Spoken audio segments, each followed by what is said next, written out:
All right. Good morning, everybody. Welcome to Head to Head Fishing.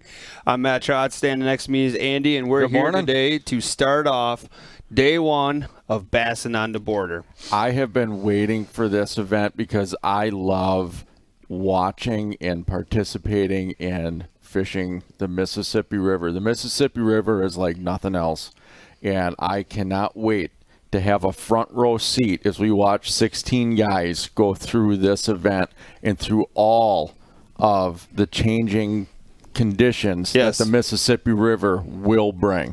Yeah, I mean, with the flyover going in the background, you can see, and we during the parent show, you and Kyle covered this really well. There's tons and tons of water between 7, 8, and 9, which are the pools we're fishing. It is as much endless water as you can imagine if you're a fisherman. If you're talking fishing 3 different pools, it's almost 70 miles, I mean, just lengthwise. But when you start taking into account shoreline with all of the backwater, it's endless. It's endless. But the Mississippi River, if you want to be able to be consistent on the Mississippi River, 1, you have to know how to read current. Yep. You have to know how fish position in current. Yep. 2, you better be able to adapt. And not just from day to day, hour by hour. Because the water can fluctuate. If you get an increase in flow, it's going to change the water clarity. If the water drops, you might not be able to get to some fish that you wanted to get to. Especially in not a lot of the backwater areas that you're talking about. The main river is always going to stay pretty high and navigable. But you get into a backwater spot where there's fish today, they may not be there tomorrow. Right. Now, traditionally, when you watch bass events, right? I mean, we're used to seeing these nice big fiberglass boats. You know what I mean? You're these nice, shiny fiberglass boats. You're going to see a few boats this week that are not what you would consider traditional. But to river guys, it's what you need to have. It's just standard equipment. Right. We're talking smaller, thinner, lighter boats that are able to get in, through, over, under, right? What they need to be able to get to the fish. Yep. So it is going to be exciting today because you're going to be sitting there going, is this a bass event when you're looking at this narrow aluminum boat? Yeah, it is. So the other thing that's going to be kind of critical too today is we're coming off a weekend event where there was multiple weekend events going on. Saturday was a BFL, Sunday was a Wisco, pretty much the same stretch of water. Congratulations to Brian Eisch who won that Wisco event. You know, more deserving guy out there. I can't find one. Nope. So the pressure has been put on this stretch of water over the last couple of days. Right. And in looking at those events, just going through, it did look like it was a little on the tougher side. Yep. You know, there were some big fish caught. There were 4-pound fish caught in the events. The winning weights, you know, it was a 3-fish limit. We'll kind of break that down a little bit as we go on. But the 3-fish limit for those guys, the winner averaged a little over 3 pounds of fish. I mean, that's a good bag. That's a nice bag. That's a good bag. But it's one of those events where as you start getting down, there was 111 boats in the Wisco event. Yep. And as you start getting down, they had 33 anglers that did not bring illegal fish back to be weighed. So that tells you right there, it's a little bit tougher. The BFL that was out there looked like it reflected very much the same thing. So it's going to be interesting. And the other thing is, it gives you an indication, but because of our format, it doesn't really tell you what those guys are around. They're only bringing 3 fish back. During those events. So we don't know if they caught 3 fish all day or if they caught 100 fish that were all 3 pounds. Right. So it will be interesting to see what's going on. So let's meet the anglers that are fishing today on this side. So we have Kevin Rue versus Jeremiah Shaver. We have Josh Credidio versus John DeMay. Then we have TJ Malio. The G, there's no G. It's there, but it's silent. The G is silent. And he's taking on Andy Lee. And then we have Nicholas Trim versus Steve Mortensen. So that's our Monday side of the bracket. As we move into the day, we'll talk about day 2. So those are our 8 anglers fishing today. If anybody's new to head-to-head, thank you so much for joining us this morning. Again, we're fishing Lacrosse, Pool 7, 8, 9. This is a bass event. Then we're here again next week for a walleye event, crossing eyes on these same stretch of water. But today we're looking for all bass, small and largemouth. Yep.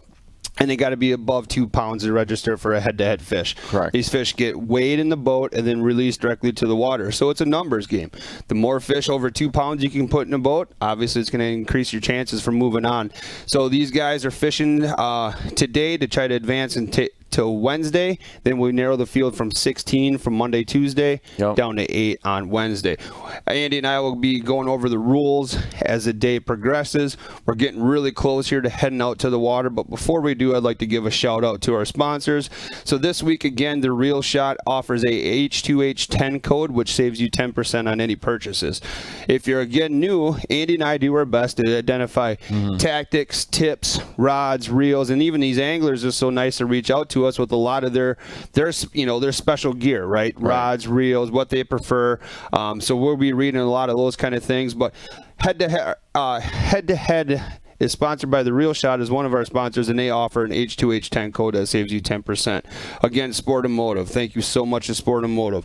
A quality ATV boat sales place here in central Wisconsin. Look them up. It's just sport-o-motive.com. Omega Custom Tackle, Meg's Rods, Meg's Custom Rods, and then Motor Sock. So thank you to our sponsors. We'll hit on them more throughout the 5 hours, which is a head-to-head event today. But I believe we're ready to go out to the water, and I'm kind of curious to see where guys are setting up. I am too. This is going to be exciting. All right. And we are going out to the water. So good morning, everybody. Hopefully everybody had a nice, safe weekend. He'll let me know how it looks and how it sounds. You're going to be throwing to the left here, I assume? Okay.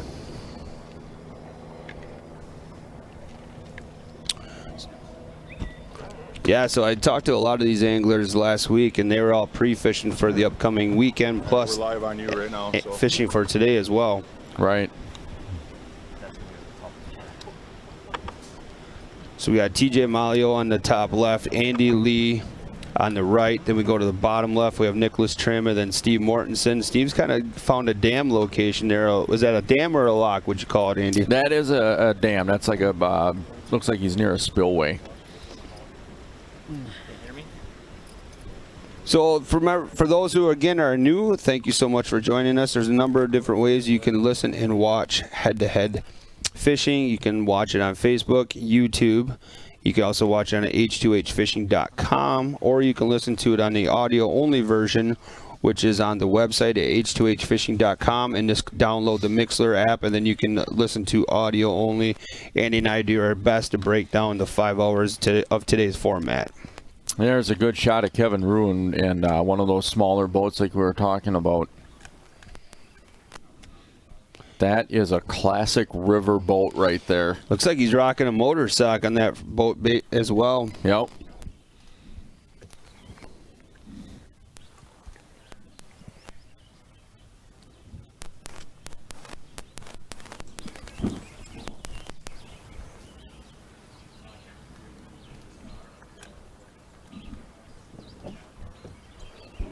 Lines in.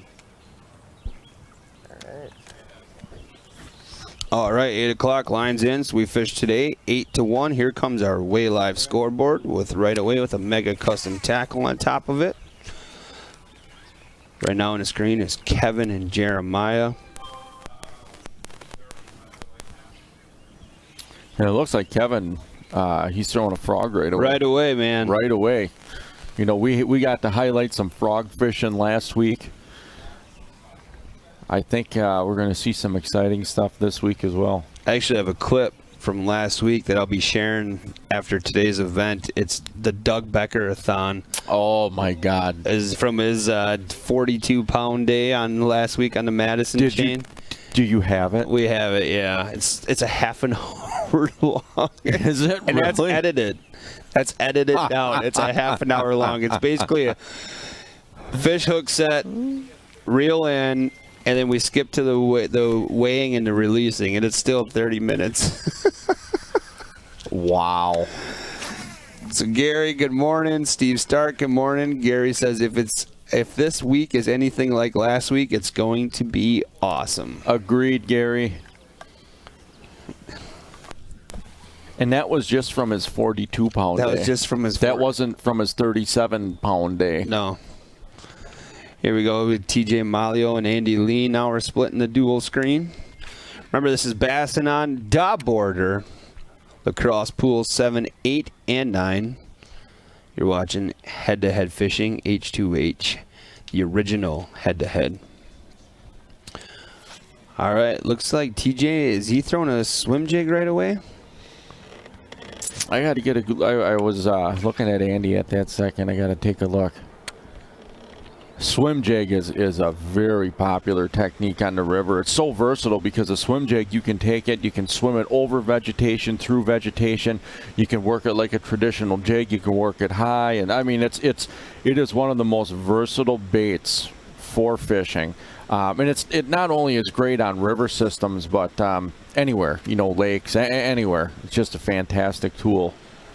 So now we're looking at a split screen of Nicholas Trim and Steve Mortensen.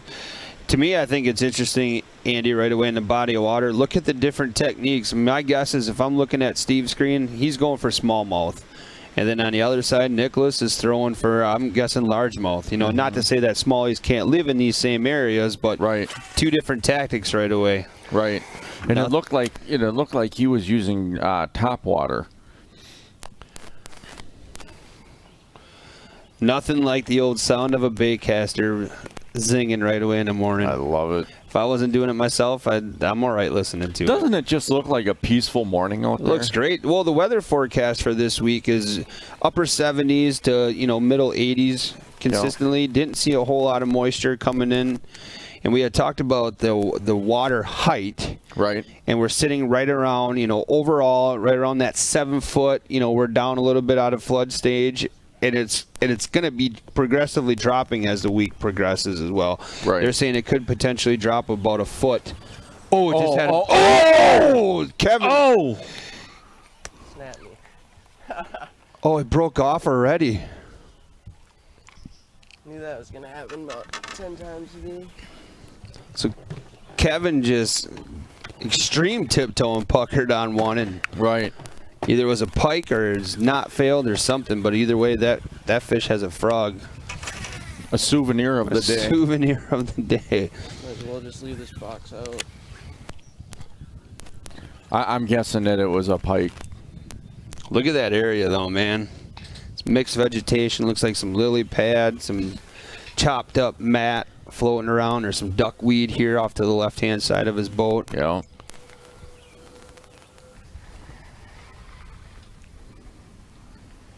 Here's the main screen, Andy Lee.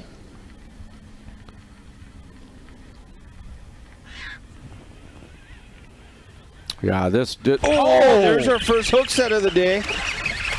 That landed. Good boat flip. All right, whole different body of water, Andy.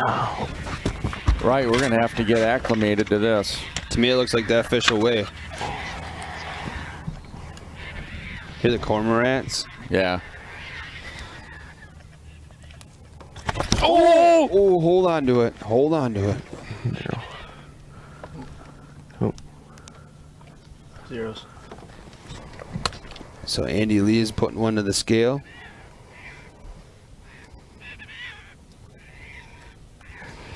$112. All right.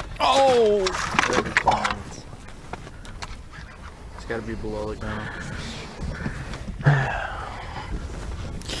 So Andy Lee has just given us our first opportunity to talk about the rules a little bit. The rules, yep. So for those who are listening, Andy was going to release that fish, and we've talked about it day in and day out here at Head to Head Fishing. We're conservation minded, and I know it doesn't abuse the fish sometimes, but it doesn't really look good. Right. And he didn't throw it. He just gently kind of let that fish go above the gunnel, and at Head to Head Fishing, that is a 2-minute penalty. There's another swing and a miss, Nicholas Trim.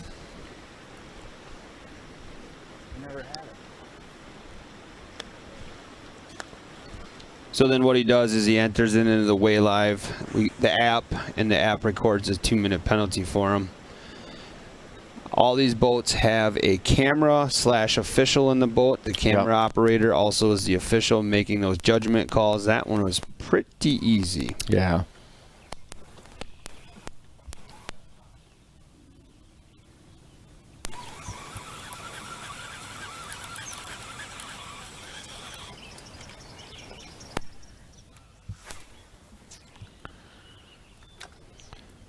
Split screen now between Kevin and Jeremiah.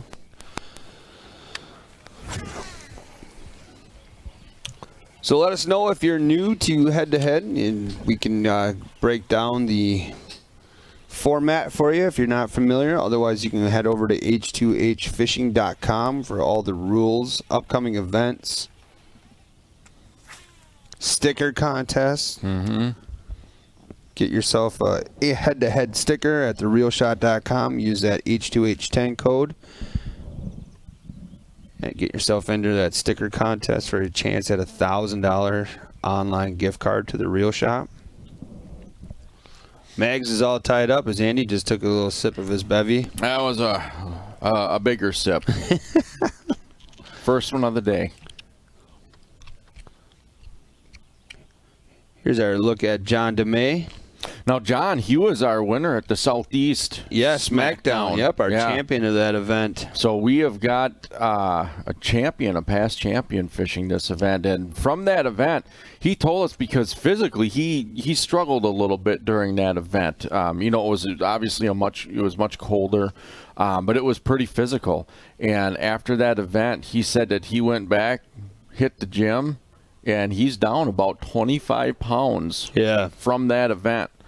And he also participated, I think, in the last 2 tournaments. I think the Wisco ones? I know he did the Wisco one. I'm not sure if he did the BFL. But I know that he did the Wisco one. So Darrow, who is fishing tomorrow, says that spot that Steve is, he's targeting largemouth as well right there. Yeah. I thought it looked more like a smallie spot, but so thank you, Darrow.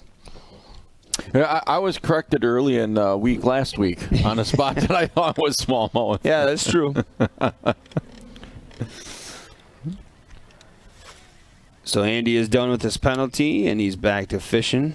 That fish was just under that 2-pound mark.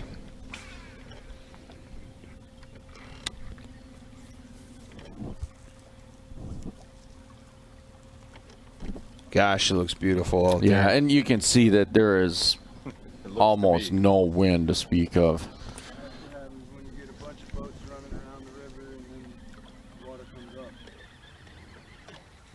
Yeah.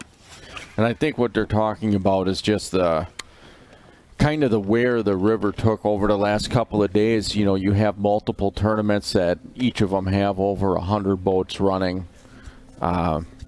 That's a lot, even on a big system like this, especially those highways that a lot of people travel, those popular spots.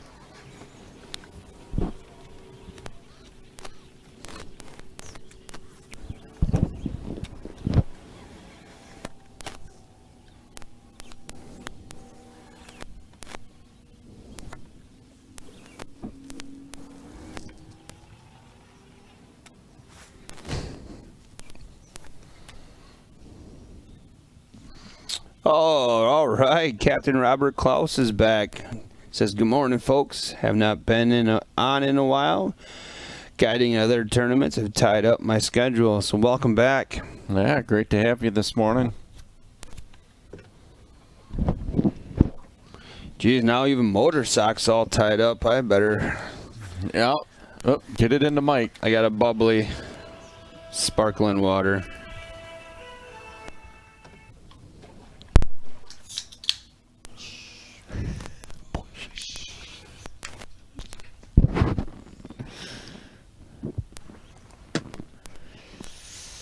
I'm trying to see which one of our anglers that is right in front of Jeremiah there. I can't quite tell. Isn't that John DeMay? Is that John? Well, if these are those little orange buoys floating right there, John was real close to those. Very observant. Ooh, he's working on his computer today, so he thought he would tune in for some bass fishing, Captain Nice. Klaus.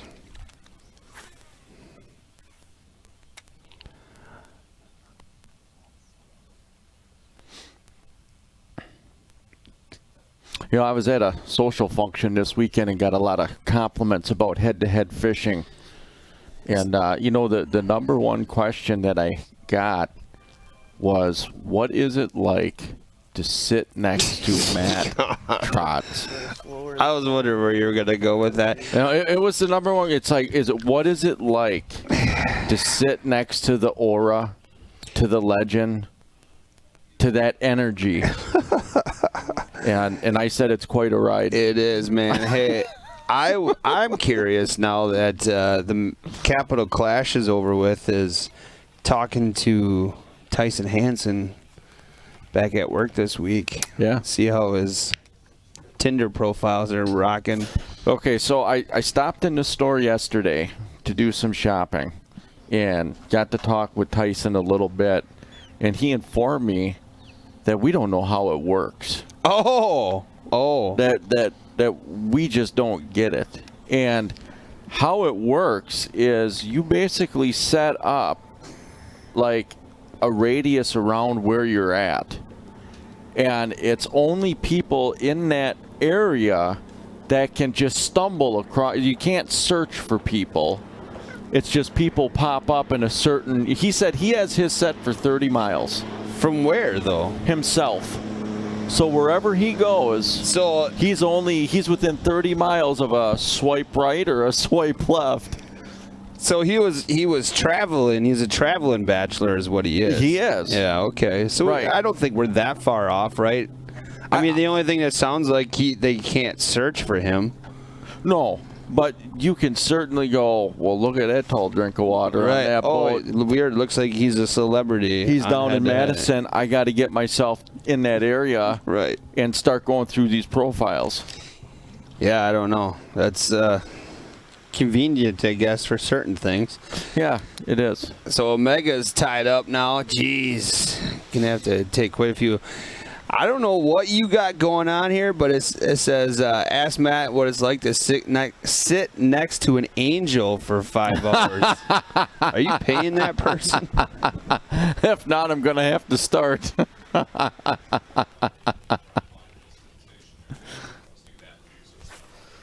Oh, we're being locked in again. Yep, here we go. We're penalized already to start the day. Too loud. Yeah, too loud. How do guys qualify for this tournament? Well, these events here were open to the public. So what we did is, God, I got to remember, way back in March, I think we posted our schedule, and it was first come, first serve for signing up. Now, the PWS is our Pro Walleye Series, which we're having going on in 2021, and that's an invite only. Mm-hmm. And I'm not sure the status of if they have the field selected for that yet. I guess that's something we'll have to find out and keep people up to date on. But this is, so for you wondering, this is a catch weigh release format. All head-to-head events are that way. Back to here we go. Steve Morton is hooked up. This is as live as it gets, everybody, for tournament fishing. Ooh, looks like a good one.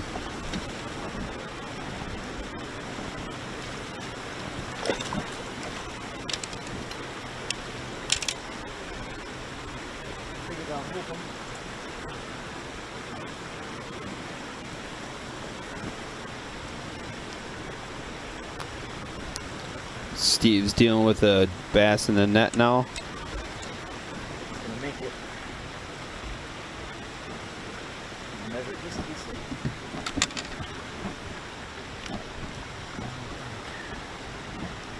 Looks like he was throwing like a 5-inch Senko green pumpkin wacky rig.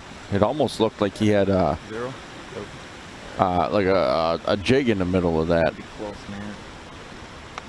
That helps, gives it a little bit of weight and works it on the bottom. I don't think so. Oh, yep. Looks like 2. Wait, hold on. Look at me.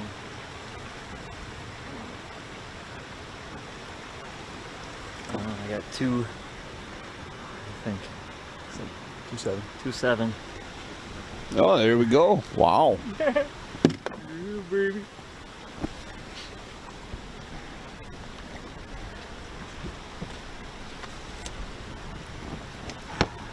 Great start for Steve.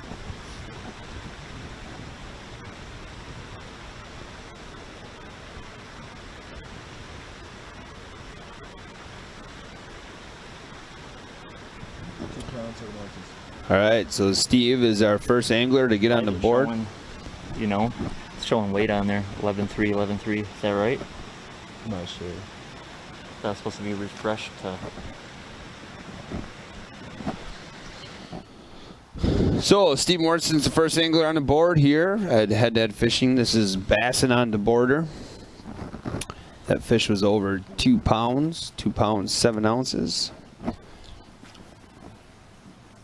So Robert says, I've seen head-to-head stickers everywhere in the last couple of months. I love seeing them all over the place. A great testament to a great job you guys all do.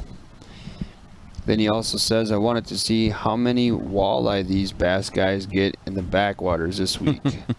LOL, love walleye fishing the Mississippi. So don't forget, we're back here on the Mississippi next week. Right. So this will be week number 2 of our 3-week stretch.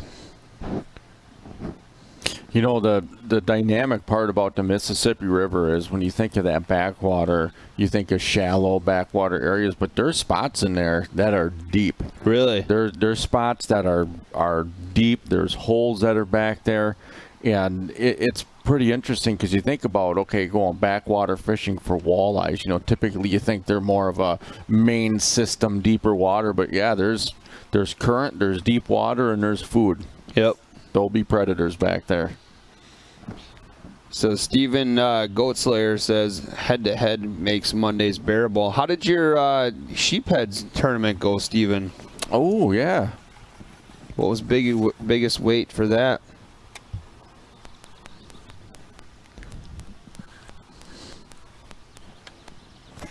Look at that. Look at that mat that Kevin's fishing right now. Gosh, that looks tempting. Bassie.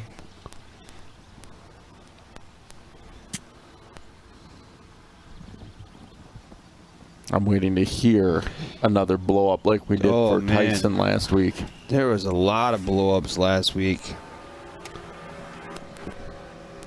Did you get some frog fishing in? I actually got a couple hours in yesterday. Yeah, it was an adventure yesterday, but I caught a couple on the frog. Nice. Biggest one I put to the Rapala scale, of course, 1 pound 15 ounces. It was tough. It was tough. Combination of frogging and then flipping wood. Natural or artificial? It was 100% natural. Natural. I should show you this video though. So this body of water I fished, I grew up kind of fishing it with some buddies that live real close to it.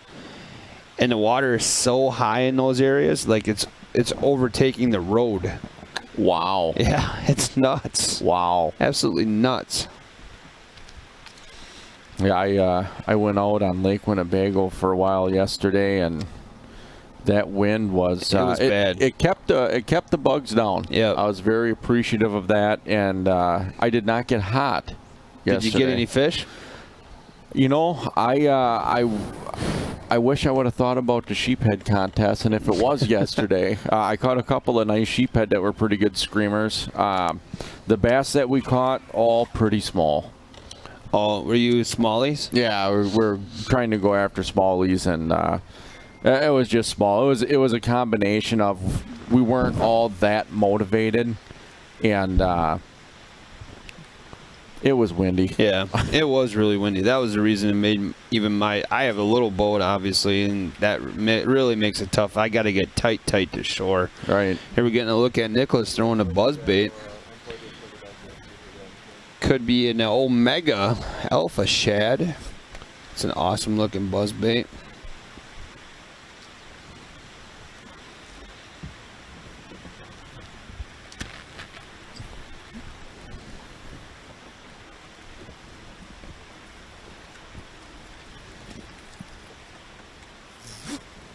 I love the sound when you cast a buzzbait. Yeah.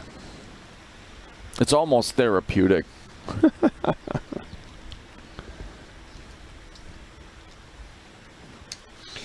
So remember, everybody, I'll drop links in the comments, and if you wouldn't be so kind, at least check them out.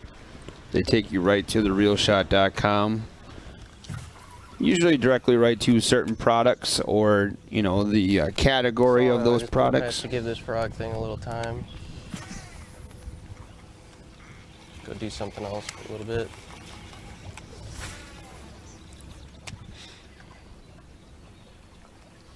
And then started to sit so shallow in this stuff that sometimes it just takes some heat to get it right when they're that shallow. This isn't what I did all week, and I fished 2 tournaments at the BFL and the Wisco yesterday. I wasn't doing this, but I think some things are changing out here, and I just wanted to start off doing it. I know I'll probably catch them this way today, but I don't know about yet. When the water's dropping a little bit, that may change. The water rose the last few days, and I think it is what put them in here. Looks like Jeremiah's hooked up with a small bass. I don't quite think he's 2 pounds.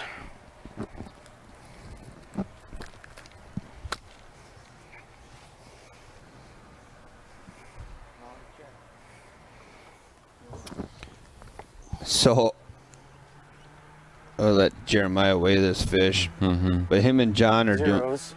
the same technique. Yeah.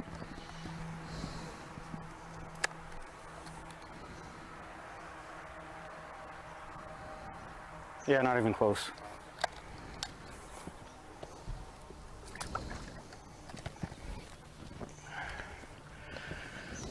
But it's a fish, so I mean, hopefully there's still some bigger ones here.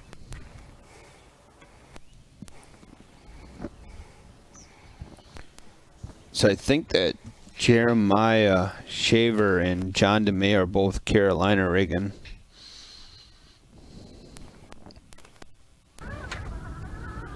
Yeah, that's pretty interesting. Carolina rigging is just where you have a weight that's a few feet or several feet from your bait itself. So you have your main line, which could be fluorocarbon or probably typically braid. Oh, here we go. Andy Lee is hooked up again. He's Carolina rigging as well. Wow.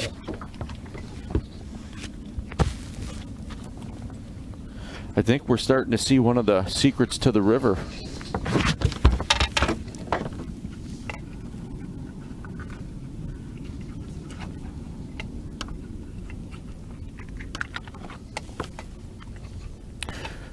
Yeah, so on a Carolina rig, you have your main line, and then you attach a swivel to it, and right above the swivel, you would put like an egg sinker or just a heavier sinker, and then under that you would put a bead, and the bead protects the knot, and also it adds an element of some sound. And then to the swivel, you attach your leader, anywhere from 2, 3, 4 feet, whatever you want, and then your Let's see what. 114. Another 114. Oh! Again, see, it's a habit. Andy Lee just tossed that fish over the side again out of habit, and it's going to get him another 2 minutes. Yep. So usually you figure that out real quick and learn. Normally they don't go as far as making a second mistake on that same. Oh, Josh is hooked up.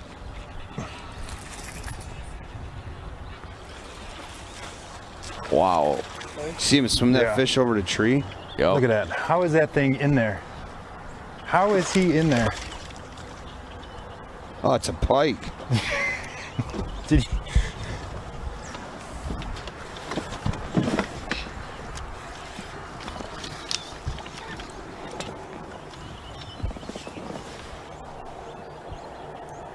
How? What are you doing in there? You slimy bastard.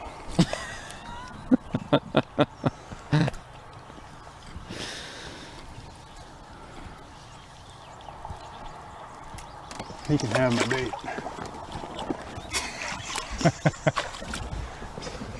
You see him swim out with it in his mouth? He wasn't over in his mouth.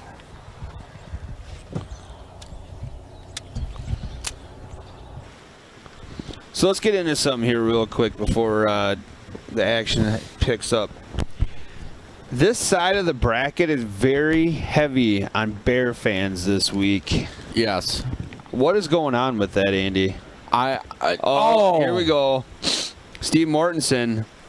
I mean, are you bribing Bear fans to get entered into head-to-head events? No, it's just we love competition. We love to win. Oh, so now we got That's just silly. I just said that as soon as I said it. I'm just like, okay. Let's listen to Steve Mortensen deal with the bass.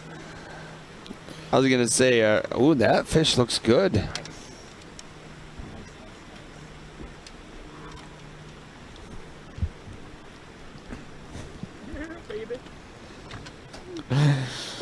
Yes, we do have a lot of Bear fans showing up. Ooh, that fish looks stout. That's a nice fish. Look at the head on that fish. So now, is this our first 3-pounder? I don't see it going 3. I think it's like 2.5. Well, that last one was 2.7, and it looks skinnier now. I know it's.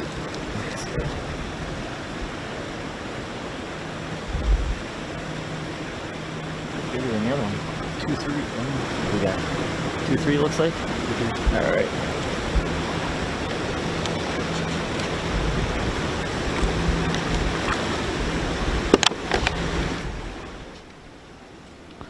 So 2-3. Yeah, that last week we had such a hard time judging those fish with how thin they were, and that one there kind of looked like a fish from last week where it was pretty thin. Yep. And fish that are in heavy current, I think, are a little on the trimmer side. Dealing with that current all the time. I'd have to go back in the old memory bank here, but did we not see this same matchup in the Geneva event? Didn't Josh and John fish against each other? The chat will help me out with that. I know they're really good on that, but I feel like because they were both Bear fans, not the Geneva event. I don't know. It was it was a Southeast Smackdown, yeah. Let's see if I can go back and. No, they're already correcting me. I thought those guys fished against each other. They were both in it, I know. They were both in it. I know Josh was eliminated the first day. Okay. But I can't. So it was Josh versus Mike Gable. That's right. Yeah. Okay, thank you, chat. And I think that Mike Gable, he's the one. Wasn't he the one that caught that stud right near the end of the day? That behemoth that was right by the docks? I think. Could be.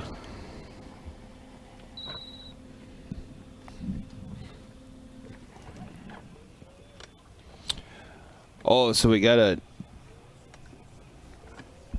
Oh, my God.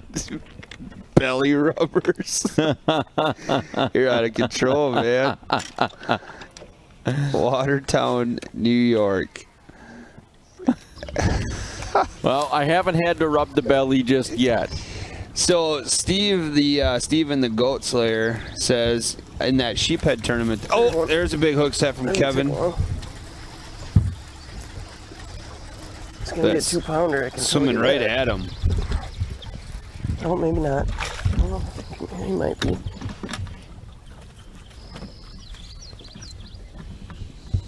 Close. I don't know. So skinny.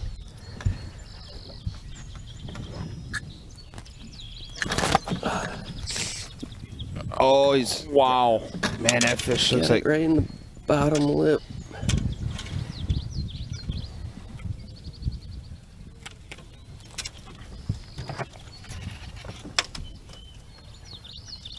I don't know, he might not go. Yeah.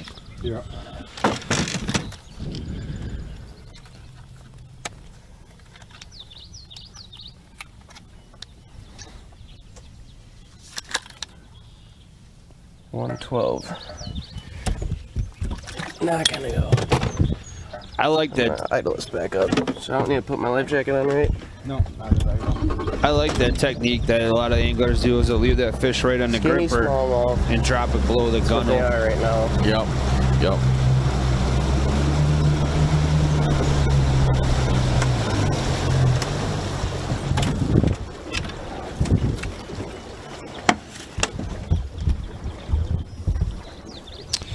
So I was going to say, so the Goat Slayer in the member chats, I was talking about that sheephead tournament. He said he took second out of 63 boats with a weight of 77 pounds, so just over 77 pounds for our Big Ten. That was Big Ten. He said, I'll get some pictures shared to Facebook page. He also said that big fish for the day was a 16-pounder. What? And the winners had 84, almost 85 pounds of fish. The big sheephead was 16 pounds? Yeah, it's right here, man. Read it and weight, 16 pounds. Oh, my God. The biggest sheephead I have ever caught on Lake Winnebago was 12 and a half pounds. I could not imagine a 16-pounder. It's a different style of fishing. A lot of guys will use frozen crayfish for that. All right. And my buddy that's fished it says when those fish hit it, they hit it so hard because they come through and they smack it first to crack the shell on it, and then they'll come back and eat it. Oh, here we go. TJ's hooked up now.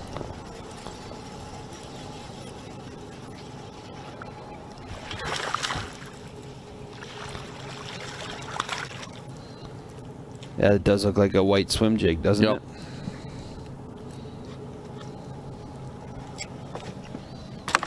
Yep, that over too. Yeah, all white swim jig.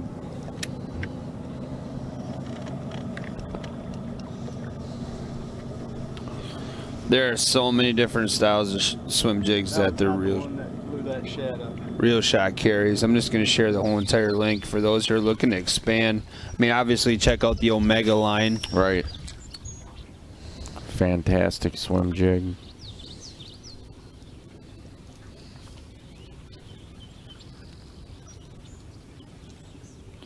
John DeMay is fishing this event, owner of Dem Jigs.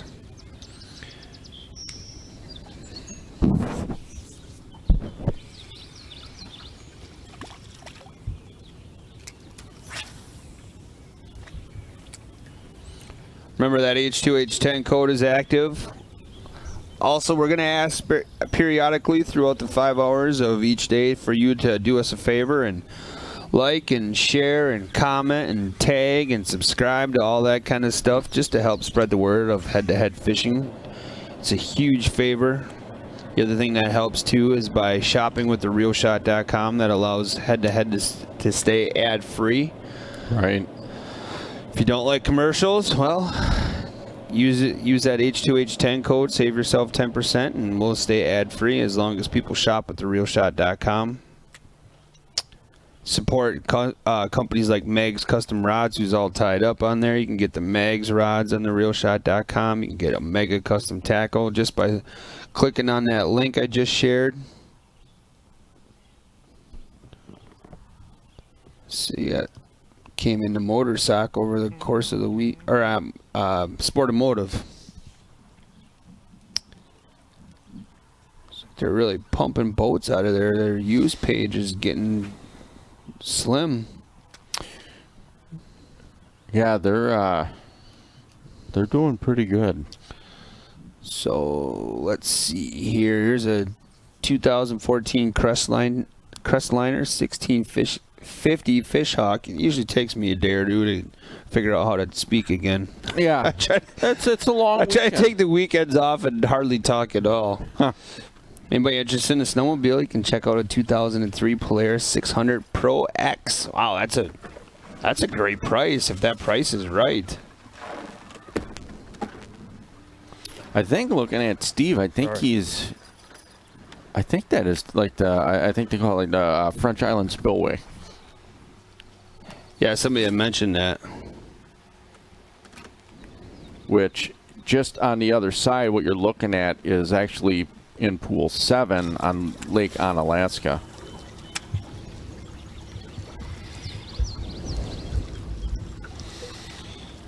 So while his brother is listening, I know he'll relay the message. I got to give a shout out to one of my best friends, one of the men that stood up at my wedding, Judd.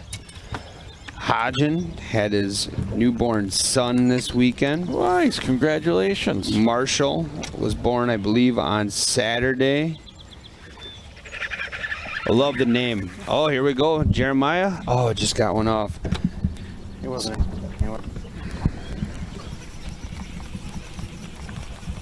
Was that their first? Second. Second? Yep. This is their second boy. Probably.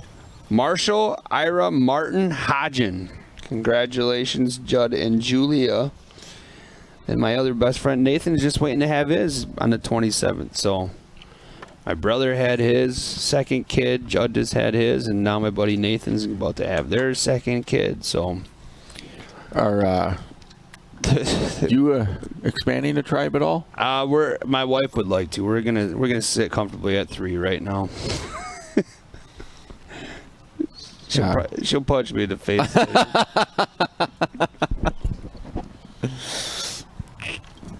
I gotta learn to pull Andy on those events. So it looks like that's a maple tree. No, let's go. Let's go a little farther into this, man. Yeah. I can't believe nobody's taken advantage of that 2009 Skeeter 20i. Yeah, that is a nice looking That's a boat. beautiful boat. Beautiful. Yeah, my first boat was a Skeeter. You're fishing a nitro now, right? Now I'm in a nitro. Yeah, Sportamotive nitro. nitro. Absolutely, yeah. But first bass boat I ever had was a Skeeter. It was a great boat.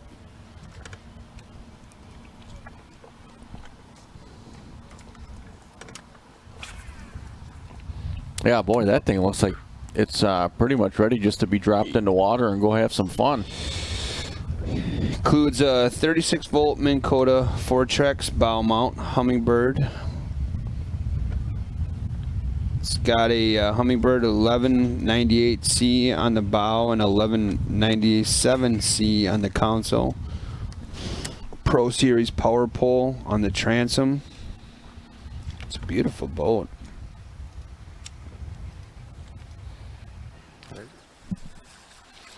Is that buzzbait? Man, that's going to be awesome if something hits that. Yeah. Oh! Ask and you shall receive. He ain't gonna do it either.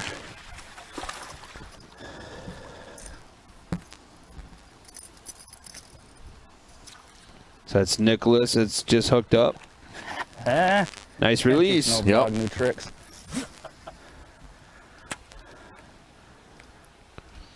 Somebody's interested in seeing what that Skeeter looks like. Here's the link.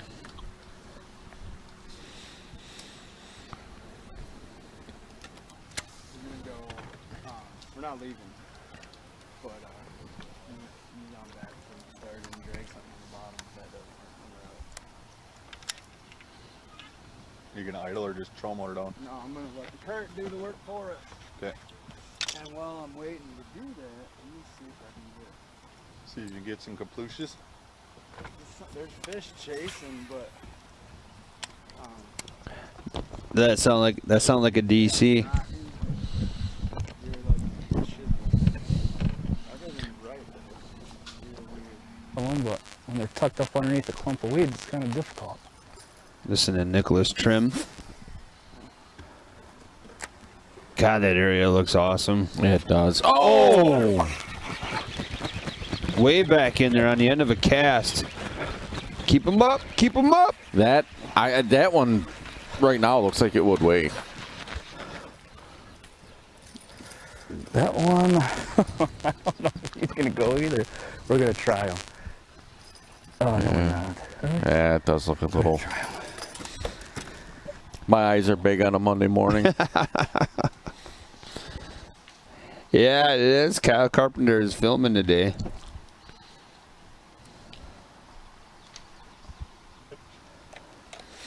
Yeah, he's subbing in for our guest from last week, Larry, the camera guy. Yep. He just came off. Not gonna do it. 1-9.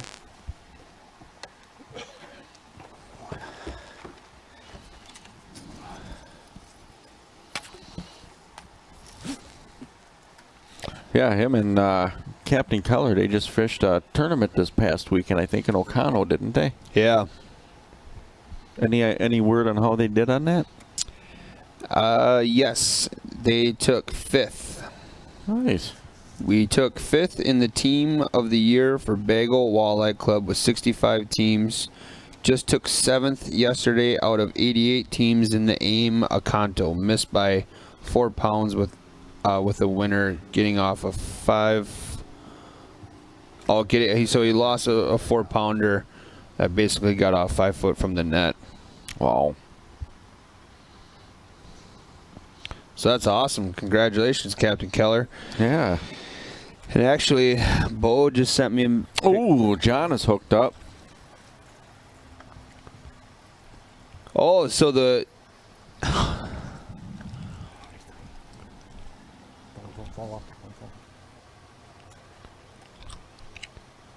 Oh, so Steven was talking about John's hooked up here. That biggest weight when my buddies won the 84 pounds of the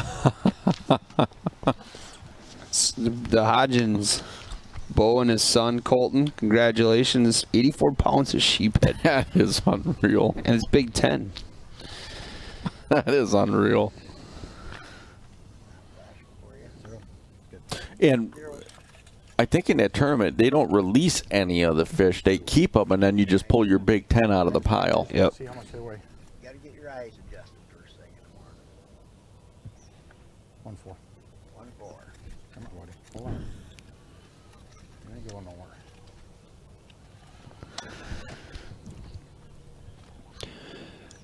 John DeMay here with a 1 pound 4 ouncer. So a lot of people are curious. Got that veal in. They're gonna be right here, right in front of the seat. If we'll see any camera officials get demayed this week. That's the term. There's all kinds of things that get known here, and head to head, we got.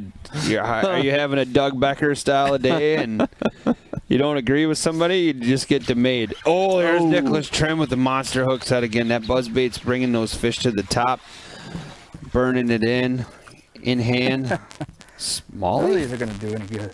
That's a large one. Large, yeah.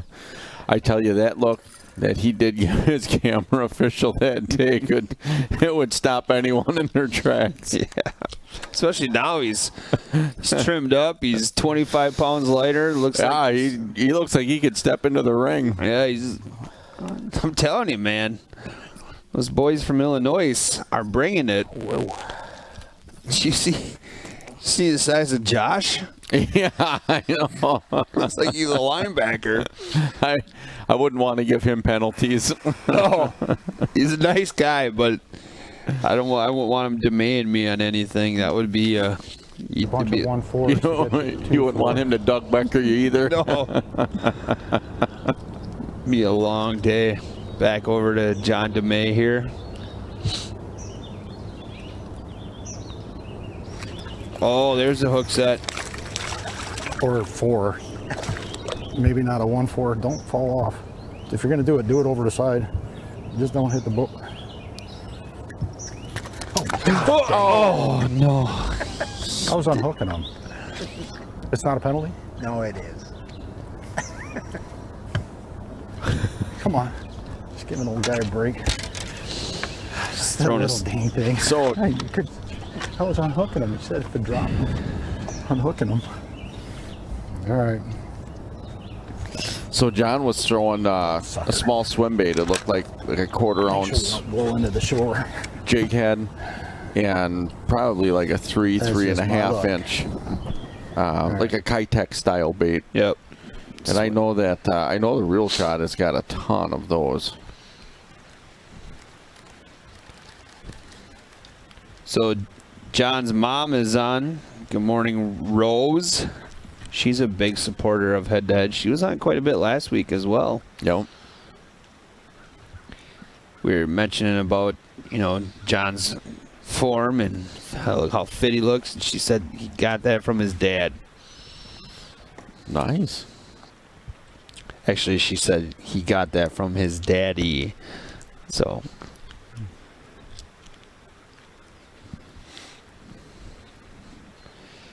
Yeah, man, there's tons of swim baits. You can Heads up. shop all day.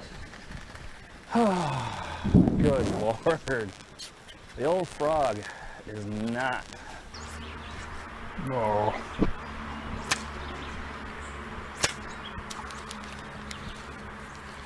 Josh is popping that jig free from a snag.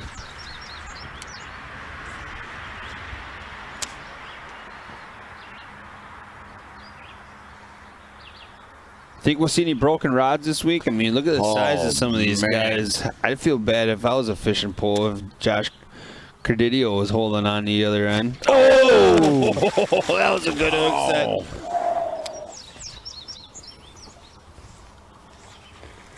I think he is too. Yeah. That was a bass. That was a good bass. So that two and a fish half. Wow. got off, just flopped right next to the boat, spit the jig. Matt, what's your most heartbreaking fishing story that you have? Oh, I don't know. I don't think I really have one. I haven't fished any tournaments to have a heartbreaking moment. Like when I lost a couple of fish yesterday that they're all heartbreakers. Yeah. I mean, when you're just weekend warrior in it, I mean, every fish that gets off is a pain in the butt. What about you? So mine would have been the Wisconsin Bass Nation State Tournament on Lake Winnebago. And I was right in the running to make the state team. And it was a 3-fish limit. And about an hour to go on the second day, I had a smaller limit. And got a fish on, saw it jump. And it was no doubt. Moved up and down, but I'm a big motorist, but just idle us into this pocket over here. It was no doubt a 4-pounder. No life doubt. jacket's fine, should be for this. Got it within about 15, 20 feet of the boat. It jumped. The fish went one way. Oh, TJ's hooked up. TJ's hooked up. Small, smallie. So the fish went one way. My tube went the other way. And I missed the state team by a pound. That fish would have gave me a 2-pound upgrade. Oh, man. And that was within the final hour, and it was just, that was a shot to the gut. Oh. That one haunts you to this day, huh? It does. It does.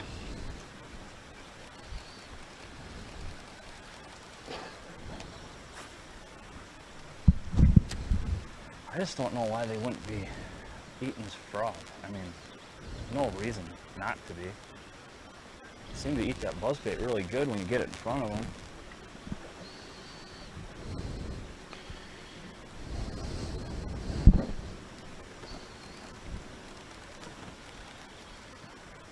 So much bait in here.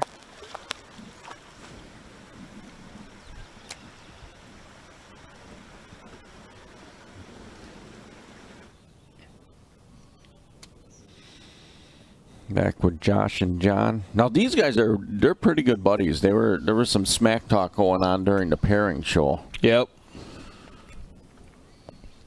If they're not, I mean, John just likes to talk smack then. Oh, John swung on one.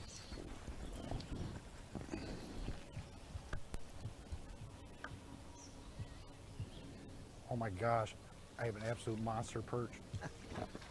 What? Oh, it just got off. It was a perch. Yeah, like he came spiraling in. Wow. That was dinner.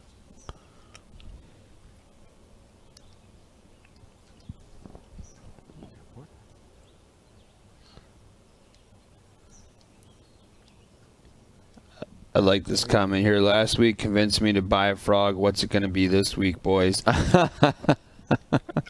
I mean, we're going to see an array of tactics, but I think the one we're kind of seeing now that's put quite a few fish in the boat so far is that Carolina setup. Yeah. I mean, that's just a bunch of different components like Andy was talking about put together to make the actual rig. Like you said, you put a small barrel swivel in there. Yep. You have your bead. Oh! Big hook set from Kevin. Good one, too. Boy, that one was deep. Ton of weeds on 'em. Keep them up. Pressure on them. Hope it's a bass, not a dogfish. It's a bass. There we go. On the board. Nice.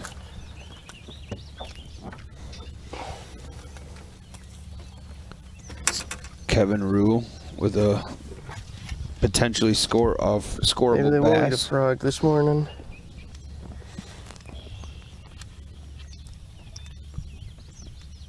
Do I have to hold it? Press and hold. There we go. Zeros. Just gotta remember below the gunnel here.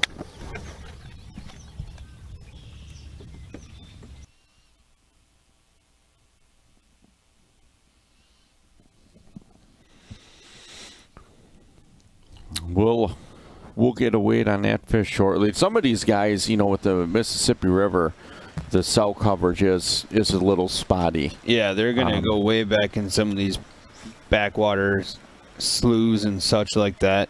Right. And you can, biggest thing too is that, you know, whatever that fish weighed, we'll find out as well. You can always pay attention to the weigh live that's flashing on the bottom of the screen as the updates. As you know, we have Steve Mortensen and Nicholas Trim. You know, obviously we look at Steve's side. He's got 2 scoreable fish already as we're just about an hour into the day. Right.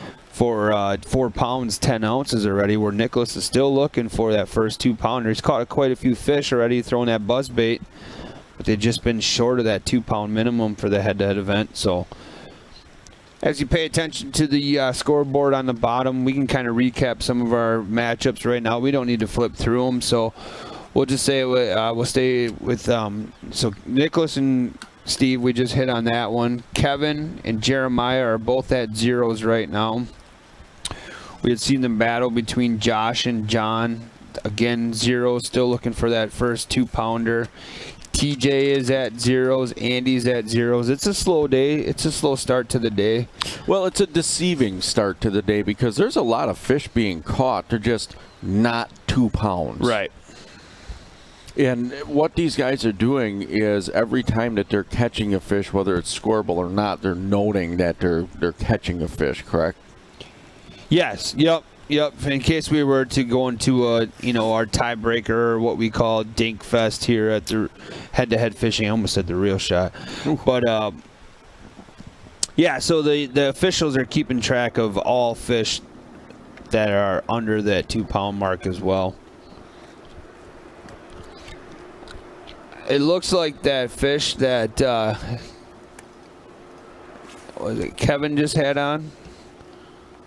Yeah. Oh, it was a scoreable fish. So now if you pay attention there, you can see it's a 2-pound, 6-ounce fish. Nice. So there you go. So now that puts him on the board. So we have Kevin is at 2 pounds, 6 ounces on his versus competitor Jeremiah, who's at 0 right now. Looking at John DeMay here on the main screen. So yeah, you just pay attention to that weigh live where Sportomotive, our fantastic sponsor, sitting on top of as of right now. It kind of flashes throughout the day.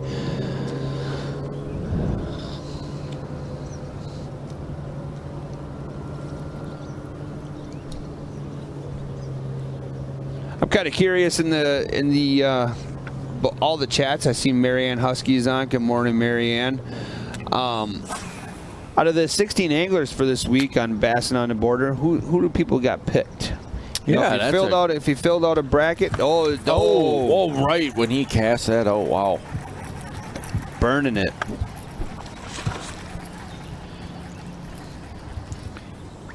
Almost. Come here.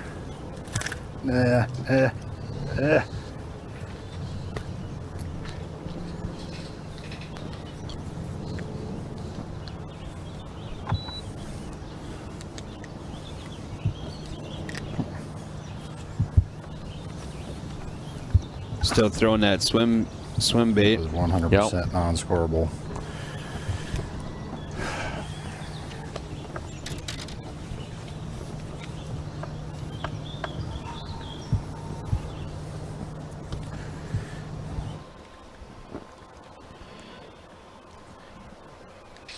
Yeah, so I mean, we can talk about the other side of the 16 that's fishing tomorrow as well. So out of those 16 anglers, so we got Trey and Chris, Eric and Kevin, Ron and Cade, and then Daryl and Luke. I mean, if you print the bracket up on h2hfishing.com, there's a printable bracket over there. You can see all 16 anglers that are fishing this week during Bassin on the Border.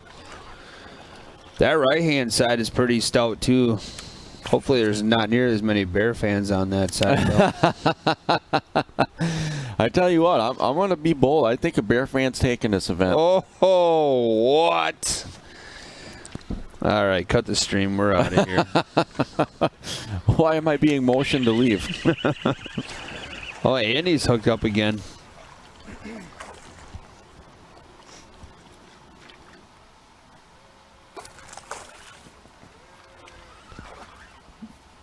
Pike. A lot of times these guys are hoping the pike just release themselves by kind of giving them the line, letting them try and throw that hook themselves.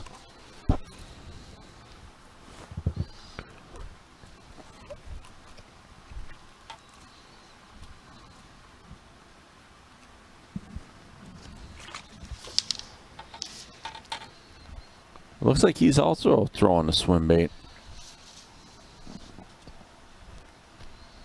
Those swim baits over the last couple of years have gotten so popular, and it's because they just flat out catch fish.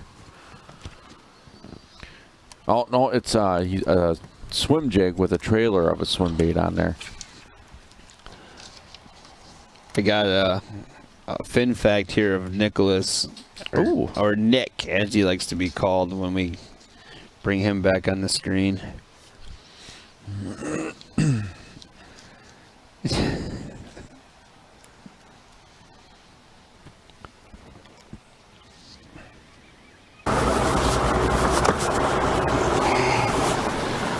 Jeremiah taking advantage of the trailering policy. So what do you got going on here, Andy? Is this a motor sock move? This is a motor sock move of the morning already. So he's just coming up, beaching his boat, going to grab his trailer, throw it on, and he's making a move. Yep, and this is definitely allowed during this event. Yeah. I talked to a lot of anglers. They like this option. Absolutely. And you know, I just got to say, I haven't seen Jeremiah run like that since he was late for supper.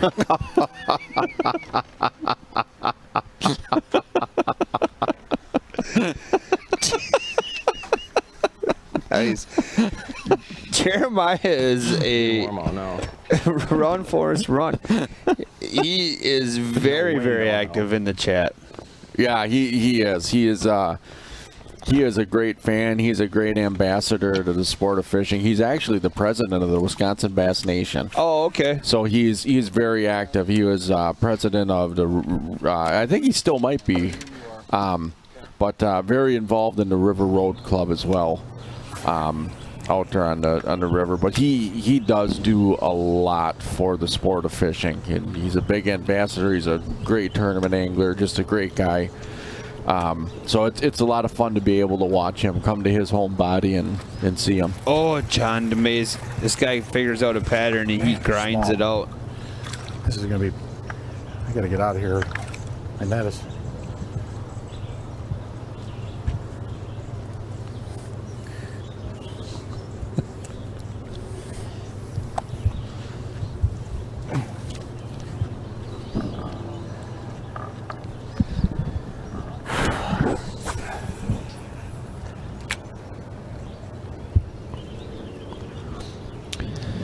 So, let me ask you this, Andy. Is that more of like a crankbait style rod that he's throwing these, that John's throwing for these type of action? Wow. Yeah, those fish are getting smaller and smaller, Yeah, John. I had to put a bear hook in him. I can't get my thumb in his mouth.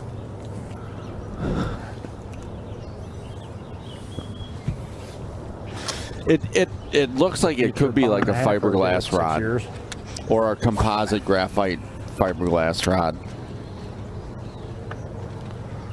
So Okay, we just need to find the big ones that are up top.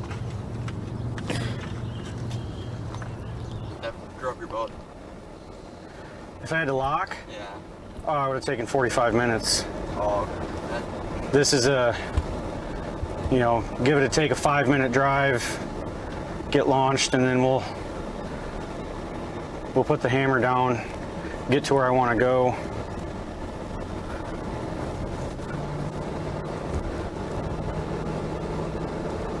I hope we get some footage of this river running.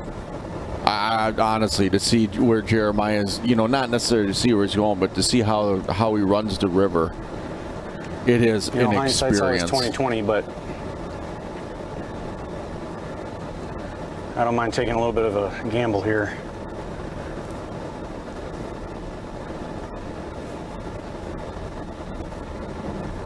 Such a cautious driver, he even left his life vest on. I think I see the kill switch lanyard too, right there. You can see the silver of it.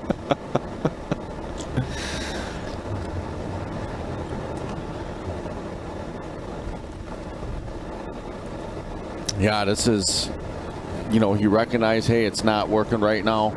And this move right here is saving him about 40, 45 minutes. Yeah. He said it's about a 5-minute drive. Right. Compared to a 45-minute boat ride. There's a lot of stuff on the Black River, and obviously there were a couple big tournaments here this weekend, and you could have chased around retreads, but you know, sometimes you just got a feeling and you got to go with it. If it's wrong, it's wrong, but I definitely have more confidence up here. Those fish were going yesterday late in the day, but it was a completely different day. Wind was blowing, you know, totally different scenario. I wouldn't quite call this a front change, but it's definitely good high skies, very little wind.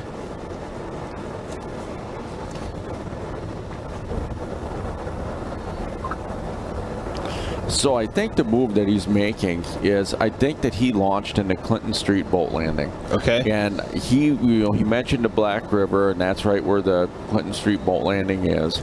And he is putting it on a trailer. When he says he's going up, I think he's going up to pool 7. So I think we're going to see him launch, and he might be, you know, either fishing in Alaska or, like Kyle was talking during our pairing show, was the dump outs. Oh, okay. Right. Back to the split screen here between Nick and Steve. And I had a fin fact here of Nick that I would like to share. Again, thank you to these anglers for getting me bio information. So he says, hey, my name is Nicholas Trim. I go by Nick. I got the nickname Trim Shady back in high school because I dyed my hair platinum. Wow. Trim Shady. So he has a beautiful wife, Vanessa, 3 kids, Evan, 13, Haley, 5, and Marshall, 8.5 months old, and a yellow lab named Wiley. Wow. Check this out. Front seat on TJ. Woo, he's hauling the mail. That is what you're calling a full send right there. Wow. Great camera work. Yes. Andy Lee is hooked up. A little better.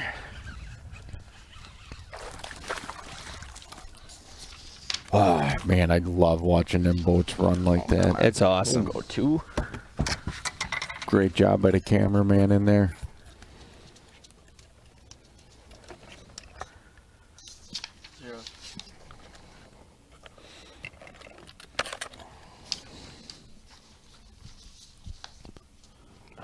So close. 113.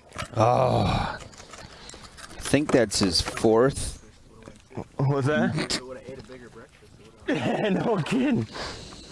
He almost released that fish again above the gun. Yeah, that was close. He is our penalty leader for the day. And he says, hey, Matt, Andy Lee here. 4 small fish. Andy has a wife, Shelby, 2 dogs. He's currently in the process of building a home on her land in Romance, Wisconsin. Whoa. Wow. Which Yeah, especially when it comes to pool 8.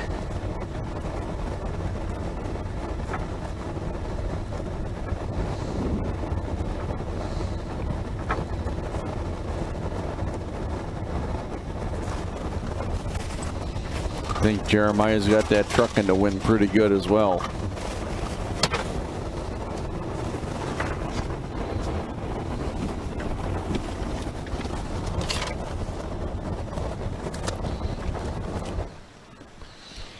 So, and back to Andy Lee. I know he's not on the screen right now.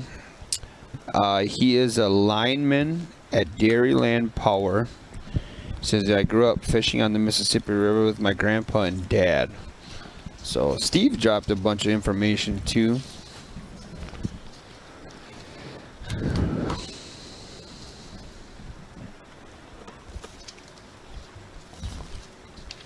Yes.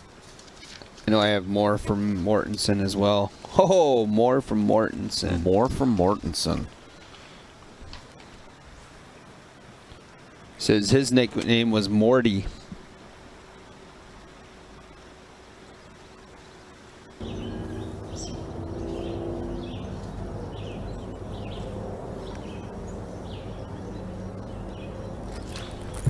Oh. Listen to John DeMay with another hook set. I may never jump off.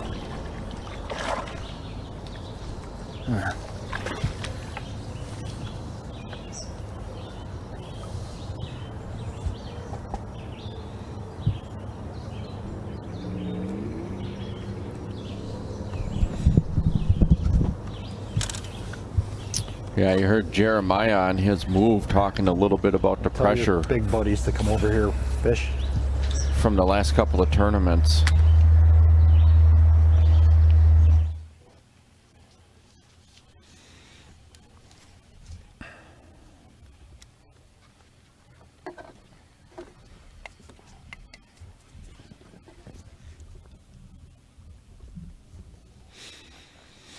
Back with TJ and Andy.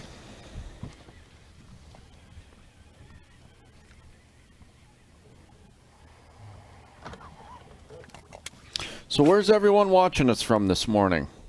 As you're tuning in on this fine Monday morning with the Bassin on the border with head-to-head fishing. Missed it 2 times, so I'm thinking it was a small fish. Find out.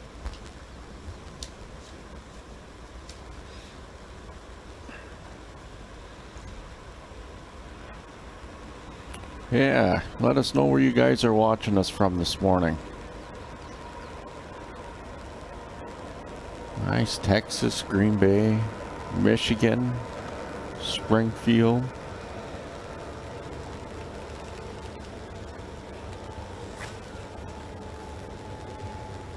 Wow, Florida, Indiana, Oshkosh, North Dakota.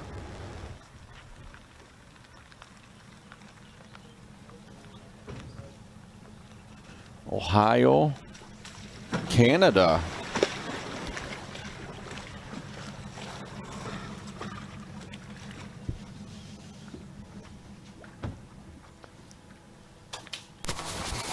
Minnesota, Canada border. Awesome.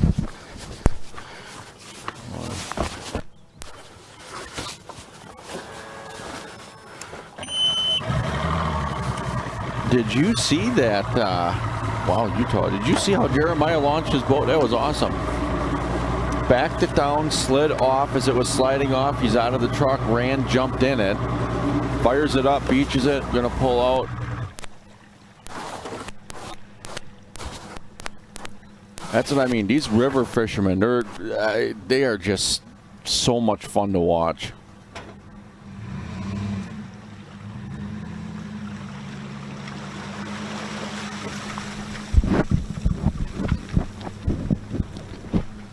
So we got Nebraska on, Tennessee is on, Indiana, Utah.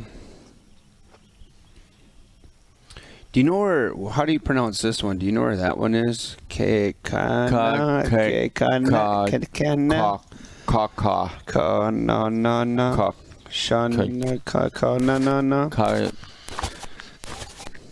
No. All right, I'm excited. I hope we get some great camera work out of this run. Yeah, this is going to be Put your helmet on and your mouth guard. You can go for a ride.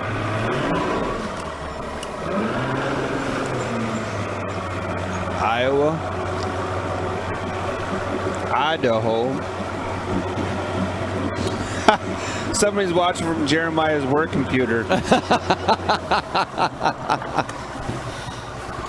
Somebody might as well use it. We know that Jeremiah doesn't do it. All right, here we go again. I think his work computer permanently has head-to-head on.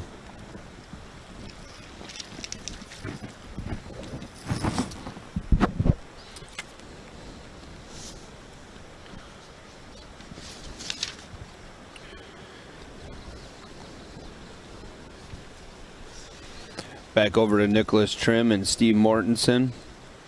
Steve's staying right in front of that. What'd you say it was, a French spillway? Yeah, French Island spillway. Yeah, he's throwing, looks like a 5-inch wacky rig.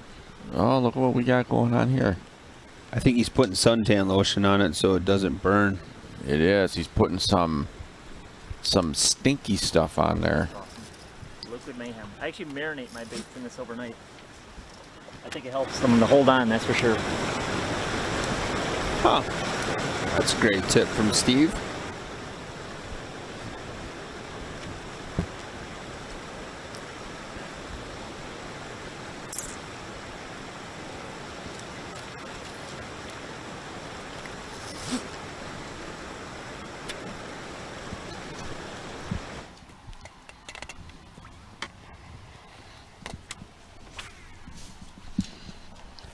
Quite a few competitors watching today. Yeah.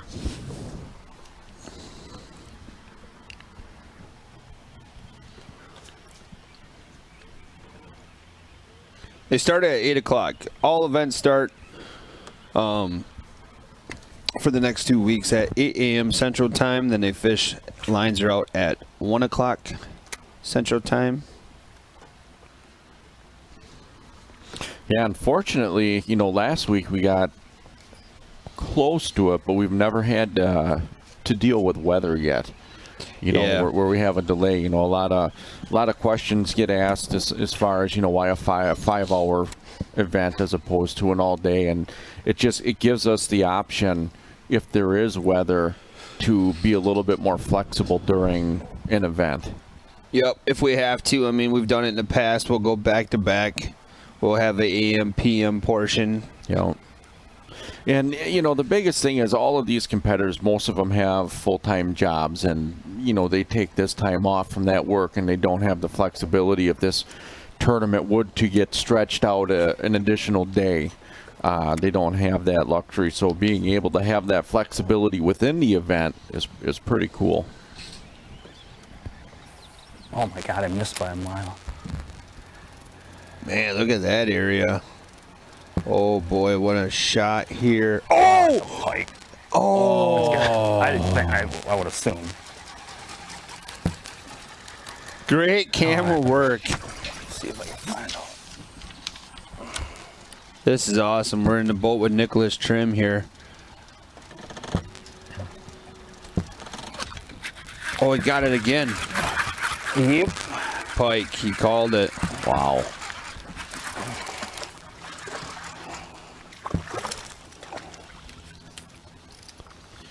Hey, do you throw buzzbait a lot? I actually do not. Really hard for me to let them go that softly. No, pike I don't mind. Dogfish, it's a different story.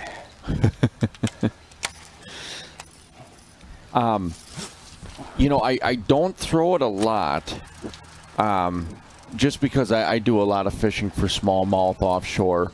But when I get around and I am able to, I absolutely love to throw it. Have you ever caught a smallie on a buzzbait? Yeah. Man, imagine a river scenario like this. It's pretty epic. Crush that thing.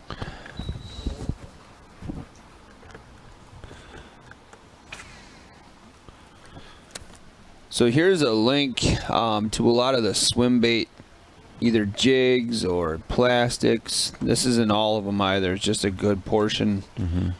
But I tell you, you talk about buzzbaits. After seeing the Omega buzzbait, that just makes me want to go out there and throw that around. Yeah.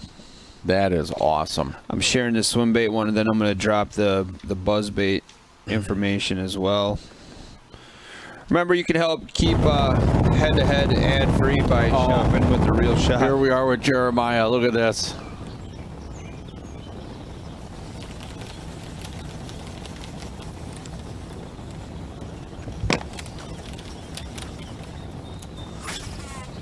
Oh, I love watching it. You know, he's got a ton of room right now. This is just awesome.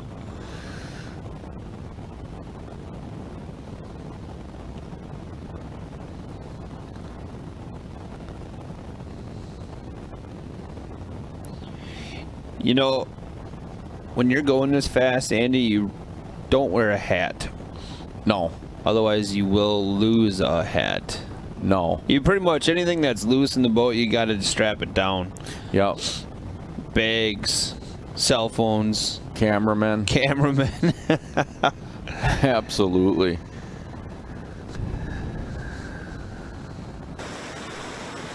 Oh, that's just such a cool shot. You want to go fast? Make a change.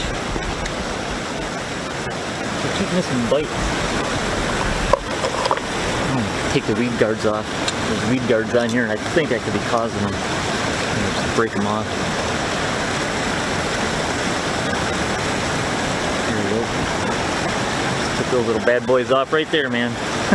Who knows, that little thing could be causing me to catch some fish, so make those small changes. Listen to Steve Mortensen. No.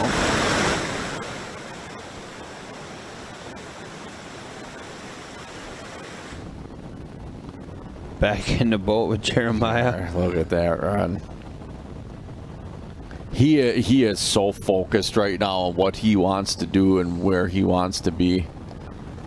I want to go fast. You know, he's running probably right around that 60 mark right now. It's fun. Yeah, it is. It is. And you can see, you know, now he's starting to get in to these smaller channels. I mean, you're starting to see those laydowns behind them. But it truly is something to watch and to experience.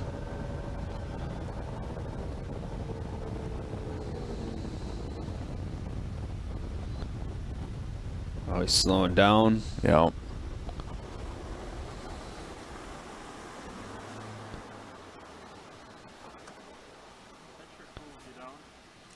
Yeah, it does.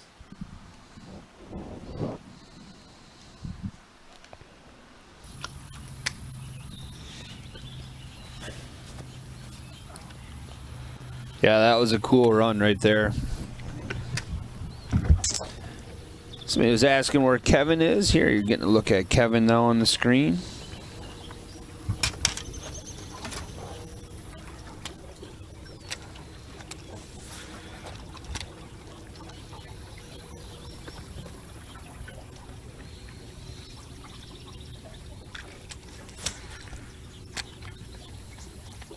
Yeah, Kevin has one fish so far, one legal fish so far this morning, 2 pounds, 6 ounces. Jeremiah just made the motor sack move of the morning. Looking for his first scoreable. He was in his first area, pretty close to John DeMay. And just not feeling it. You see right now, Jeremiah's got a frog tied up and he's looking to put a hurting on those fish.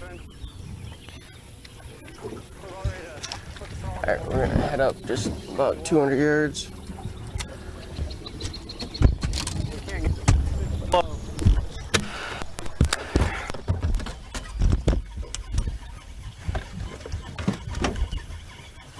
It's super shallow getting through here, but the water came up like a foot the other day, so I think we'll be all right. I don't want to have to take a penalty for getting out and pushing. You hear Jeremiah talking about how shallow it is. He said the water came up a foot. He thinks he can get back there. And looking at the trolling motor is always a great judge to what depth these guys are fishing. You see that trolling motor sticking way up out of the water, you know they're in some skinny water.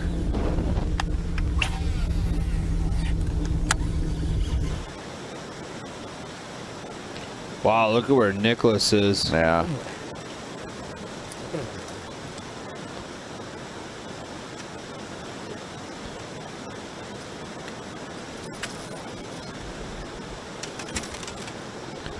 For a second, I thought he was going to cast. I know. that thing out. Nick just put 2 rods in his hand, and I was like, what are you doing? So we had talked about a lot about the buzzbait here, and I'm going to drop the link to buzzbaits, especially the Omega Alpha Shad. But the one that it appears that Nicholas has been throwing is the Dirty Jig Scott Canterbury edition. Yep. With the plastic, either the frog style plastic. 2-3, right? I believe so, yeah. Sorry. Man, there's like 2 minutes left. I was down to my last cast. And I hook into one, I'm like, oh, good one. And then it's a sheephead or a catfish. Those 2 fish are responsible for more Look, sad fishermen. Travis the other day, he says he fishes a sheephead tournament. Yeah. If I could go catch them, like on purpose, you'll probably end up catching more smallmouth than you would sheephead. All I gotta do is troll Lake Twig and I'll have a dozen in probably 20 minutes. The sheeps. Basically, I got the ratio of 10 sheephead to 1 walleye.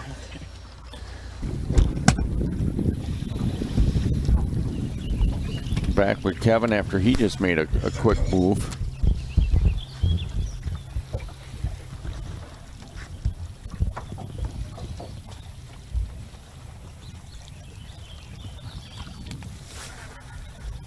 And you can see where these guys are, that it's current. It's all current related. Oh, there's Kevin hooked up. Good one.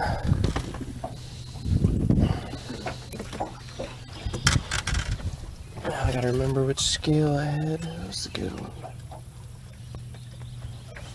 Zeros.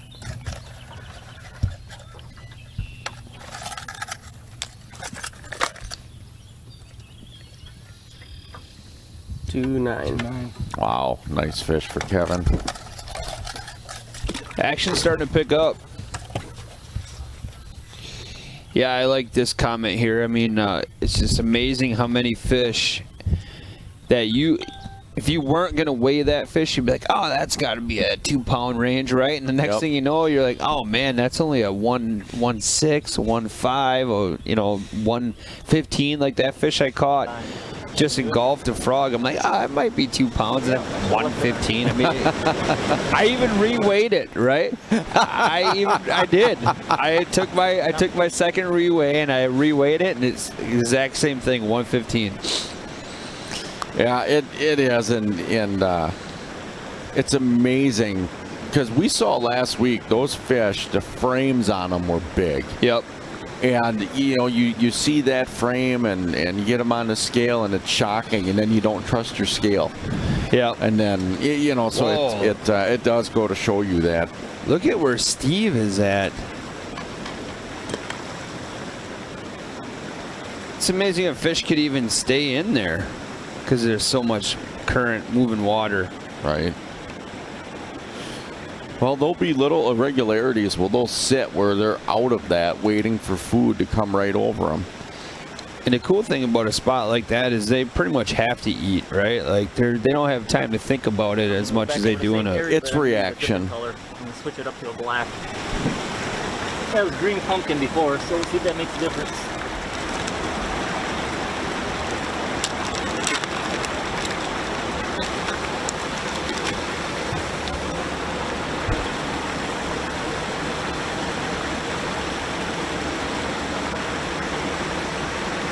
See him checking his line. Yep.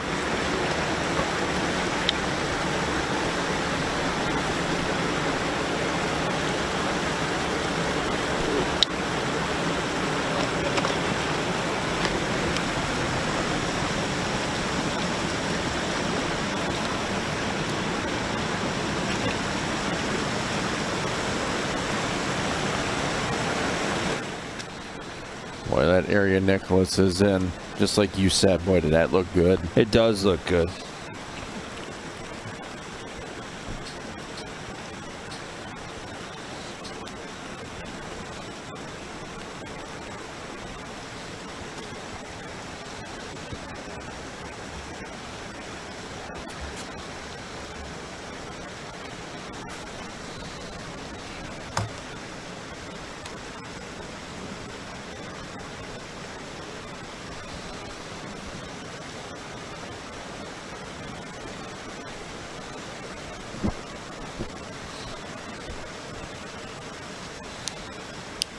See a couple of local guys right past Steve there. I think that's a pretty popular area to go. I don't typically waste too much time in the open water, you know, especially with this sun up. They should be tucked up in there.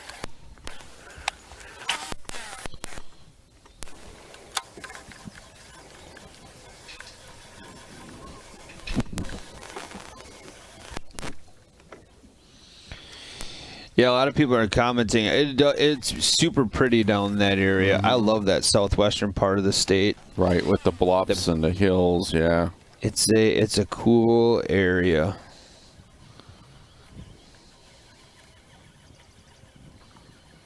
So now we're split screen with Kevin and Jeremiah. Good morning, everybody. How's everybody doing today? Andy did a roll call.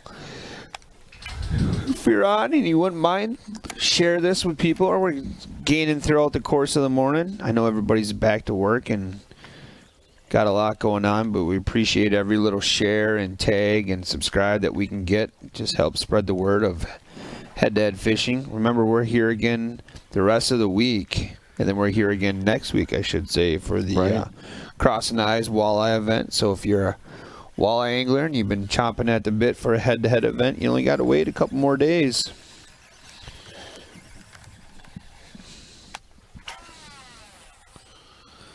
That one I'm going to be super interested to see how the walleye fishing goes on the river as well. I mean, right.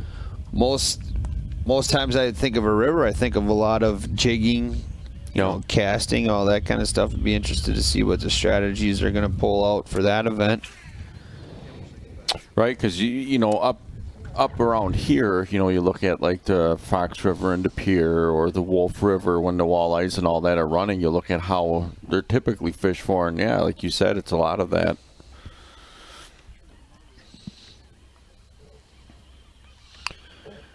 Yeah, Cap did a great job. Him and Larry took 5th place, I believe, in one event. I gotta find my phone here. What did I say, 5th, and then 7th, I believe. Let me double check. Because I know they're going to bite. There's 2 pounders here. Oh, check that out. That's a school of shad that was right there that was bubbling on the surface. Really? Yeah. You need one more to get to 10, and then you can catch your big one. You said 10 and then a big one. Oh, I did? Okay. Well, you can catch it now if you want. Okay, I'll do that right here in the next cast or so.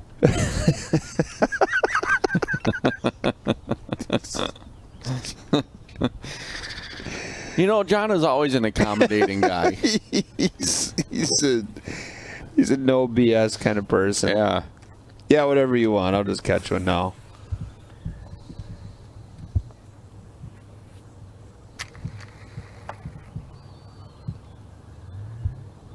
If he does, this is going to be awesome.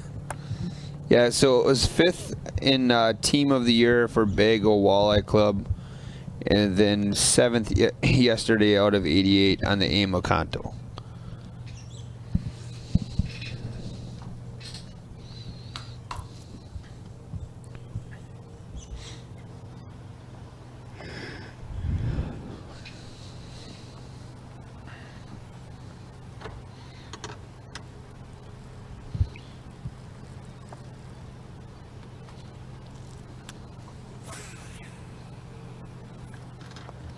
Just bombing it.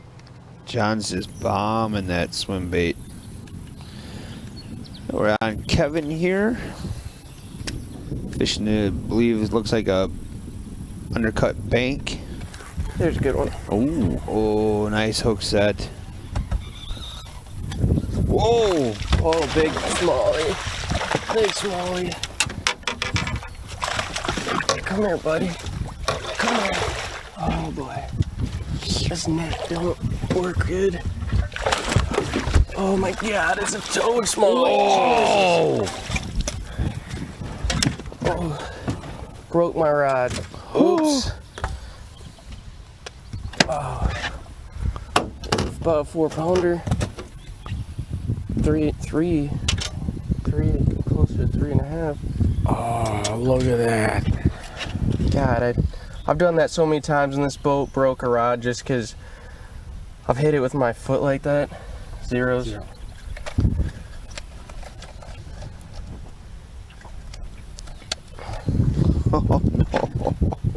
Look at the size of that fish. 3.6. 3.6. Nice. How's that for an undercut Maybe one bank? more on him. Just to double check it. Zeros? 0. Wow. You can use that H2H10 code. 3.6. 3.6. What a fish. I'm not a fan Wow. of that net deal. I think I'm gonna just use my hand from now on. That's what I usually do, and I can play those fish all day with that.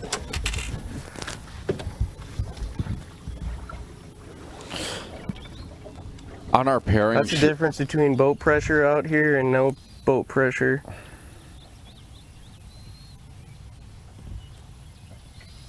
So you can see Kevin is entering that fish into the weigh live. when you know, we were Skyping in Jeremiah, you know, he mentioned that, wow. All right, 8.5. He very had a lot of respect for Kevin and said what a phenomenal stick he is and a great fisherman he is, and you know, Jeremiah knew he had his work cut out for him.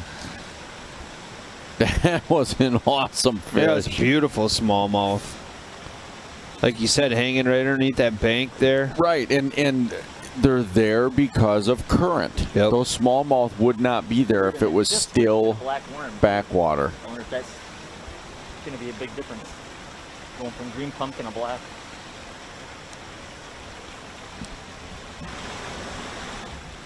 Steve Mortensen talking right now. Omega is tied up, Andy. Ooh.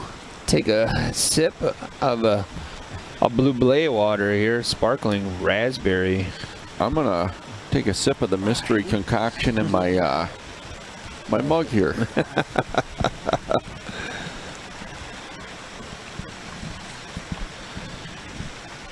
We're at the 3 hour and 24-minute mark of opening day here of Bassin on Dub Border for head-to-head fishing, the original head-to-head. Look at that cheese, baby. Man, it looks good. Oh, look at that frog. Yep. Come on, Nick. Or should we say Trim Shady? Come on, Trim Shady.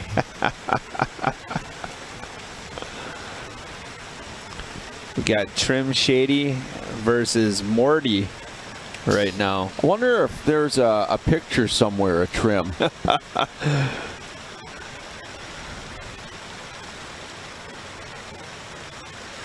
So Gary just dropped a nice little fin fact for us. He says there were a lot of head-to-head competitors in the top 5 or 6 of that AIM tournament this weekend. Wow. And you know, the guys that fish head-to-head are all quality sticks, all quality fishermen. Yep. Yep. Whether they really have a name in the industry or they don't. I mean, there's Right. a lot of great anglers out there that are looking for a platform like this Yeah. to get their name out there a little bit more. Absolutely. This platform is so huge because nowhere else can you be just an average angler and get a global platform to show your brand. Ooh. I had a feeling that was gonna happen. And I'm pretty sure he just mauled my frog. So I gotta be careful with this guy too, right? Yes. Like I can't club him or anything like that. Much as you'd like to. What am I supposed to do with that? Wow, that pike just engulfed TJ's frog. Can you imagine, TJ, the pressure on this guy, not only fishing this event today, but having Kyle in your boat? Yeah. Well, I tell you what a better way to That's get your not a questions answered. You don't touch anything. He's got to be careful. That pike had that line wrapped around his teeth. Whoa! Thank you. That was awesome. Wow. Thing took off like it was shot out of a rocket. So yeah, this format, there is no better way if you're an average guy to come out and to show what you have. You know, this is such a great platform if you're looking to work with sponsors, if you're looking to, you know, grow in the industry. This is an unbelievable platform, and it's exciting when, you know, last week we saw Mitch. You know, if you look at what Mitch did and how he takes advantage of this platform, and he really goes out there and does such a great job in speaking and talking and educating and supporting the people that support him. It truly is an unbelievable platform. I want to see...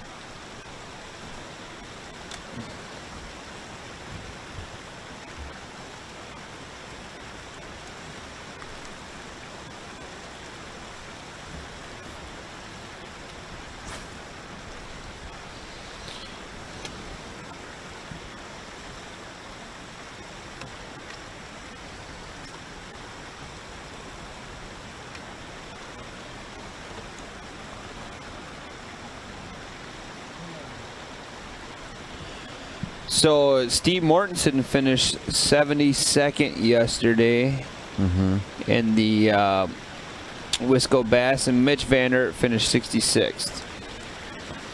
See some other names here. So And then I saw up in the third, like around 30th, Josh Credidio. Yep, 37th. Jeremiah finished 30th in the Wisco Bass event. Darrow, who's fishing tomorrow, finished 24th. Luke finished 17th. Kevin finished 16th. Wow, a lot of... And then obviously, you know, big shout out to Brian Eisch, who pulled off the win yesterday. Just had his Netflix movie unveiled this last week, Friday, I believe it was. Wow. Here's a look at Jeremiah, who finished 30th in the Wisco Bass over the weekend. Yeah, and that's out of 111 boats. That's a lot of boats. That is a ton of boats. Whoa, what happened here?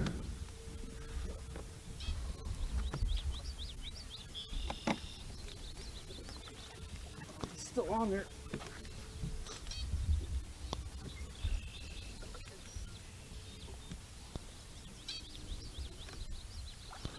Jeremiah is hand lining a fish right now. I wonder if it broke and the line was on the water, the braid, he went and found the braid, grabbed the braid, and then the fish is still on.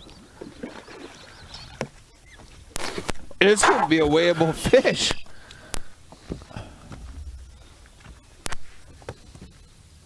That illegal catch? Because it's still on my line. I mean, I know they do it in the pros.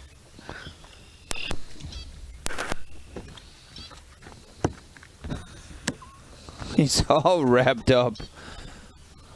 Holy cow, I don't know why my line broke, but... Yeah, it's not there for any rod there.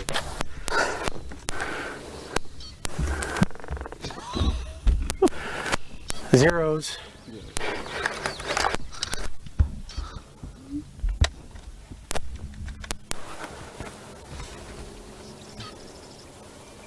Three one.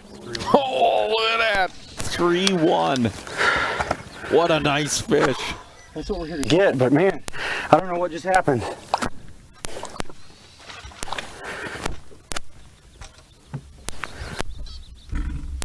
Brand new braid. I put it on last night.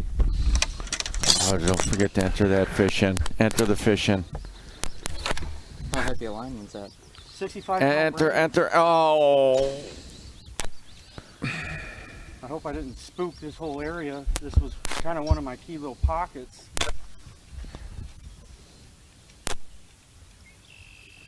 As far as I know, that's a legal catch. Every tournament circuit that I know of, if you snap the line and get your line and reel it in.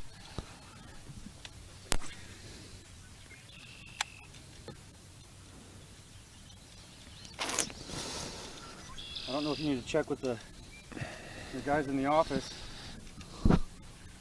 The catch is legal. There's nothing but the casting before you get to the fish. That's a 2-minute penalty. Right. We'll be. Yeah.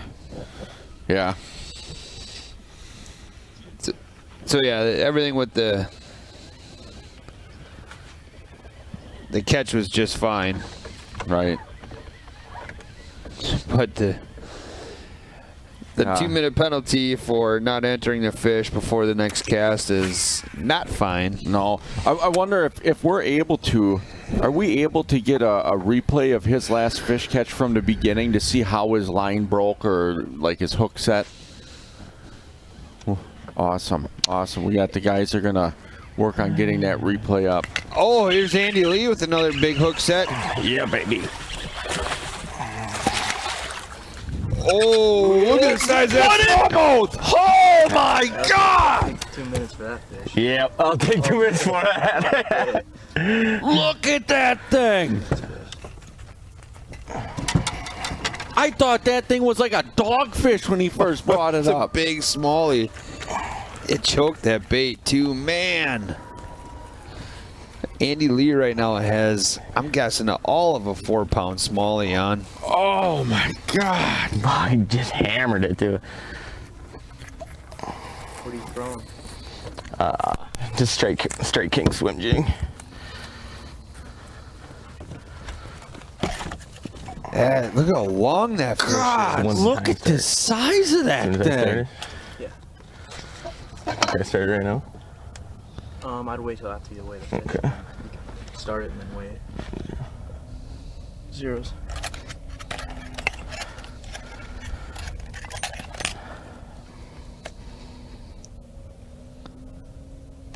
$310. Whoa. Wow. Thank you, baby. Start the timer and then just enter that fish. Okay. Dad, that looked bigger than that. Yeah, that fish was long and lean. Wow. What a beautiful fish for Andy Lee. We'll let you. Camera 6 is going to be going on at 2 minutes. We'll let you do it while you're serving the penalty. I don't know, but I can just start one here. So we just watched Andy Lee put a 3-pound, 6-ounce, right? Or is it 310? Oh, it's 310. I'm sorry, yeah. 310. Here's Jeremiah Shaver. So he's looking for the line. Yep, so right let's do here. a replay. Yep, so he's looking for his line right here.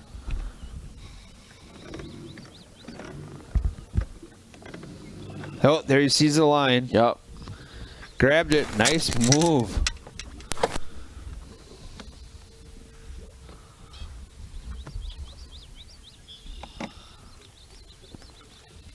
Still on there.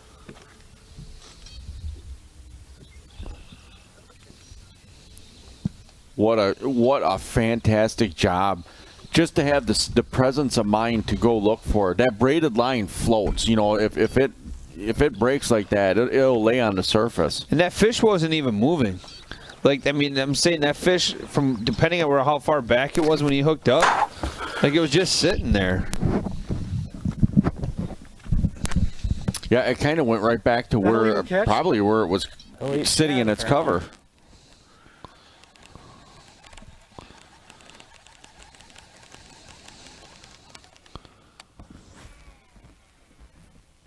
That frog was really close to the camera there. Trim Shady, did you see that? Look at that. Such great camera work. Now watch popping that frog along. Oh! Oh, These yeah. guys are good.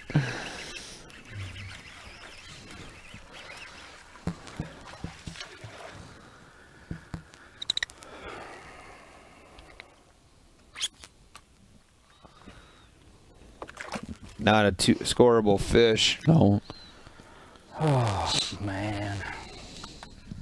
That's just the way it goes.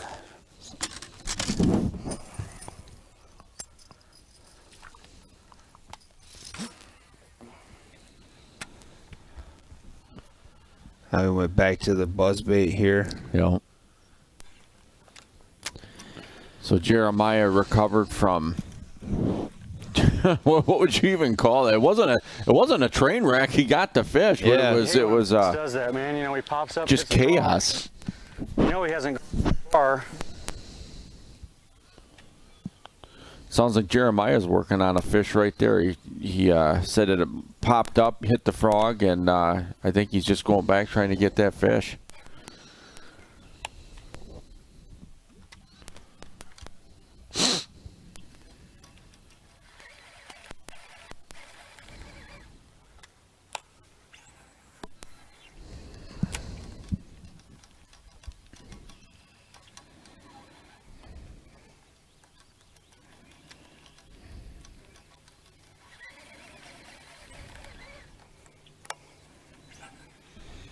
I'm just waiting any moment for that mat to explode.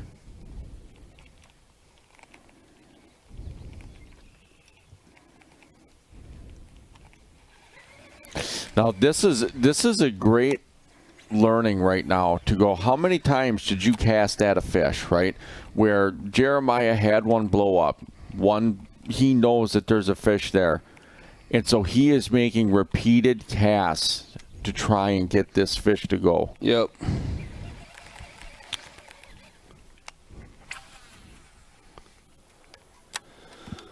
So it sounds like we might have a guest coming in here real quick. The Bachelor actually might be just swinging in. Really? Yeah, he's got a couple minutes before the store opens up. So he said if we got time, he can slide in here and talk about the event last week.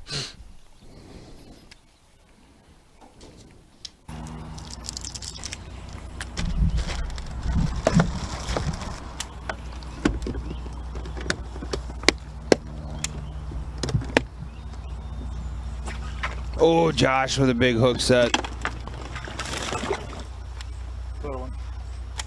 Oh, another one. It's just your audio right now. Oh, okay. Yeah, that was like a pound and a quarter. Once I get this in it, it'll be good. It's just the batteries died.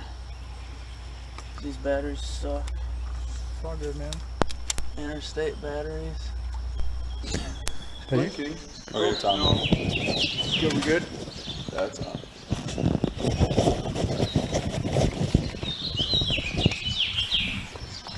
Back over to TJ. Ooh, there's a good hook set.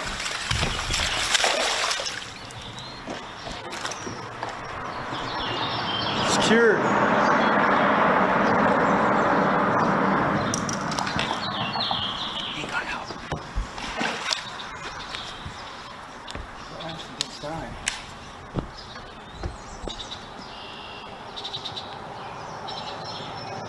TJ released that one. Wasn't a scoreable fish.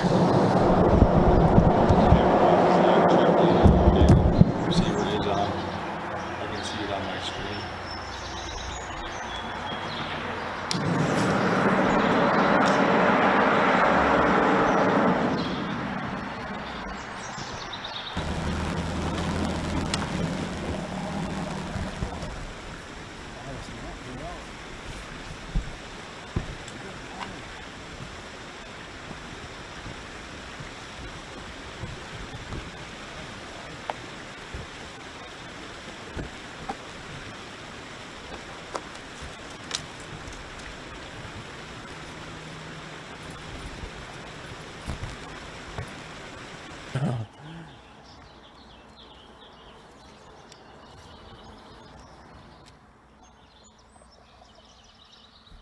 been all right fish.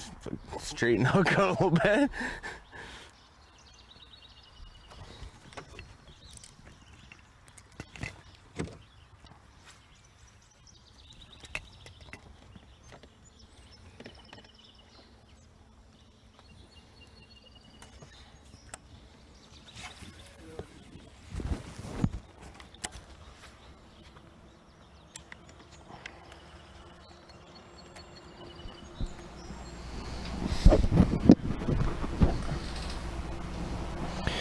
All right, so Tyson Hansen is joining us. Hi, how you doing today, Ty? Oh, I'm doing pretty well. How about you guys? Not too bad. Doing good. Perfect. We got a great start to this event down on the Mississippi right now. It looks like it. I was in a work meeting for a little while. Didn't get to watch. Just trying to catch up now. So talk to us about how it went last week, Tyson.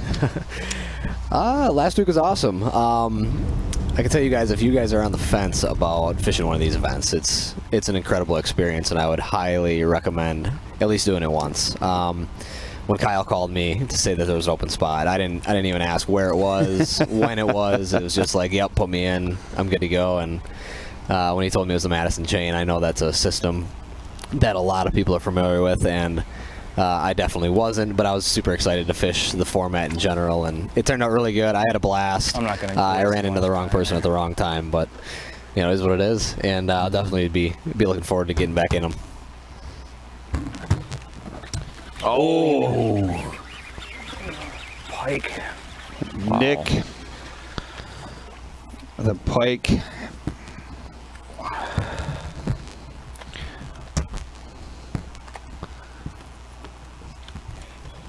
A lot of pike so far. Yeah.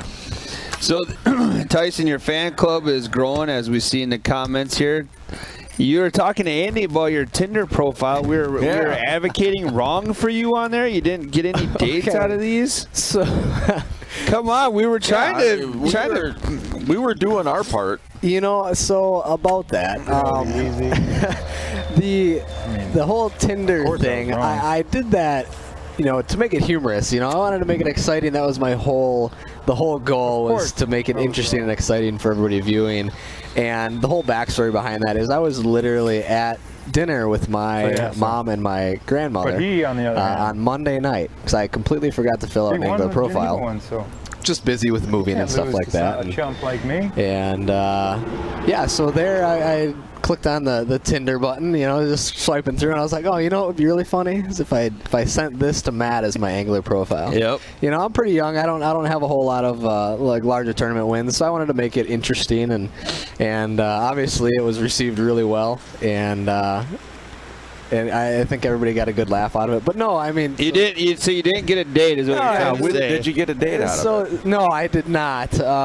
Tinder does not work that way. It's not something that you could search my profile. You actually have to be randomly. For everybody that knows how Tinder works, I have no clue. So you got. That's what was humorous about it. You got to fill us in. Every time that I would watch, you know, the recap from the day or something like that, it was kind of like, man, I mean, maybe I should have put my Instagram out there so that people could direct message me that way. Here, I thought we were trying to make because there was people in the chat that were excited to get invited to your wedding. Well, we were trying to make a love connection. Yeah, people were like, man, it's gonna have to have a big wedding after this because you got all the head-to-head fans that are coming along for the ride. What's really funny about this was there are some women that did end up watching this that might not have before because of this, because when I shared it and talked about it. So we did gain some new audience members because of this. All because of you? All right. I would say in part because of your advertising for it. There is a lot of knee kickers or knee-high boots that need to be worn in this room. Wow, I think I need to walk through the store and see what you guys have in the duck hunting department. It is hip waiter time. No, you did a great job. Oh, there's a big hook set from Nick Trim.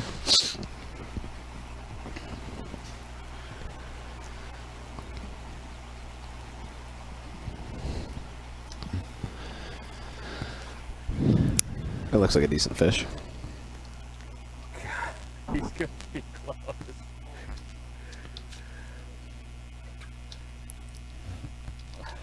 Oh, he's not gonna make it. No way.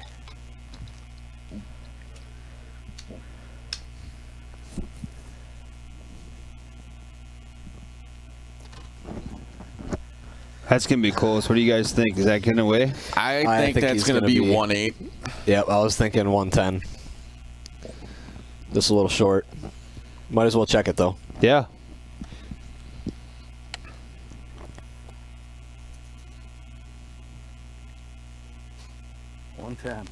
Oh, nice. I wasted the time I said it.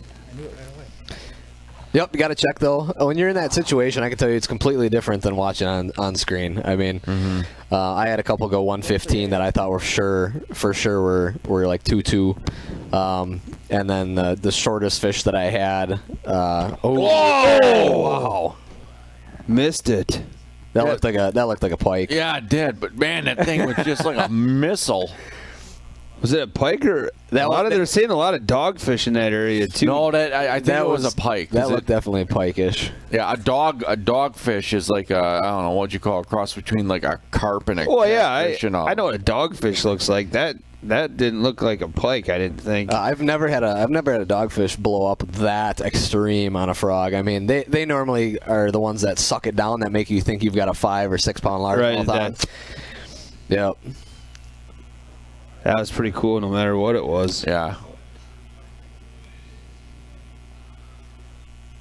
Yeah, so talk about like the progression from throughout the week. Tyson is like day one of your event, and then so on and so forth. So yeah, I fished Tuesday to start, and I didn't actually get to watch a whole lot of Monday's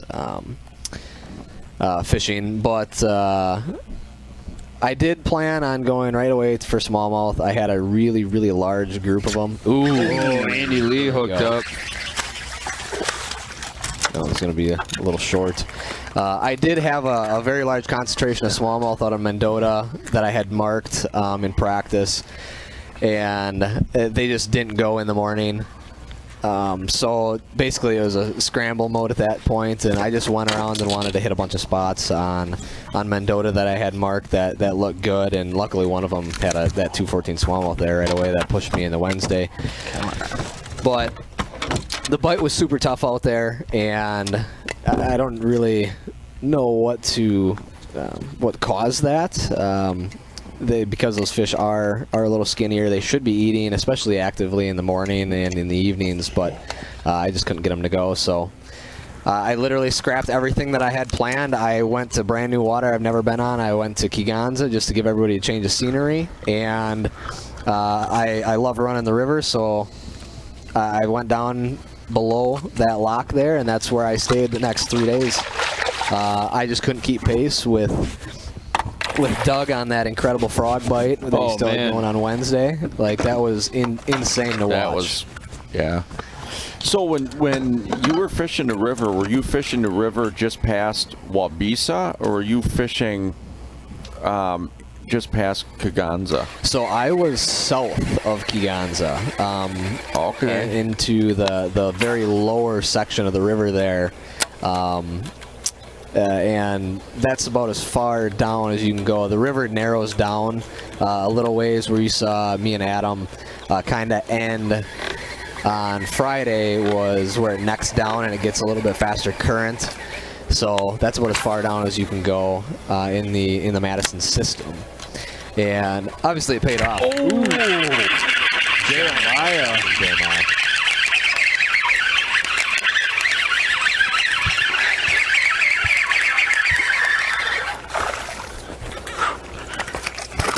That should weigh. That one's going to be real close. 2-1, 2-2. I think he'll go.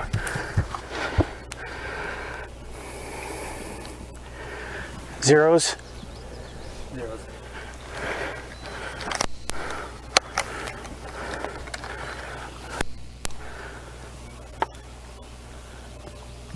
2-2.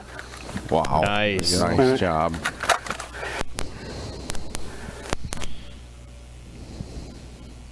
2-2? 2-2.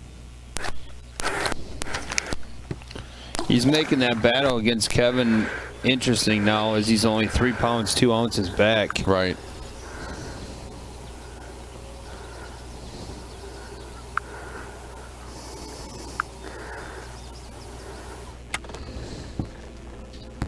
This one I knew it was going to be very exciting with the frog fishing. With a little bit lower water, those fish are going to have to pull out to the edges, and it should make some more fish more accessible for these guys. Now I would absolutely there's another blow up.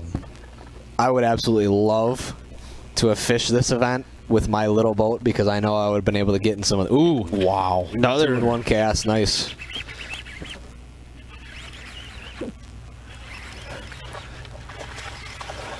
Pike! One pike missed it back there, and then I catch this one.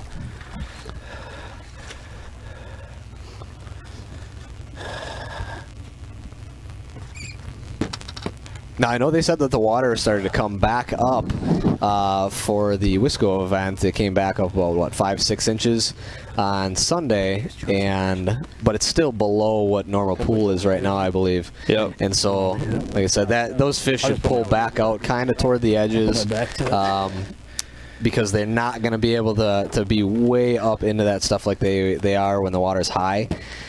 Which means that these guys are going to be able to access them a little bit more towards the channels and stuff like that, not have to push their boats into inches of water to make long casts to these fish. So it should be a really good event. We should see a lot of fish, and once these guys get more keyed into where these fish are stacking up in, I think we'll see some weights like Doug had. I wonder if too that the further away we get from the weekend, if the bite's just going to get better after all that pressure kind of subsides. Oh, John DeMay again. He came back.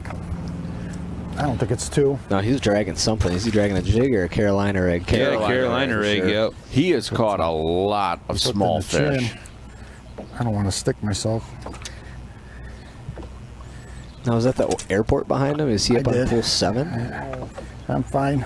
I think he's in the Black River, which is just below where pool 7 is, and yeah, by that airport Okay, area. yeah, that makes sense. I think that's a great area.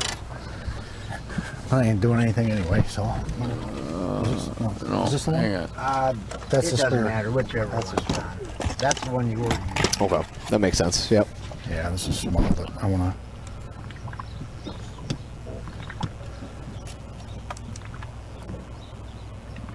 Still black. Yep, zeros.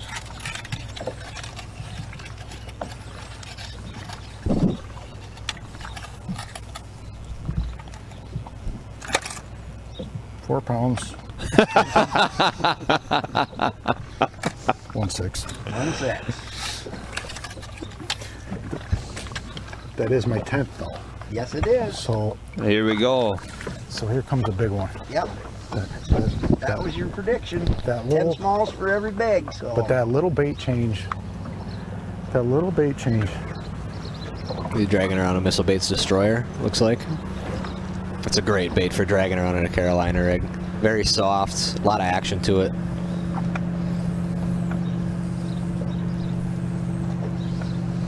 That's one of my favorite baits whenever I'm there. That baby destroyer if I'm targeting smallmouth up on Alaska, and then the bigger one for the largemouth.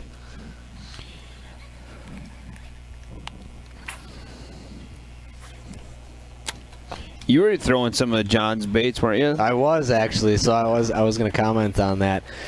Before the event, John actually dropped off some jigs that I had kind of requested. And he said he was more than willing to hook me up for the Madison event if I needed them, and he gave me some great colors, some custom jigs and stuff like that, some skipping jigs and some swim jigs, and I was able to utilize both of them to catch fish. On Wednesday, I was throwing that swim jig and had a lot of success on that. And then that one key fish in the morning on Friday that I had, that I slid that skipping jig up under the tree with. I can tell you the quality that he puts into his baits is second to none. I mean, the hooks are great. To have those thread locks on there, to keep your trailer on there, is unbelievable. I was able to catch 6 fish on one Kitech, and I mean, for everybody that knows Kitechs, knows that those are super soft baits. And like I said, I was able to get 6 on them on one swim bait. That was pretty incredible to me, and definitely some swim jigs that I'll be carrying, and as well as the skipping jigs, as long as he's keep making them. I mean, they're great quality. I almost caught myself, man. I almost let her go above the gunwale of the boat. Like, what are you doing there, Steve? Steve's in a very popular location there. Just a great fish producing spot all the way around. Might have been small fish.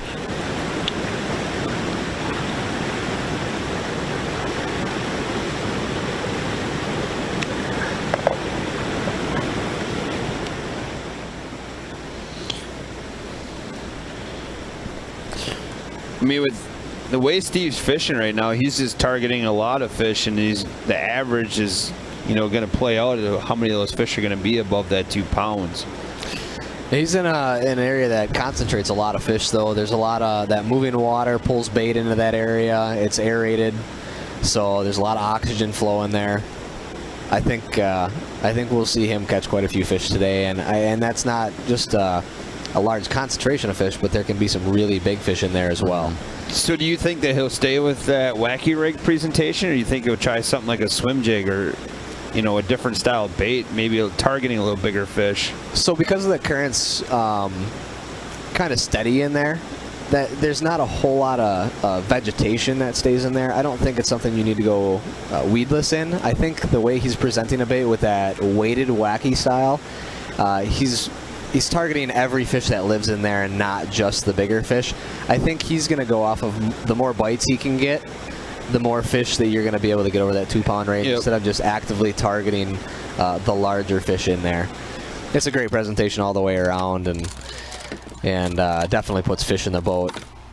And it's working out for him right now. I think he's leading right now. So yeah, he's very committed, because I have not seen him have a different rod in his hand other than that one. Yeah, he's up by 4 pounds 10 ounces. Yeah, there's no reason for him to change. No, it's working for him at this point. Definitely is. Wow, Kevin's trying to get back in some thick stuff. A 2 pound tournament, I wouldn't even came in when I saw what it looked like. And that's where I'd be. He's got a similar boat to what I've got. I wouldn't have.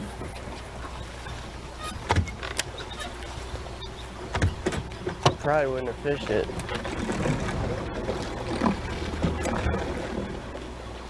Yeah, he's getting way back in the snot there. Definitely. And as those fish start to pull out, they're going to be in the thickest structure, thickest cover that they can be before they have to go out towards the channel. So that makes a lot of sense that if he's getting just past that first edge of the lily pads next to the harder structure, those fish should be there, and he obviously knows that.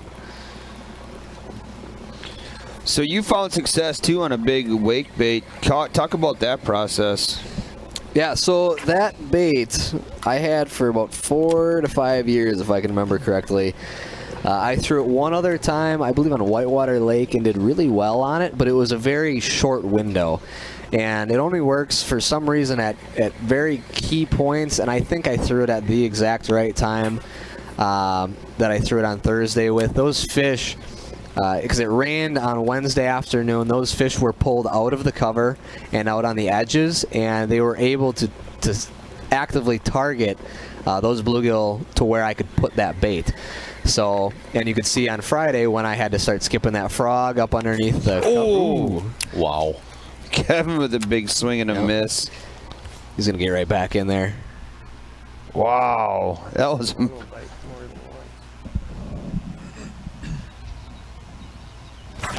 Oh! Wow. That's a dogfish. He sucked my frog under. Yep, and that's that different bite that I had mentioned a little bit ago. Those big dogfish, they just suck the bait down. Now, what's tricky is that could be a really big largemouth too, and you never know. Right. You just got to keep getting back in there. Yeah, he just doesn't want to eat whatever it is. That's not good, because yesterday that was not how this bite was, so I'm thinking I may get away from it a little bit. Try to put some more smallmouth in the boat. He is making some salad. So whatever that fish is, it went for it at least 3 different times. You gotta listen to the fish at this place. Let them tell you what to do, because if you don't, you will definitely get your butt whooped. Yeah, and he's so right in that. I mean, even if that is a larger largemouth or something sitting back in there that he missed twice now, I'm assuming he was a little bit farther away than he felt comfortable throwing a flipping bait back in there to try and get that fish to bite again. But like he's just said, if they're not eating the frog nearly as well as they were the last couple days, that's an adjustment that he just told himself that he needs to make. And we should see that adjustment come into play here. Wow. So Jeremiah just found where there was a fish, and he's making repeated casts to it. He had one follow it out. I think it's a pike.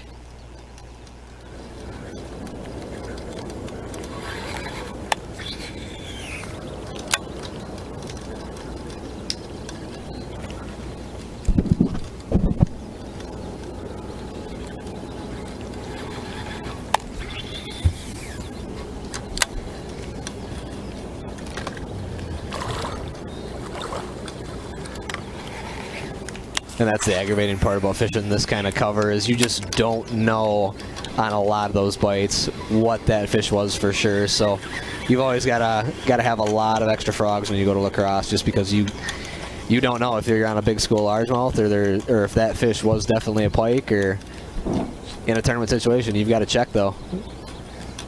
And it's about 50-50 where it could be a pike or it could be a big largemouth. So.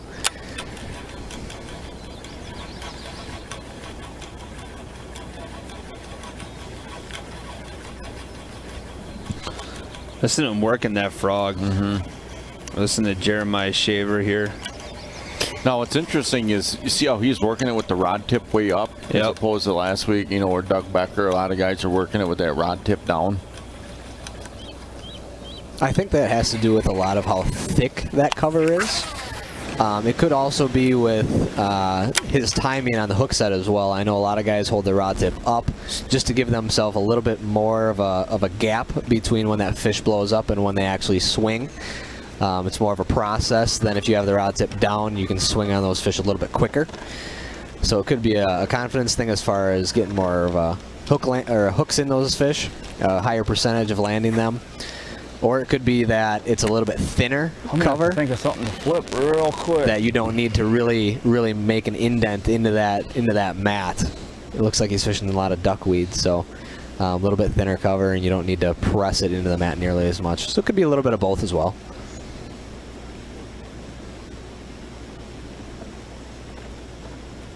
It just baffles me. There's so many fish. And where we started, I mean, they showed themselves up there, but you really can't tell here. There's a ton of fish here. That's the real Trim Shady giving some insight. Split screen here between Josh and John. So Tyson Hansen's in the studio. If you got any questions for Ty on his event last week, make sure to drop them in the comments. We'll watch and relay some of those. Up again. Oh, they're getting smaller. Big one's got to be there. They are. They've been caught here. I caught them. Caught some yesterday here. There were 2 evens.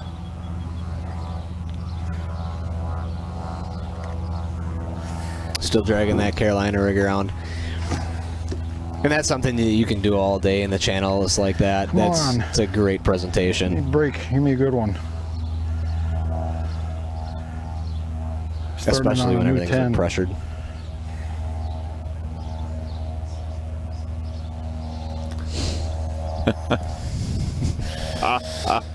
Big one's got to be here. Zach just identified the plane as a Cessna 172 in the background.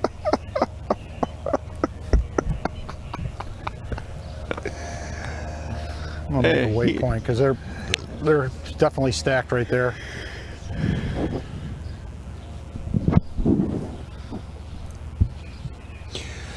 So Tyson, talk about your boat strategy going into the event. You started with one boat and you finished with another. Yeah, so I actually borrowed my dad's Triton TR20 for the first 2 days of my competition there, and the strategy behind that was definitely speed. I wanted to be able to run from spot to spot on the bigger bodies of water. My main plan was to fish Mendota or Monona, both for the whole event, but those bites for me just shut completely down. So when I went to Giganza on day 2, again, it was just a matter of speed. I wanted to be able to bounce around that lake quickly, and his boat definitely is a lot better for that. The last 2 days that I fished, it was access to water that I knew nobody else was going to be able to get their boats into. I carry a push pole in that little boat, and I don't know if it showed up on film or not. I didn't get to watch all of Friday. Where I had push poled myself up into the reeds where I'd caught some on Wednesday, actually casting from the front of my dad's Triton. So I wanted to be able to access that water up there to see if those fish were still in there. But after the rain on Wednesday, I think those fish kind of vacated, being way up into those reeds. And like I said, when they pushed back into the channel on Thursday, that allowed me to access them on the edges of the grass with that wake bait.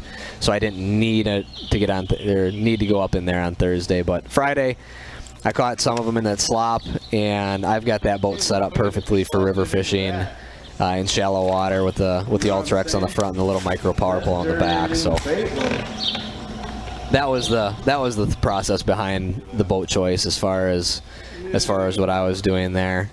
Once I knew I had a good area where there was a concentration of fish and I could go into my boat and get into access a lot of that water, that was the big deal for me. I just knew this was coming up, and I think there's a few like 2-pounders and stuff, potentially.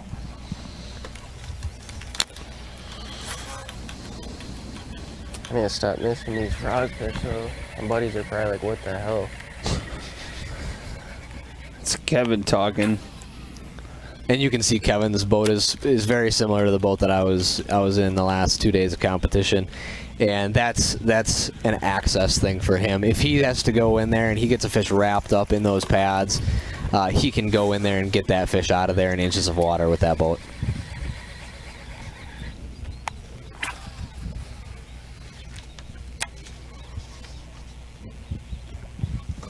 What that was.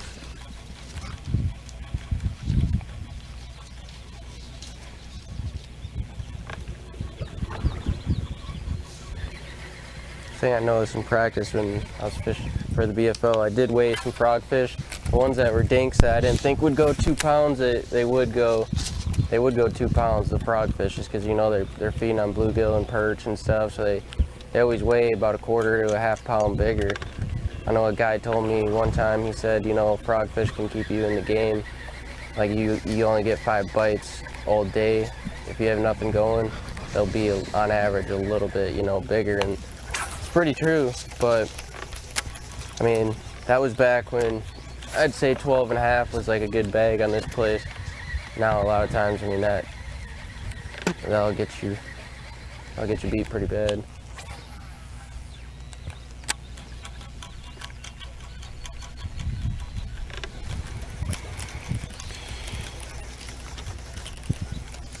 So we have a question. I started a little too far in. I wish I would have fished this a little more.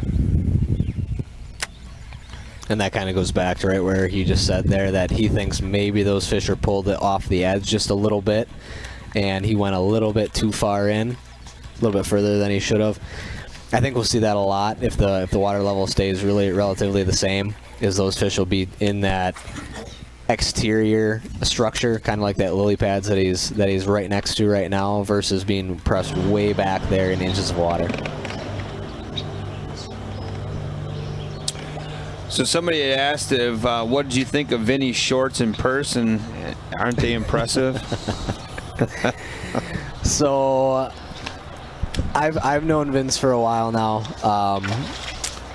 Ooh. Wow. TJ. That was odd. Too bad he won't measure.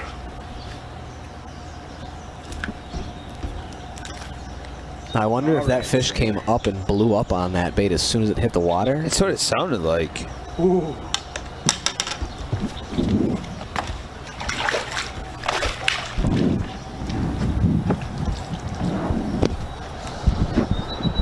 So back to that, I've known Vince for quite a while now. He's a fellow Get Bit Baits promotional staff member, and I've fished quite a few events against him, and I think I've seen them shorts a time or two beforehand. Now it's a whole different experience now. I can tell you, when you're fishing 1v1 against them, they're a little intimidating. Not gonna lie. When you're fishing up against the guy that's got that much confidence, you know you got to bring it.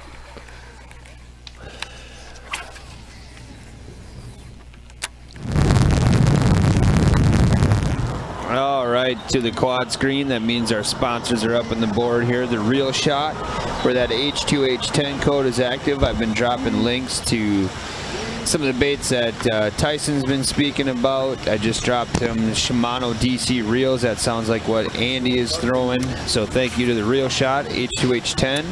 Thank you to Sportamotive. Earlier I dropped a couple of links to their used. So you can check them out at sport-o-motive.com. Omega Custom Tackle. Brad Fuller sat in the hot seat where Tyson's sitting last week. You can check out Omega on their website, or you can find their products at therealshot.com. Meg's Custom Rods, we got a bunch of those in stock. You can check those out on therealshot.com as well. And then, of course, Motor Sock. Thank you to all our sponsors this week here at Bassin on top order, pools 7, 8, and 9 in Lacrosse. Watching head-to-head fishing. If you haven't done it yet, go ahead and share this with everybody. Tag a couple of friends. Let everybody know that you're listening to the Bachelor himself, Tyson Hansen. Now's the time. Tag a couple of your lady friends, and they can get a direct message to Tyson if they want. And if you're within, how many miles are you set up for?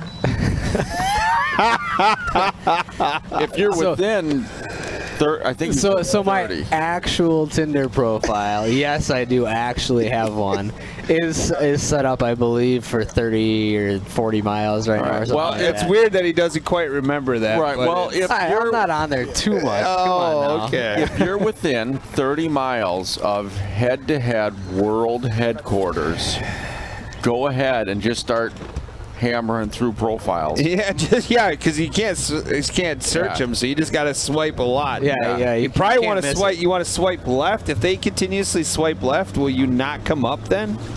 Oh no! Eventually, or do you have to swipe? Like can you just scroll, or do you have to? You go have up? to pick one or the other. Okay. So like, there's obviously only so many people within a 30-mile radius that have a profile. So if you're within right now, like 30 miles of Appleton right now, I'm probably gonna come up. Probably. So, or we'll spin it this way: if you get a swipe right from a Tyson Hansen, you might want to open it up. Right. You might want to check it out. It's really loud, that airplane. Wow. Yikes. I feel like I'm yelling, and we're only 6 feet away from each other. I was actually lip reading right there. On the flip side of that, if you're not on Tinder, looking for sponsorship. My Instagram is Eagle Outdoors. You can drop a follow and a message. That'd be cool too. Yeah. You know. Or you can just come, what do they call it? Shadow them in the store? Yeah, come. That'd be a little weird. Come shop at the Real Shot. Well, you could shadow them and then ghost them. There you go. Just not talk to him at all. That would be strange. That would be strange. No, I actually have a couple days off now. I did work this past weekend and stuff, so I'm gonna be getting on the water somewhere. I think I'm gonna go to the UP for a little while today and hang out up there. I've got an event on this coming Sunday at a little lake system up there, so I'm gonna go relax, enjoy the warm weather, get back to fun fishing. Right. No pressurized fishing. Correct. So are you off today then? Correct. Yeah.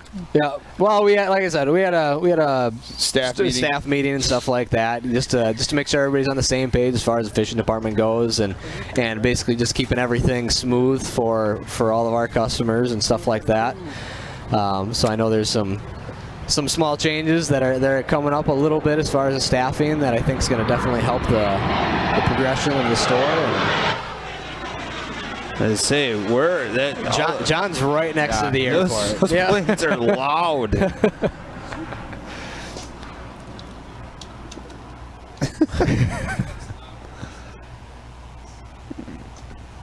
So that's 421C was one of those planes. Yeah. What was the last one, Zach?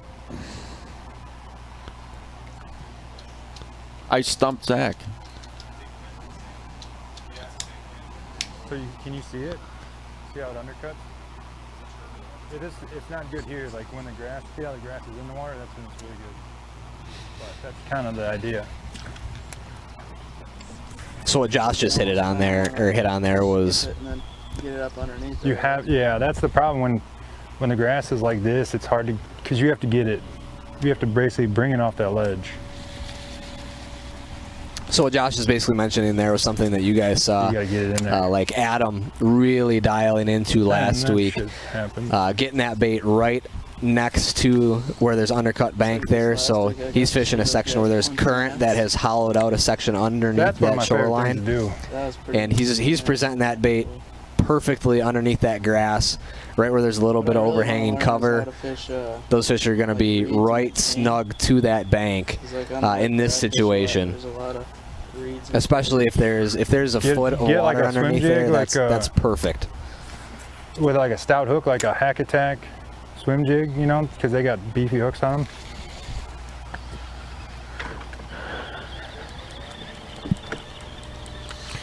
Well, I was listening for Josh. He was giving away some information there. Yeah. What kind of plane was that? A really loud one. Oh, there's Andy Lee. Wow, it's like 2 pounds. Maybe. Hopefully. No. God. Boy, they are thin. They're so close. That looks like it's going to be in that 112, 113 range again. Yeah. Hopefully. But you just don't know when you're holding that fish right there. He does.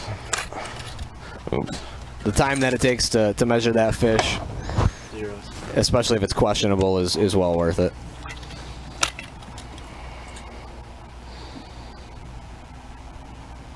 $110. Well, he had an interesting technique to close that with his body. Yeah. Try and fumble with his other hand. Just put it in, close it with the body. The other thing kind of strikes me as interesting is his casting technique. That one-hand bomb. He's just like throwing a baseball. He's throwing some mega bombs too. It takes some wrist strength. That's something that I can't do. I know that. I can backhand skip some baits, but that takes a lot of strength to whip that out of there. Oh, wow. Kevin hooked up. That fish definitely won't wait. You know, another guy who is a one-handed roll cast skipping maniac. Oh! I almost did it. Caught myself. He almost fell in as well. Wow. I always tell people I'm a quick learner, you know, but I almost messed that one up. Knew there was a fish in here, but I didn't think it'd be a dink like that. Maybe a 2-pounder. Yeah, another one-arm caster is Kyle, tournament director Carpenter. Is he a one? Yeah, he is. He is crazy when you watch him. So Kevin has 8 BFL top 10 finishes and 1 BFL win on the river. He's definitely a river rat. Yep. I have cashed 3 checks at the Toyota Series level. Also took a check in the Bassmaster Open last year out of Lacrosse as well. He said he moved to Lacrosse 6 years ago in 2014 from Dubuque, Iowa, which is on pool number 12 on the Mississippi. I moved to further my fishing career and make Lacrosse my home water since all the big tournaments come here. I fished on the river from pool 12 to 4. I've also fished so many different pools on this river that has really helped me to come to understand it. That was carp, maybe? Pretty big. Right there. He says, I grew up spending my summers at my parents' cabin on Big Lake Chetek in northern Wisconsin. Chetek was on the list earlier this year. We had red cedar, Chetek. Yeah. Beaver style baits. These. That would have been a great. Nobody signed up for that one. Man, I would. That would be an awesome fishery.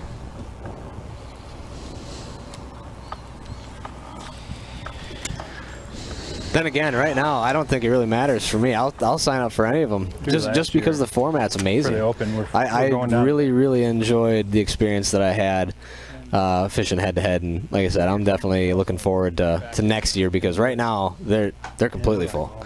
There's no way to get into another event this year, and man, wish Kai would drop another one. I've been working on them. So back to split screen with TJ and Andy.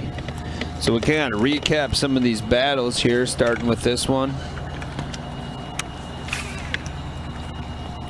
So Andy has just swung and missed as well. One scoreable fish right now for 3 pounds 10 ounce. That was a beautiful smallmouth. TJ has caught a couple, just not a 2-pounder yet. As soon as it hit the water. Come on, you didn't even get it that time.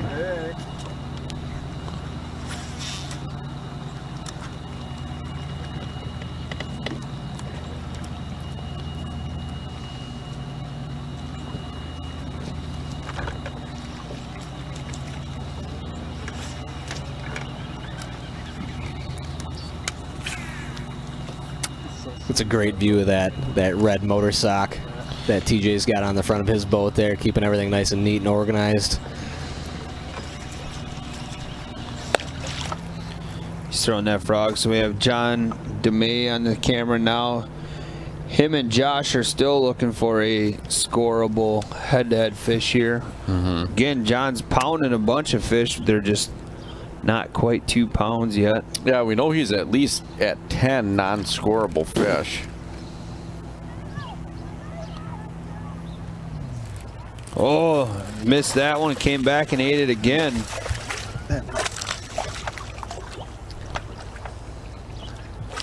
So it looks like he's switched up now to, must be a swim bait now. No. God dang. Man. That's a good size swim bait too. I can't not weigh it and then wonder. So, like they say. Yeah, I don't know. When in doubt, weigh it out. Are you sleeping back here, Andy, or what? I'm just chilling. Just chilling. 1.6. 1.6 again, you think? I think he's pretty close to that guess.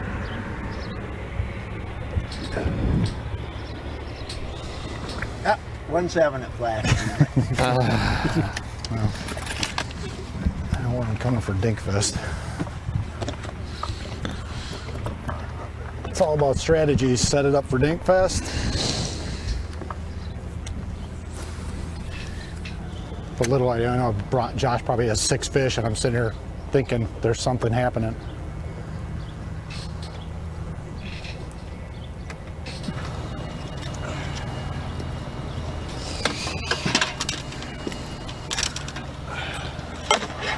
He is in tight.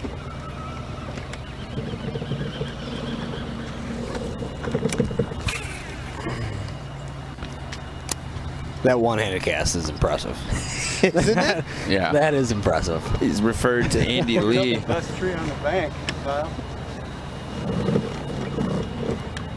Yeah, TJ got hung up on the wrong tree there. That best structure you could probably find. And then he'll go up to this little bush up here and just blow up a 4-pounder. Wonder if he plays tennis. Oh wow, yeah. That's a great reference there. That's That might be a good question to ask him. Yeah, we should find out. Check your notes here. I'm gonna dive in. He didn't put any of his hobbies in there.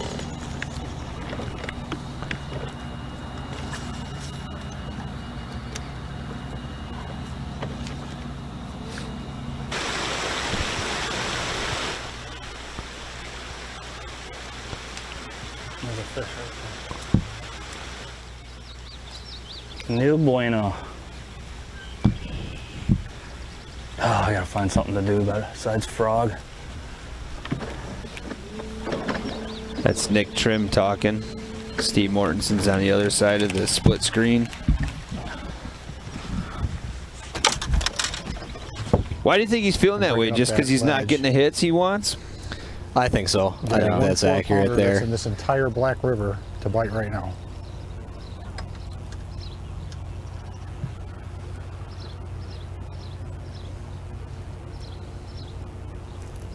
Oh, Yeah, good bite.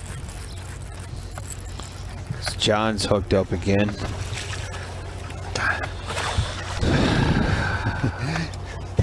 Come here. It's 111.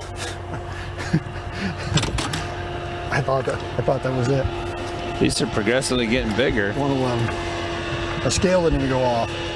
There. Yep, you're good.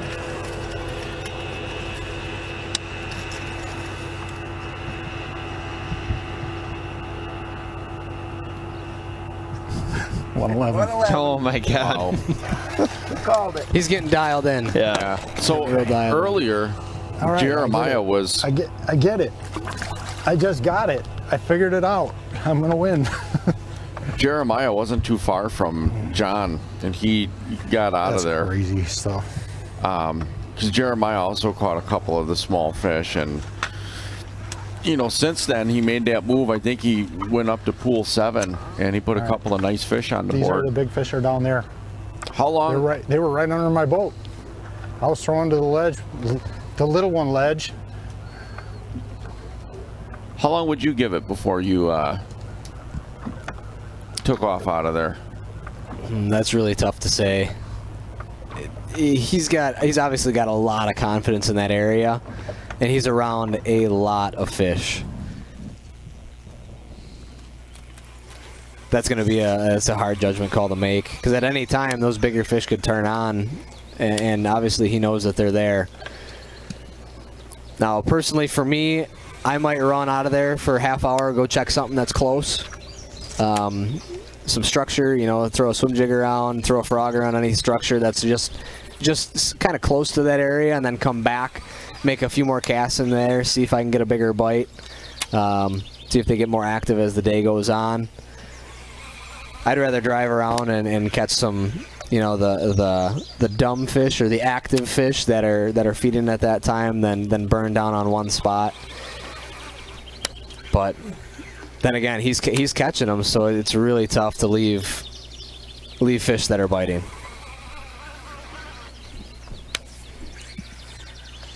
Yeah, for those who are watching, if you're curious about a certain angler that you're a fan of, or you know personally, we'll flash through all the battles throughout the 5 hours, but you can always pay attention to the Way Live scoreboard. That's where all their last names with their weights are flashing through. No, pretty tough.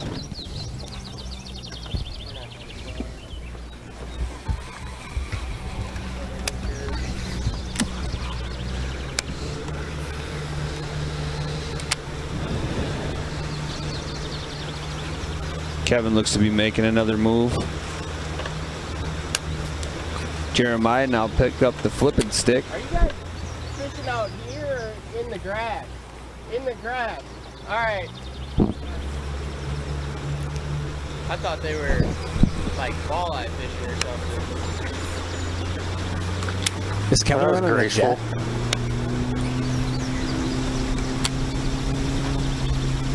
What was that? Is Kevin running a jet boat? I don't. Well, it could be. I don't. Normally those center console boats like that are or can be a jet boat.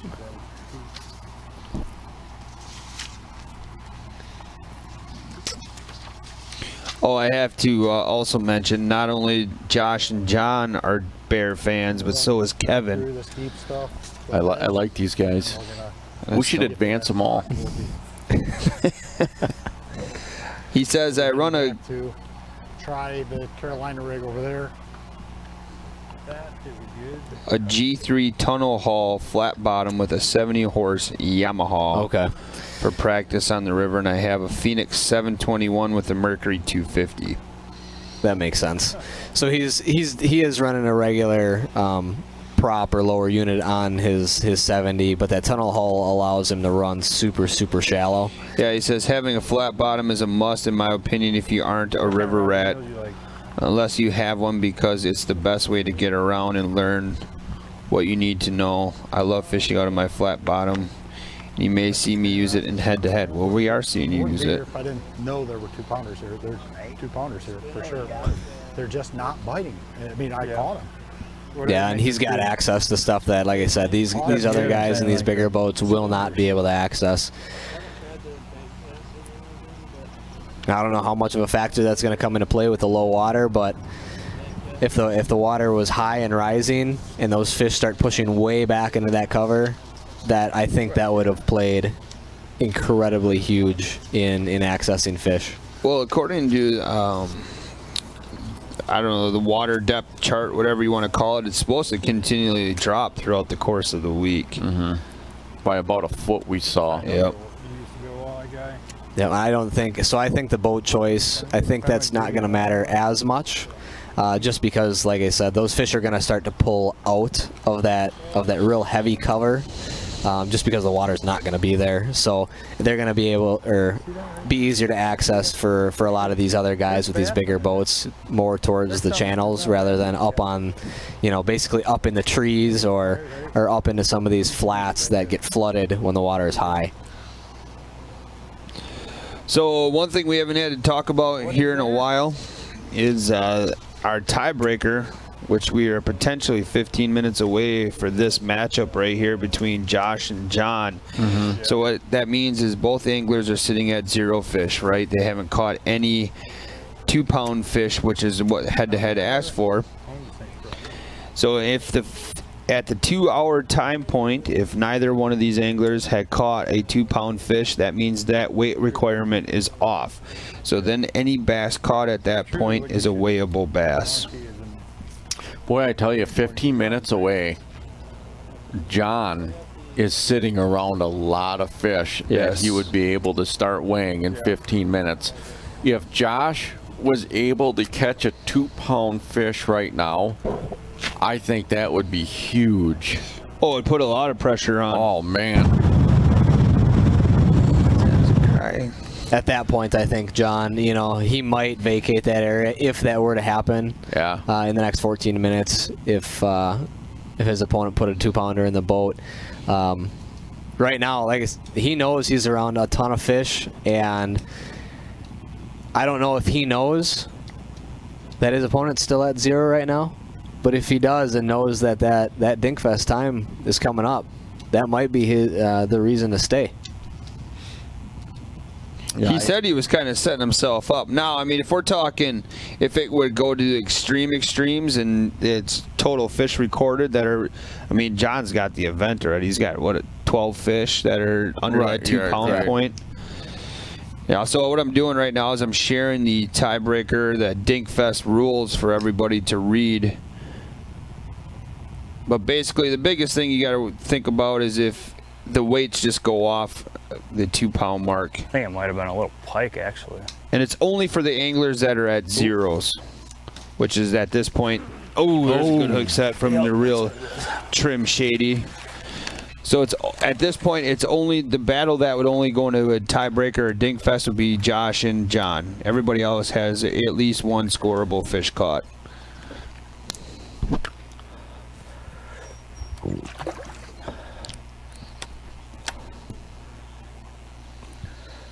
It's just weird. We haven't had to think about a tiebreaker at all at Dinkfest.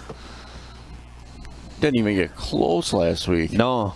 Anyway, I mean, we were 3 weeks before last week's event, so I haven't had to think about So if you're curious, though, we do have some stickers for the Dink Fest. We made it a thing here at Head to Head Fishing. You can go ahead and get those on the realshot.com. Take advantage of that code. But Dink Fest and dinking, let's go dinking. It is a thing. I mean, I'm gonna have to put some of them on my boat. That's like I said in my Tinder profile. I'm pretty good at catching limits, but sometimes those fish can be right at that 14-inch mark. But so I'm gonna have to get a couple of them before I leave. Throw them on my boat. I love those shots of the boats running. Yeah, that's so cool. Oh, I just shared an H.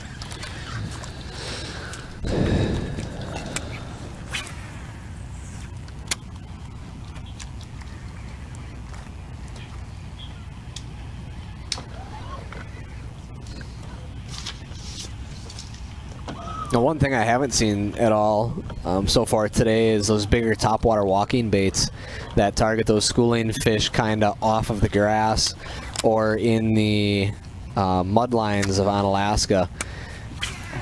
If these guys are getting them on swim baits and frogging and stuff like that, I think as the water comes down a little bit more, that some of those popping style baits or walking style baits could really come into play if you get on the right school of fish.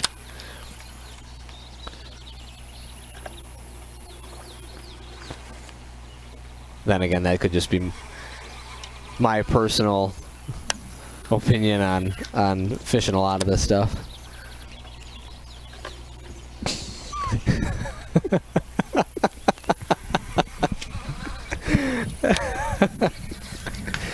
Matt's over here passing notes in the studio. He's not passing notes. He's passing sound advice. Sound advice. Sound advice. Just trying to help him make his Tinder profile a little more attractive. The do's and the don'ts, I guess, of... Yeah, that would be a definite don't. Don't do that. Don't do that. So my dad's watching here. My dad is the ultimate Packer fan. I know there's a lot of people, what he says... I hear their Bear fans are in this event. I wish nothing but the best of 1-pounders for those guys. Well, you're about to get your wish in 10 minutes. He's such a anti-Bear fan that when the Packers are playing the Bears, this might 9 minutes here before tiebreaker Dinkfest, and John's hooked up with a good fish. Oh, I don't know if it's going to quite go. Okay, so if you're John and you're around that many fish that are under 2 pounds, do you want to catch a 2-pounder right now? I think you do, because Josh hasn't caught a whole lot of anything. Now, John doesn't know that, but... No. But, I mean, if you scored John's fish right now... I know what you're saying. He's at least at 15 pounds. Yeah. Right? Yep. And if the other guy is just not catching fish at all, zeros. You know, if he catches a 2-pounder here and all of a sudden the one fish the other guy catches is a 3. Yeah, that could go into strategy here. 1-9. Do you set the rods down with 8 minutes left and hope that his opponent doesn't catch one? Right. And then just go and try and catch as many as you can? Because he is consistently catching a lot of fish. Last cast. Felt like a bigger fish because he hit it right at the boat. Well, let's ask the chats. I mean, what would you do in your situation if you're, 8 minutes, 25 seconds away from Dinkfest? Are you taking Andy's advice? You're still obviously going to try to catch a fish, but like Tyson said, you just kind of chill and wait 8 minutes out and just start pounding them then? Do you start watching the Super Bowl Shuffle for a little bit? Really get that losing mindset. Do you start watching some? Do you start watching some highlights? Jeez.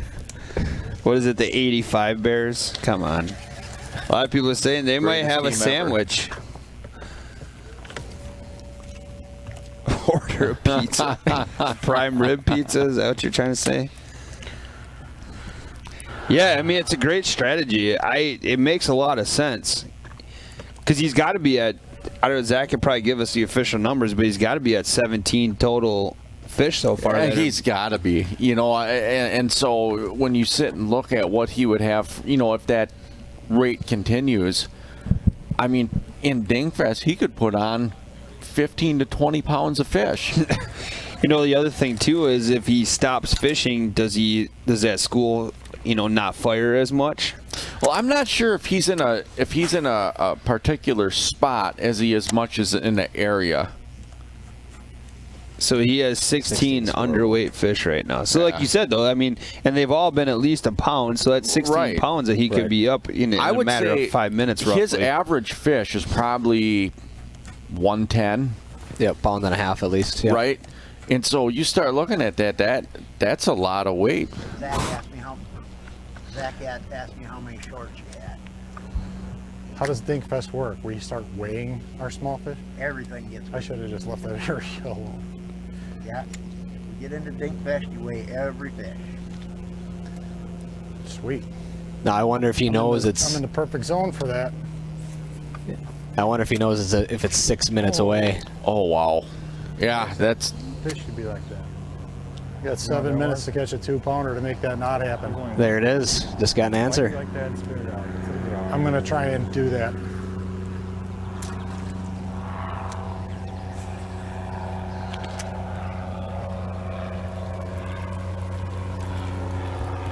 Well, I suppose when you're in John's position, you don't know how many fish Josh has caught. Very true. So Josh could be right up there with him as far as numbers go and be around the same size of fish. Yeah, and you it's don't just know. John doesn't know that. Yeah, Josh is not catching fish. That's why they steal my tail.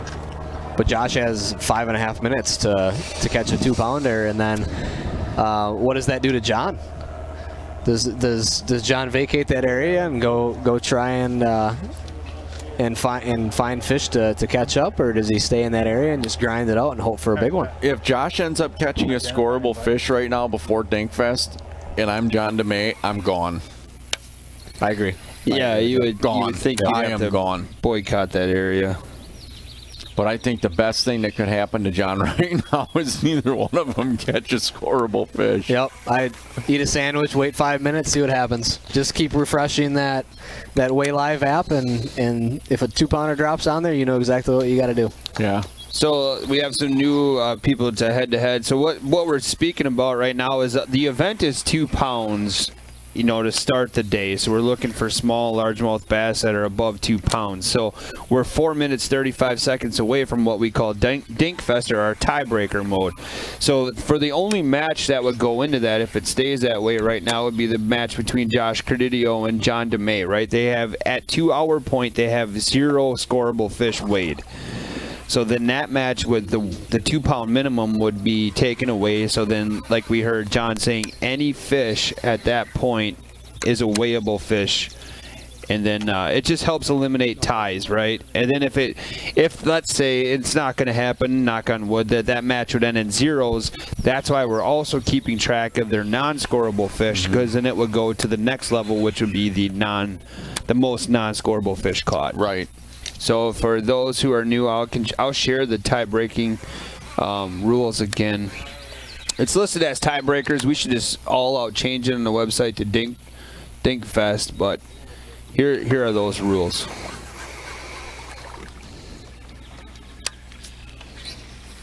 And it gets fun. I mean, nobody wants to see a bunch of small fish weighed, but we can't have. It's better than a coin flip, which we used to do. Right. Very true. Right. I mean, well, I think a coin flip was that one walleye tournament. It was pretty apparent. Like, holy cow. Yeah, something needed to change. And again, like Andy, you've talked about it a bunch. It just goes to show you that head-to-head is ever changing in the way of the angler, right? Yeah, for the best, for what's best for the anglers. What's best for the sport. So yeah, and you guys take in so much input, not only from the anglers but also from the audience too. So, and not everything can be accounted for. There's certain stuff that happens on the water and certain situations that come up, and you have to be able to adapt on the fly. And that's the nice thing about having individual events spread out with the ability to change minor things in between them. It keeps it flexible, but also keeps everybody on the same page and stuff that needs to happen. It allows a head-to-head to change them on the fly. And the thing about it, that's every day is basically a new event, right? Like your scores don't carry over from day to day, so you get a new competitor every single day. So it's a new day as you progress, right? You're not fishing the same person every single day, so it just keeps it more interesting in that 16-person bracket. Right. I mean, you look at last week, Doug Becker's day of 42 pounds. The next day of 36 pounds. If you would look at a tournament that carried weight over, right, nobody would catch him. That would have been a runaway. Well, I shouldn't say that. I mean, you posted a couple of days of 20 plus pounds. Yeah, I had 19, 21, and then 23 and a half. Yeah, I mean those are big fish days. Now, I still didn't catch Doug though. That was the thing. So if the weights had carried over, in 2 days, he outweighed my 4 days of fishing. Yeah. So that's why this format. And that's is including so 2 days of zeros, right? Didn't he zero 2 days in a row? The last 2 days, yeah. Correct. Can you just think about that, though? The guy zeroed 2 days in a row. Still had over 75 pounds of fish. Oh, my God. But, yeah, I mean, Adam put up multiple 20-pound days. Is Kevin... Oh, just missed something.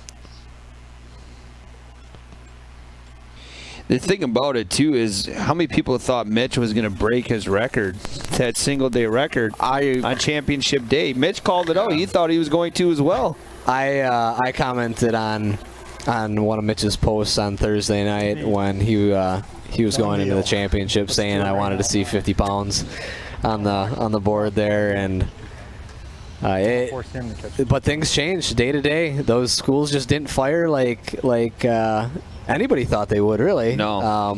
And that's where that lake system can be really tough. Pressure changes, those fish move a little bit, and they're not locked down to one area like we thought they were. So here we're 20 seconds away from Dinkfest here between this matchup between Josh and John.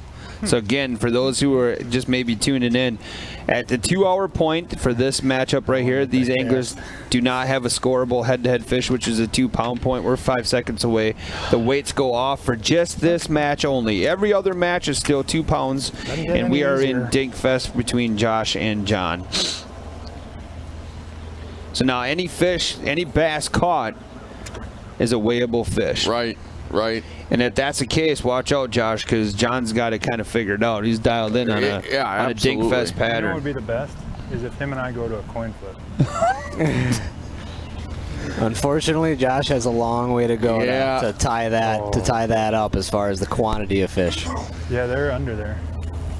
But I got what you call a professional overrun. Actually, this is like a semi-professional overrun. Not a true professional. Boy, I had one of those last night. I thought I was going to end up cutting it out. It was bad. I looked at my reel and I'm like, oh no. I got it out, luckily, but it was. I'm going to fish this. I'm going to fish this, and then I'm going to go back over to. I just don't want to waste 6 ounces. Those things were horrible. I mean, they count, but All right, we'll go get the 2, 1. all I got to do is cast and reel at the top, and they're there. Sounds like John's got a great game plan for the rest of the day. And I'm kind of curious of what Josh's game plan. He just said the same thing. It's time to go find some 1-pounders. That's not something you plan for on the Mississippi at all. No. I mean, if there's anybody that's set up for catching 1-pounders, it would be Steve Mortensen throwing that wacky Cinco. Yep. Very true. And he doesn't have to worry about it. I mean, he's obviously well above that 2-pound mark. I mean, right now he's sitting at still 4 pounds 10 ounces, but even that bite's not firing as much for him. No. You know, most people say that wacky Cinco catches him not all the time, but a good portion of the time. If you need a bite, that's a good bait to throw. Yep.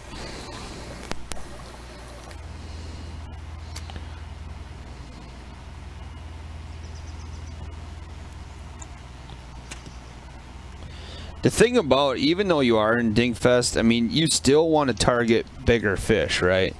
Because it just gives you a bigger lead, obviously. If that guy's on a school like John is See how anybody else is doing? 1 pound fish. If I would Josh actually hook say up- you'd want to target schooling fish. That's a good point. I wouldn't He's care if they doing were good. 12 ounces, because if you can go every single cast and just Yep. have a school. Oh, always. But I mean, just think about it right now. If all of a sudden Josh flipping that heavy cover hooks up with a 5 pound fish, right? I mean, Oh, that it's sets. not even lights. It's not even good. Somebody should have 40 pounds today. 40? Yeah. It's the Mississippi River, dude. He's got the most weight right now. There's more fish in this river than there is probably anywhere else. The second best weight is 5 pounds. Can you see how TJ's doing? He's another one. He got nothing. Oh my God. We're probably gonna see TJ later if this continues. So, Nicholas, TJ, and you and your competitor, that's We all have zeros? nothing. Holy cow. And the other guys got like 3 to 5. I'm gonna take a leak and drink some water real quick. Like we said, we answer all the questions on head-to-head. Yep. What happens during tournament day stays on tournament day. Yeah, as I we don't look get at. it. You've got good current flow coming down all these grass banks. A lot of them are undercut. A lot of them have root systems on them. You know, there's a stump right there. I'm in deep water.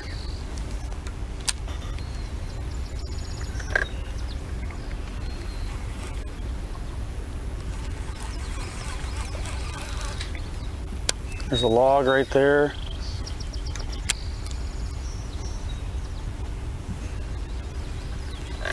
This system just seems to be fishing a little tough too. I mean, you've got guys that are experts on this river, that live on this river every day, and they're showing. It's just a tough bite right now. I completely agree with Josh. There should be a 40 pound bag today. But after what, 5 days of pre-fishing, 2 major tournaments out on there, right now it's showing. I would only expect this week to get better and better as it goes on. Well, so Wisco had 111 boats. I don't know what the BFL had, but it had to be probably close to that, right? Yeah, I mean, they draw that, if not more, 130 or something like that. I think they normally draw on the river. Just think about, like you said, all that pressure. And Andy, you kind of said it's 70 miles of water. How could they fish at all? But they can, right? Right. Well, and the other thing is, see, Wisco, you're one person in a boat. The BFL, there's 2 lines in every boat. So you take, 130 boats, double that, and it's a lot of pressure that gets put on the system. Kevin's making a big push here. So right now, obviously, if you're watching, I'll kind of update the scores. If you're just listening on the Mixler app for head-to-head radio, Kevin right now is making a big run, but he's at 3 total fish for the day for 8 pounds 5 ounces. And Jeremiah is his competitor. He's at 2 scoreable fish for 5 pounds 3 ounces. And you can hear Jeremiah flipping that brush line. He's just kind of stumped why there are no fish. At least some couple of little fish should be eaten. So the 120 boats was in the BFL. So yeah, that's a lot of boats. Now we see TJ and Andy. So TJ's at 0, but because Andy had boated over a 2 pound fish with that 3 pound 10 ounce smallmouth, this match is not in any dink fest, even though Andy has 0, and he's got the lead over TJ as of right now. And Andy just got to a spot off a move as well.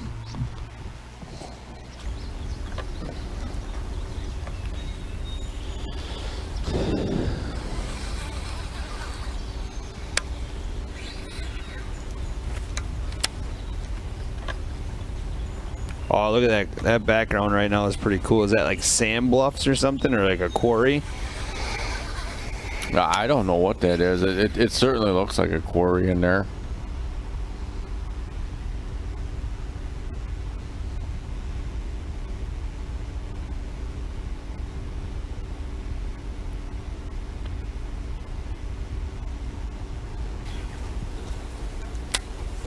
Do we know what pool he's on? No.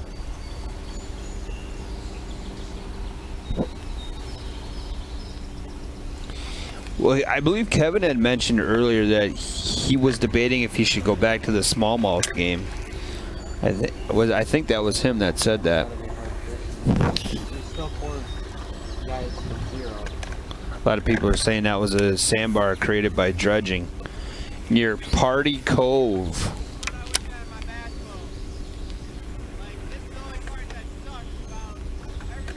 More efficient, but right now I'm wasting a lot of time. When I could be going 70, I'm going 28.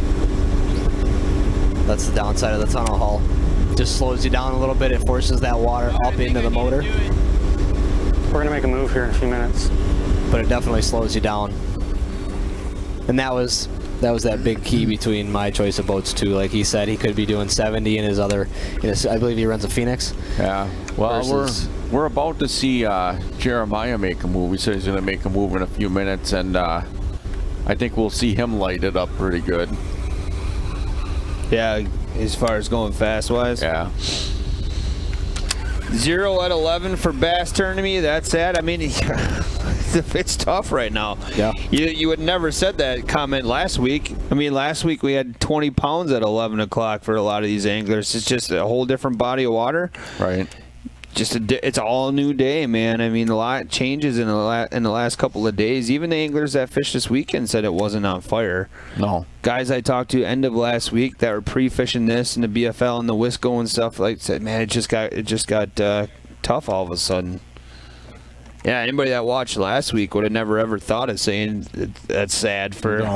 No. There were some big weights, but again, you got to realize it's tournament fishing, right? At its finest. It's not a highlight reel. This is the real deal, Holyfield, right here. I mean, you learn more when it's like this than you do when people are, setting the hook a lot. You definitely do.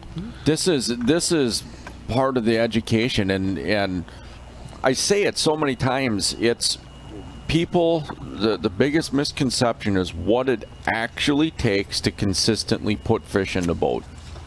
I think that is the hardest thing to understand about fishing. Get a question here. How many boats can you use during the tourney? I don't think there's a limit, right? Like if I did catch a lot. I don't. So they're probably Did Kyle tell you could only use one boat or the other? There's nothing in the rules that said you couldn't switch boats. Right. I mean, it wouldn't make sense if you had the wrong game here. But who stops fishing so you save your dinks? Hashtag save a dink. Oh, there you go. Hey, look at that. So somebody I saw before. Yeah, it's everywhere. I saw before they were mentioning about the A-rig, and there it is. It's feeding time in the zoo. All right.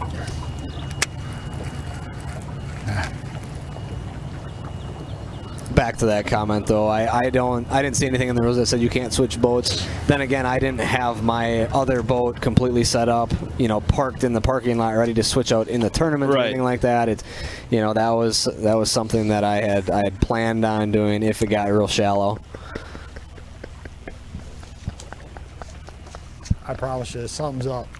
Now I won't catch a dink. See, that's the thing. Will you try for him? So, here we go. It's a race. Okay, so now you're seeing the difference. It's like Jeremiah's camera's in fast forward compared to Kevin's. It is. And you can tell the speed Kevin's going because his hat's not getting ripped off of his head. When you got your hat forward, you know you're doing under 30. Yep. Yeah, that is a great point to the contour line change, and it also said Dinkfest on that match between Josh and John. Zach did a great job putting that together. So Tyson, I got a quick question. Oh, here we go.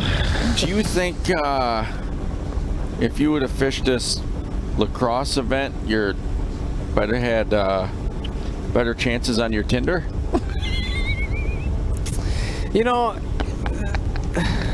I don't think so. Lacrosse is a pretty big town. So, but Madison, is I would say similar size, similar population. Just don't stay at the Days Inn. Oh, now look at this. Look at this where Jeremiah's running. Wow. Oh! This is what I'm talking about, river fishing Go right main here. screen. Go main screen to Jeremiah's camera. This is what I'm talking about. Is he running up to the spillway? Look at the logs and the I think he's on the wrong pool for that. I think he made a move to 7 because he trailered from Clinton Street up. Okay. That makes you sense. gotta know this body of water. When This is what I'm. Look Look at that right there! Oh man! We just got shunned again with the door Yeah. closed. One of us gets a little excited. How did yeah. he? That's unbelievable. That is what I'm talking about.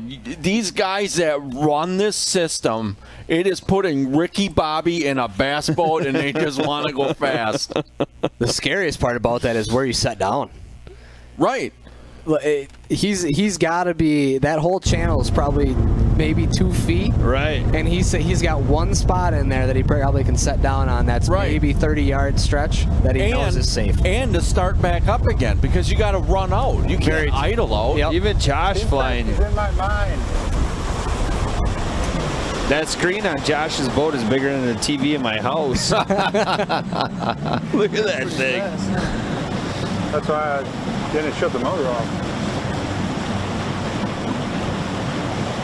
Is he talking about how shallow it is?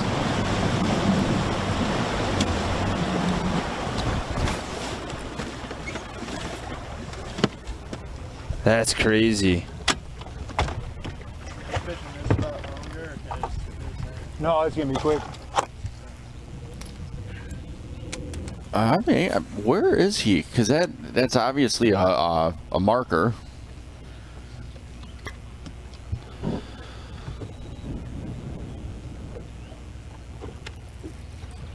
Oh, John DeMay just swung and missed. Yeah, so you also notice that under the Bassin on the Border title, it says Dinkfest as well. So that looks great. Look at all the purple. Those guys are so quick with that stuff. Yeah, he's good. Look at the current that's coming through right there. You're getting ripped out of the lake, guys. Kill me. Well, like I said, to me, shallow is like, I start getting in 4 feet, I start puckering a little bit, and these guys, deep to them is like 18 inches. Right. Look at the stuff that he's going through to get up into this stuff. That just looks fun. Yeah. That just looks fun to me.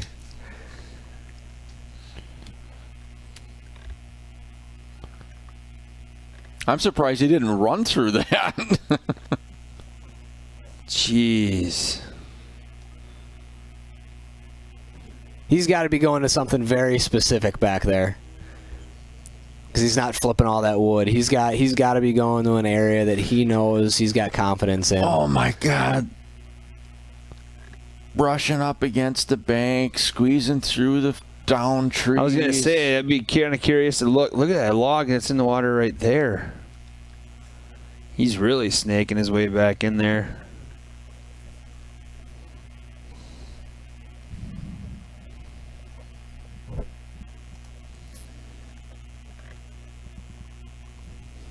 Yeah, if you're claustrophobic, I don't know if you should go back and fish these areas.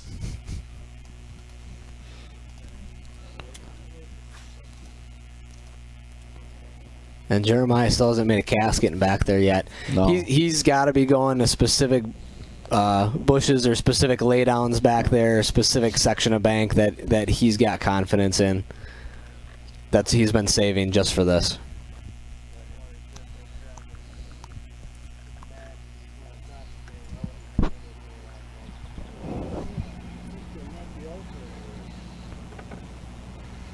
Well, that's something we haven't seen a whole lot of those other boats. Right. Back on TJ now.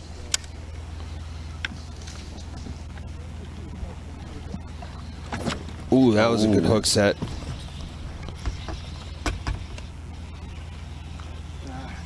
Still don't think it's 2 pounds.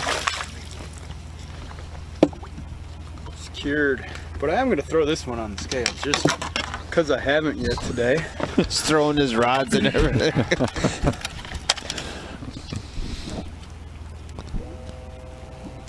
If there were 2 baits that I was going to guess we're going to play here, it'd be a 0 white swim jig and a frog. That was What? 1.8, 1.7 maybe? 1.8. was my guess for this event. 110, 111. You need to grow. Now he's got a baseline though, right? Right. He's still looking for a 2-pounder, but he's got a baseline of what's weighable next time.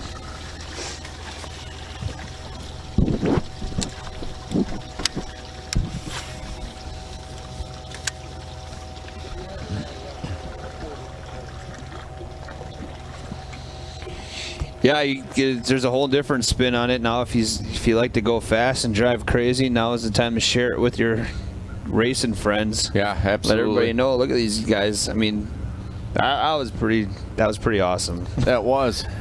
And it's tomorrow. There's some guys. I don't want to go over there. I just think they're smaller over there. Oh. No, there's just a small here. Hey, he counts. You're on the board, John. Yeah. Now that bait that he's dragging is a 6-inch bait. That's a full-size destroyer that he's dragging there, and that just shows you there's a lot of fish in that area. Well, look at that They're technique. hungry. Wow. It's very important to zero this out because I could probably tear it with this thing on here. If I was John, I would be ecstatic right now. Honestly, I would. I'd be like, I'm about to put a beat down. Yeah, that's not John's, that's not the way he wants to go, though. Please be over a pound at least. I mean, come on. Pride is an evil thing sometimes.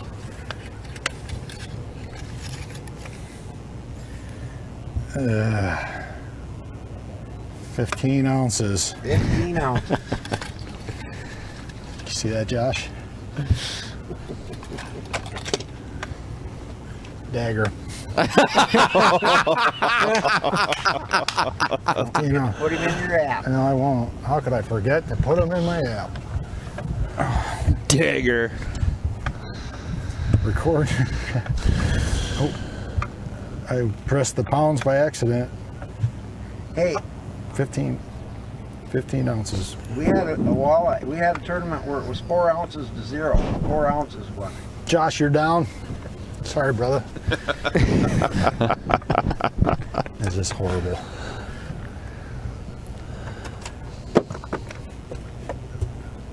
I truly think that when you go to Dinkfest, you should automatically both of you go home. Sorry, both of you didn't qualify. Oh, wow. 11 ounces. The only time 11 ounces sounds good is when there's 20 pounds, 11 ounces in front of it. Oh, I didn't press spot lock. I'm way out into the abyss. Now, what he said before that was he's got a spot that he can go catch 6 ounces regularly. Yeah. So it's great for him, but I tell you, it doubled right there. He's got a spot. If he can catch 15 ounces.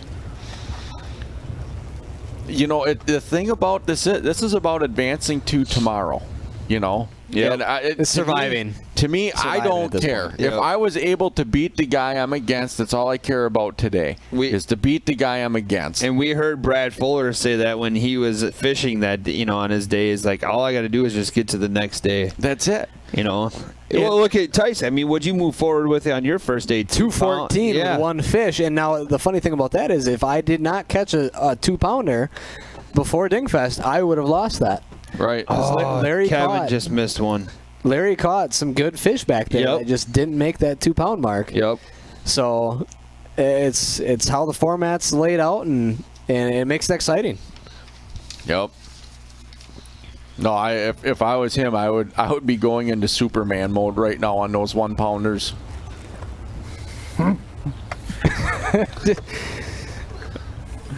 That sweeping hooks out of the Carolina rig is just fun. You just don't know what's on the other end when you connect. Oh God, it's a 2-pounder. But you got some weight to him. No.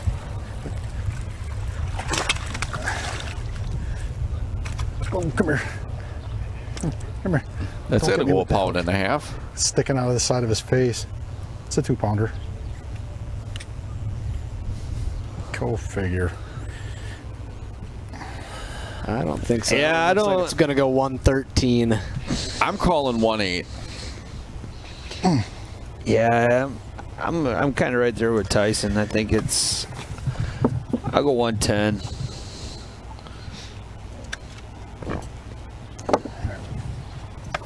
Maybe not 2, but it's not 11.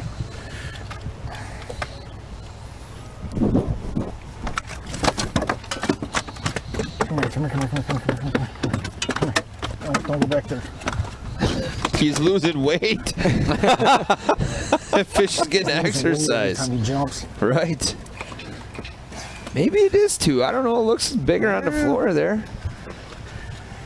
All right. John's just such a big guy. He makes that fish look small. Yeah. Good arrows. It's still not 2-pounder.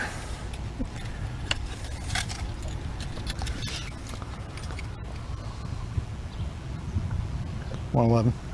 111. Well, All right. Well, Sorry about that. Sorry about the carpet show. All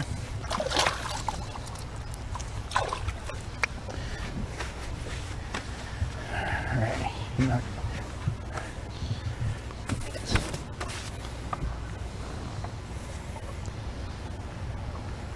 You know, half the time remaining, we might see John on his phone entering small fish. yeah. yeah. Even his mom said, "Don't matter how you win, just win." Yep. Right. TJ is hooked up now. Crappie on a swimming jig. That's a nice crappie. You guys want this crop? Can I give him? No, I probably can't. Can I? We take a crappie. I can't. I'm in the tournament. Otherwise, I would. Sorry. You ever seen that on a swimming jig? Pretty nice Those guys are mad. You're right. Sitting there for hours. He is about to get run out of town right now. Especially after you just ask them if you want it. Yeah. And then they're like, nah, sorry, I can't. Psych. Watch, you're gonna catch a 4-pound largie right now. Yeah, you're catching. You're Hey, catching you want a their 4-pound crappie. Yeah. You're catching their crappies. They're gonna catch your bass. Right? Oh my God. Someone just followed it. That's awesome.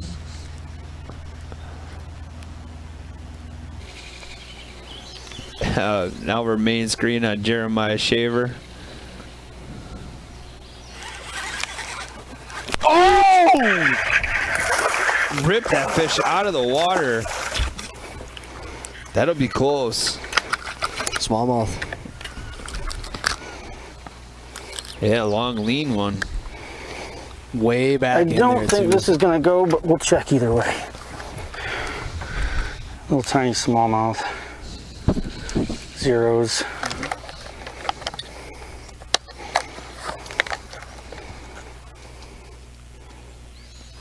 Yeah, he ain't going.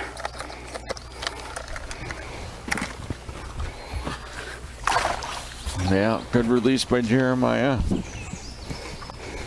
He gave that fish brain damage. that was a Magnum hook set.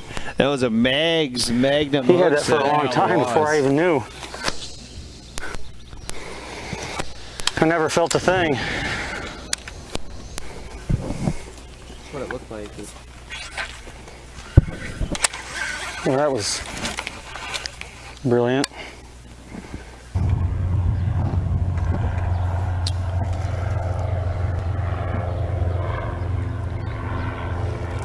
Oh, there's John DeMay again.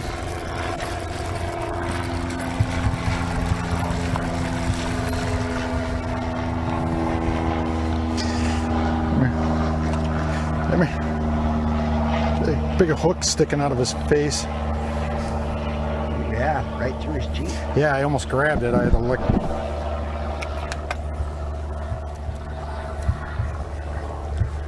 I say that is going to be Setting the world on fire, boys.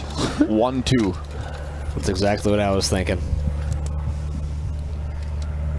Yeah, I'll go Yeah, zeros. 1.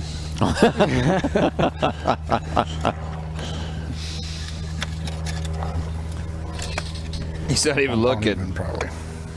1, 2. 1, 3. 1, 3. All right. Wow. Well, That fish was bigger than we thought. I'll let you go with this hand. 1, 3.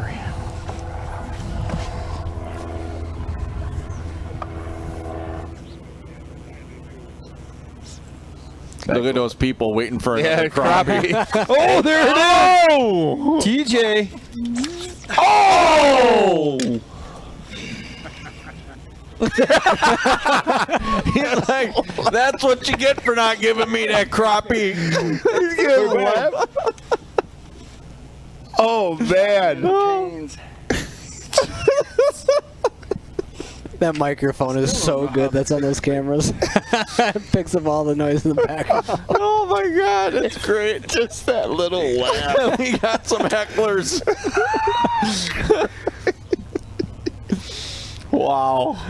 Oh, all right. Well, cool. I think Tyson said his John's hooked up. This might be a little. This is going to get ugly real quick. And this not for John, though. I mean, right. Oh, yeah, for him.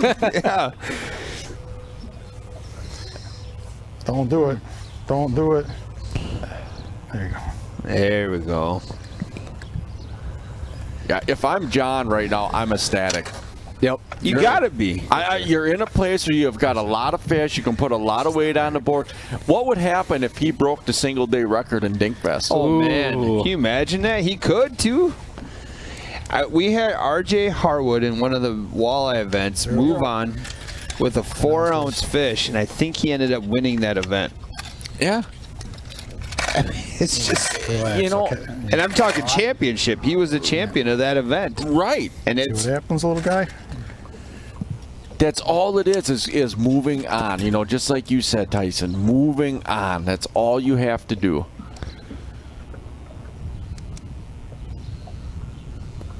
Zeros. I was really hoping to see another skipping clinic by John. Oh, man. This week. That would have been awesome. Yeah. I think we're. Well, if he moves on, maybe tomorrow. Yep. 14 ounces. 14 ounces. The thing about it is just wait till Josh gets the update. Yeah, it's that he was at zeros, now he's over 6 pounds. Yeah.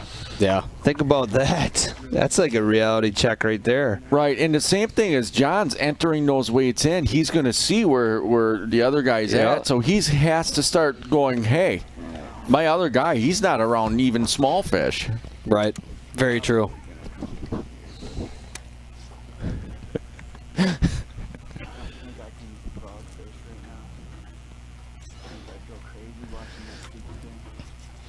Do you think he'll start flipping under the pontoon? Those guys look like they've been camped out there for a while. Can you imagine that? He starts dink, dink, dock dingers. Dock dingers on that pontoon. All of a sudden, there's pounding crappies right underneath their float. I wanna hear that laugh again.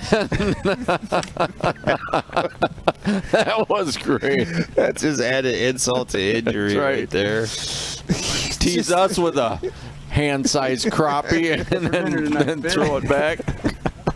I said, what's for dinner tonight? Fish? Just lasagna. Lasagna? He didn't give us a crappie.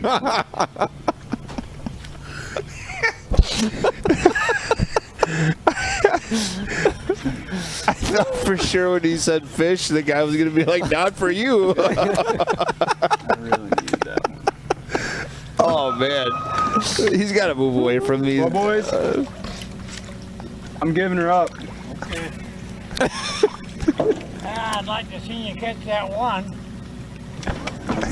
You ain't the only one. You guys enjoy your fish dinner some night. Yeah. And your lasagna. I said, and your lasagna. Yeah. At the rate I'm catching fish, I'm going to be eating lasagna too. Maybe dog food though.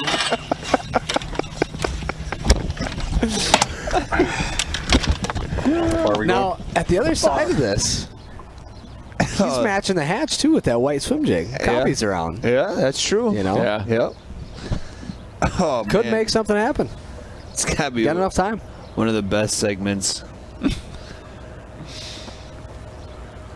Is DeMeo okay? Oh, there he is. I think that fish grabbed it, was And swimming swimming with it. right towards him. Yeah. Yep, that's one where I think he felt that bite, but didn't feel anything. Reeled up to it, felt the rod load up a little bit, and Yep. Okay, I'm going 13 ounces. that's. I'm gonna go 9. It's bigger than that. I'm going 12, just because it's probably gonna be 11. If you don't want to keep walking up and down all day, whatever you want to do. But I'm trying to get my steps in. It is hard to get your steps in a boat. I would not want to arm wrestle that guy. I No. told you I didn't want to do this. Hold on. Don't turn off. I see. Relax. 1-4. 1-4. Whoa! It's,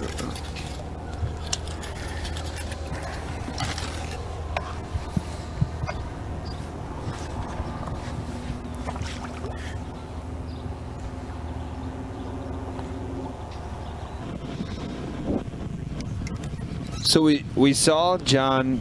He's thrown a Carolina rig. We saw him catch him on the swim bait. Yep. I don't know if he threw any swim jigs through that area at all. Like midway.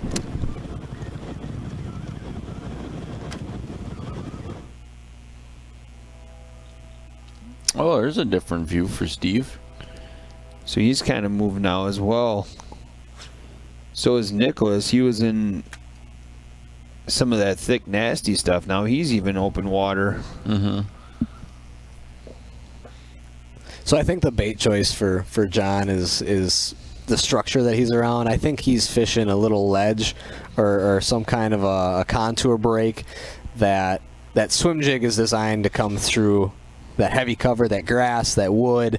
So he can get away dragging something through there that he knows he's going to get more bites on. And same thing with that open hook swim bait. He's going to land more of those fish on a swim bait than you would,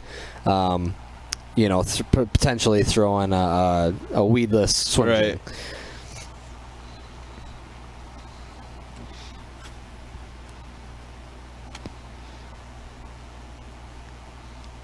Having to stick with it, right? It's putting fish in the boat. I'm just wondering, did Steve come around? I think he came down to the black. Yeah. That's what it looks like to me. A lot of docks and houseboats in the black there. Now, I would have really liked to see his run out of there, because if he ran that channel, yeah, that's a very interesting run. Or if he idled out the main channel, I think he had to run it, because that's like a 15 to 20 minute idle. Yeah. And there's Clinton Street right there. Yep. And then you'll see the bridge in a moment. Yeah. So he might be running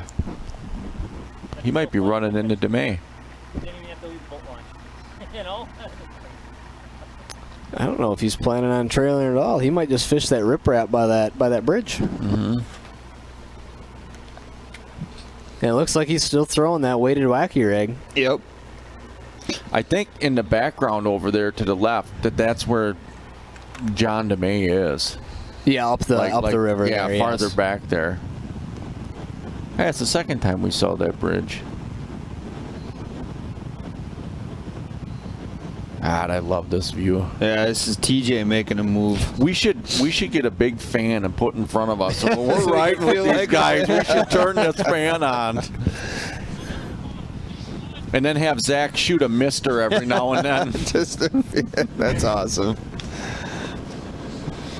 get a big industrial one. Yeah, just have ratings for like 30 miles an hour for Kevin, and then when we're running with TJ here, put it at 70. Right. We get full experience. We'll leave the mics on the whole time so people can really get the experience. Oh, perfect. Absolutely. Well, while he's making a run, you got time in there, Aaron? You want to do a recap of where we're sitting?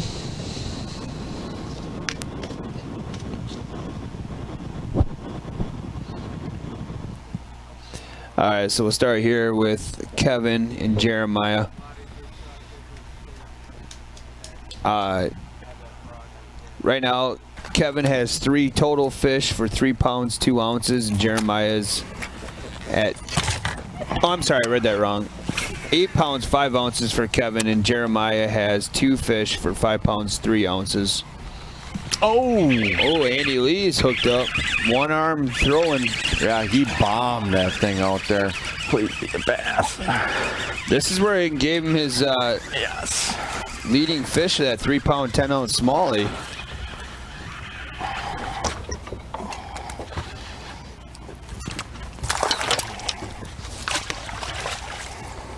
It's another good fish.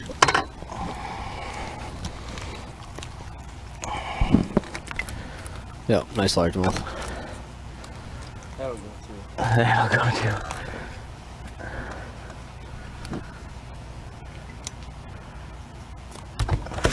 Oh my God.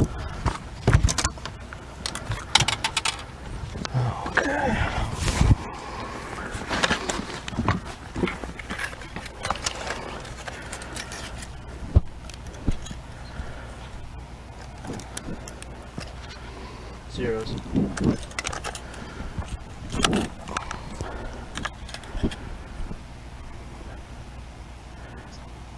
Two, three. 2-3. Wow, there we go. Now, there's something super interesting with what he did with that fish there that I wanted to kind of touch on there. Now, you saw him pull a pocket knife out, and I think instead of trying to tear that hook out of the fish's skin on that side, he nicked a little bit of that skin out to get that hook out without damaging any more of that fish's mouth, trying to rip that hook out of there. Now, that's something I've never seen before, but that's probably one of the best showings of fish care that I've seen as far as not tearing apart that fish's mouth, trying to pop that bigger swim jig hook out of there. Oh. Oh, did he enter that?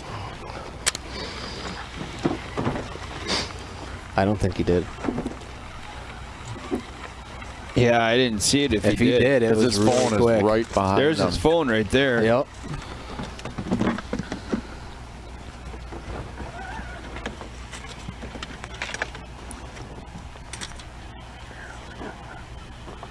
He is potentially going to be our leading penalty getter of the day. Yeah, he's a violator. He's up to. Oh, look at this one. Oh, yeah, I think that's going to put him at 6 minutes worth of penalty for today. Oh already. man, I hope the camera comes back for this. Oh man, he looked like he was in some sketchy stuff. So that was Josh's camera that just watching, and now we're back to Trim Shady and Morty.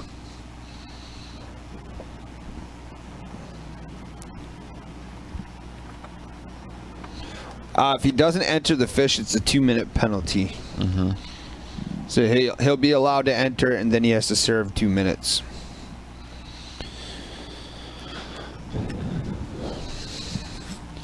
Ty, you gonna stick around a little longer, or are you gonna bounce out?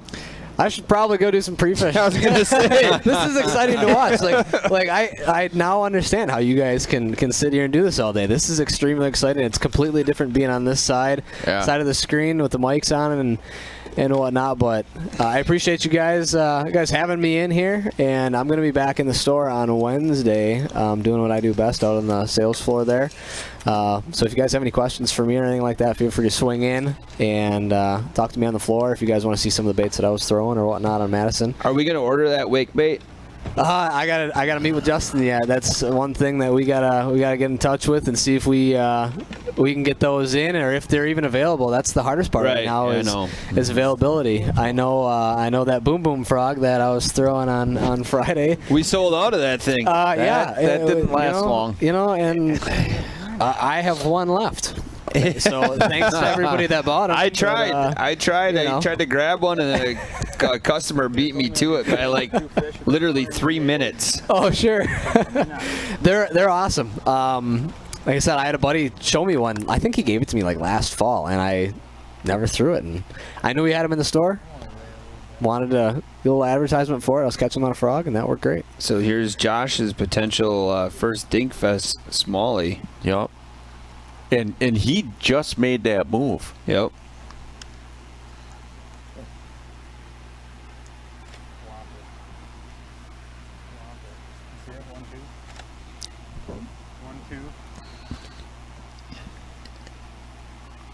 You know, right? I get it. Like, it's maybe a little bit embarrassing, maybe it's not, but to me, it's not. You know, you got to focus on. You're in a tournament and you're trying to win. Yep. That's what you have to focus on.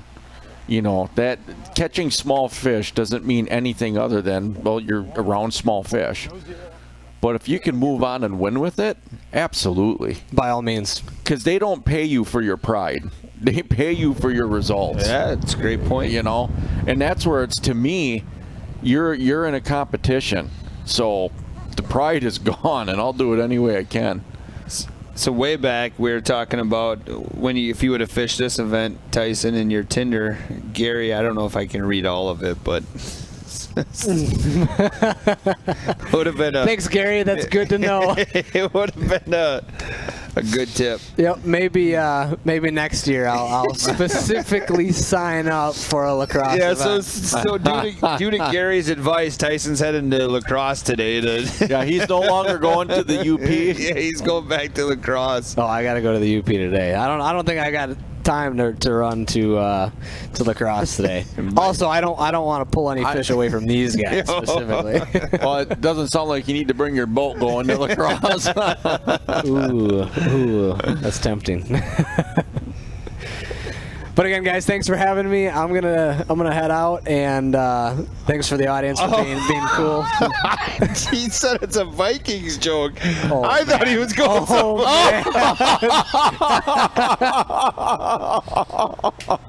I get it. Gary, our minds are way too dirty in here. Like, good thing you explained that. Wow. Well, if that's the case, I can go down to Illinois too. Easy, buddy. Easy, buddy. Oh, man. There's a lot of championships down there. Recently? Well, it depends on your settings. That's awesome. So I guess we could touch on that first. No, I tell you what, you got to get to the UP, and we got to get back to calling out this tournament here. And Josh, thank God, Josh. All right, we got Josh is hooked up. Oh man, I really can weigh this. Oh man, I can really weigh this. It's almost like not worth it, the time. That was a monster hook. Dude, did you see that thing? That cross. That was a swing. That fish will be swimming in a circle for a week. Hang out there. This is terrible. Zero shit. That's what a fish weighs, zeros? A gigantic catch. Is that going to fit in the mouth? Look I'm going to kill this fish just by putting the clamps on him. Hold on, what do we got? Is that 5 ounces? Not the smallest. Please hold this out and do a trophy shot. Oh man.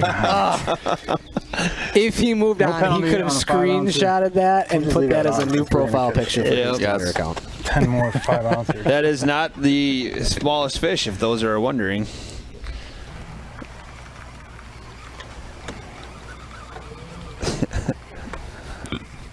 Oh man. Oh! What's that? He's gonna go grab his line. Another one that broke at the rod tip, Andy Lee.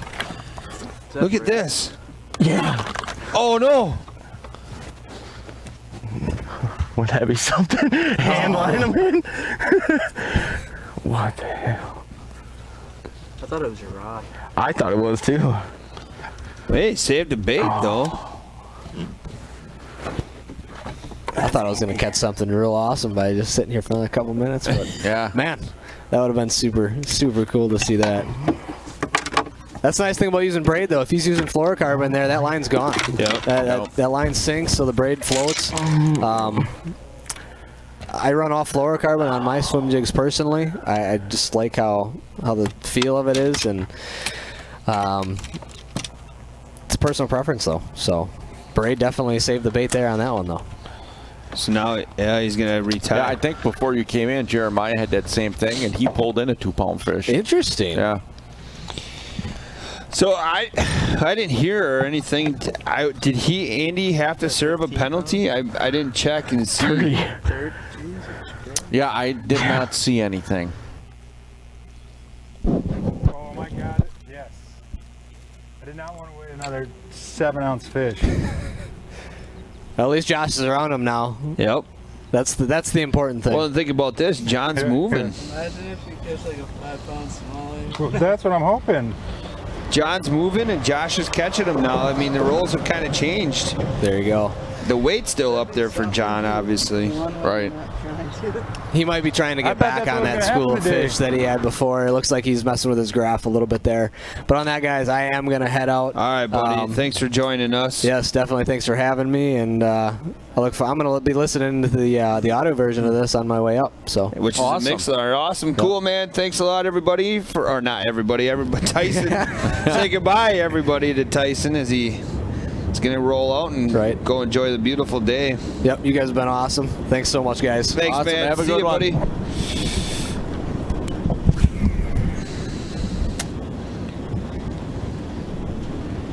Sweet. Thanks for the Bachelor himself, Tyson Hansen, for joining us. The man, the myth, the legend. Yep. 2 hours just doesn't seem like long enough to like fish a spot. You know, there's like a couple fish there, especially when you catch one or two.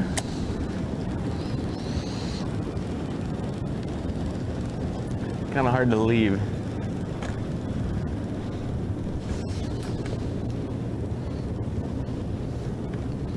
Now we got TJ making a move.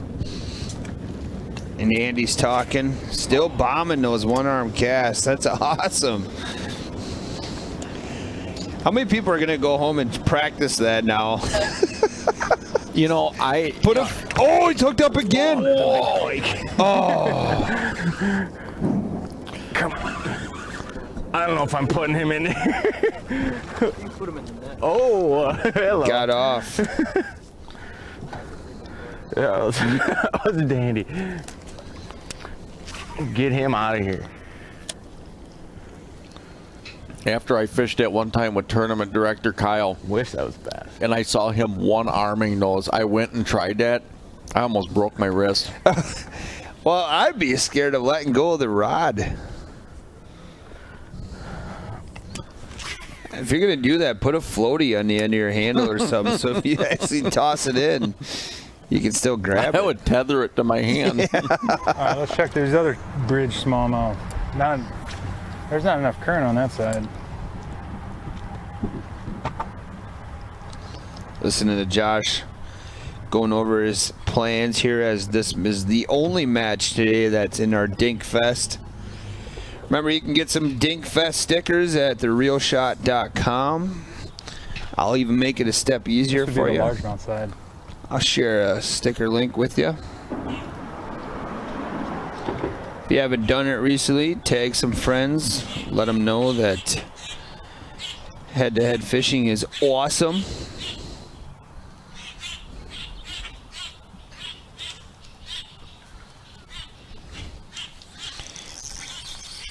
When you get those stickers, get yourself... No, you don't. Enter in our sticker contest. I can't do it. I can't weigh this fish. You can let it go if you want. Oh, John DeMay's hooked up. He just swung and missed twice.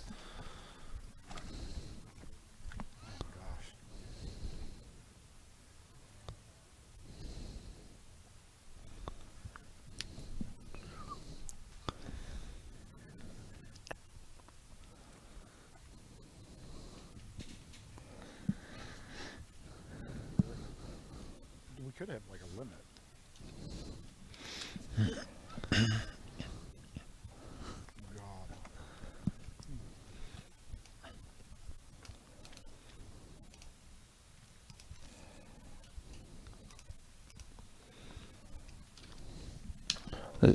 John's weighing a fish here.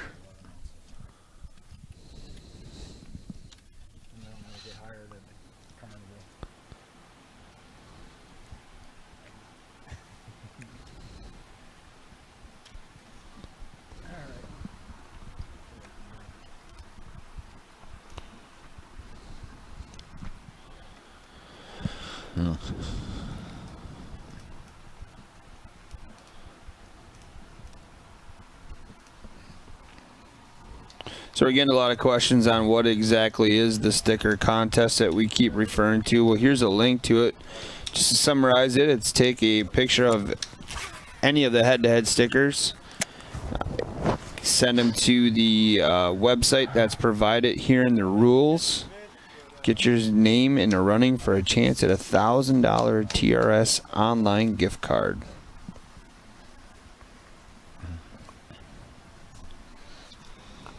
Boy, not you.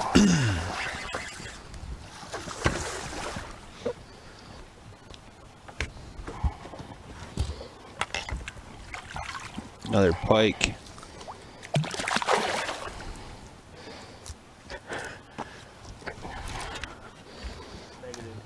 Not the ones I want to be in here.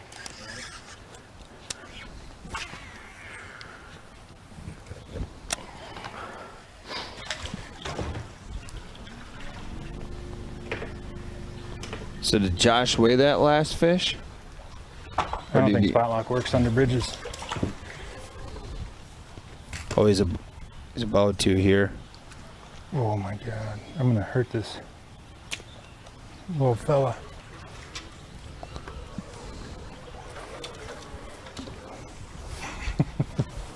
Did it stay on?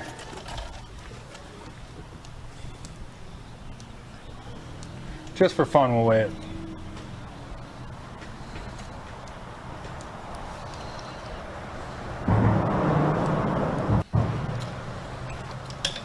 Let's see. There we go.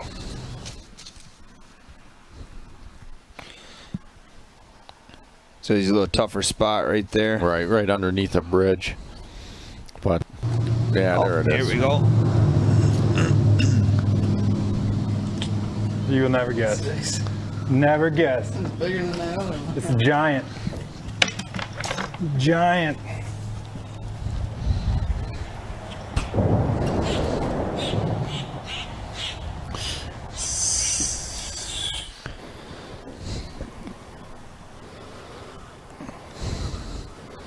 So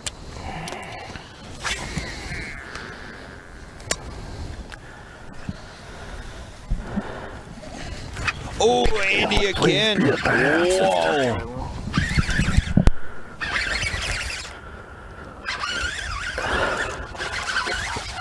It's by the way he's running. I know. Just put the direction and go. I got my tail too.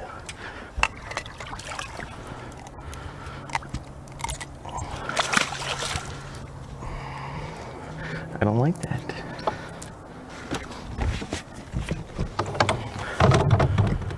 Oh.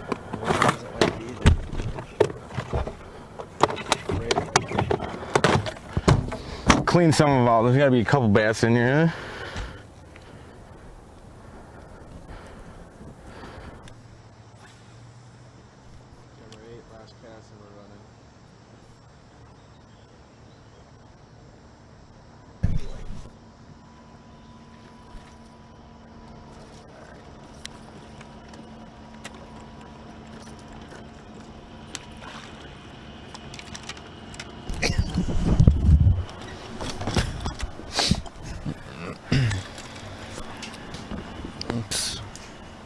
it's like Steve may be getting ready to make a quick move.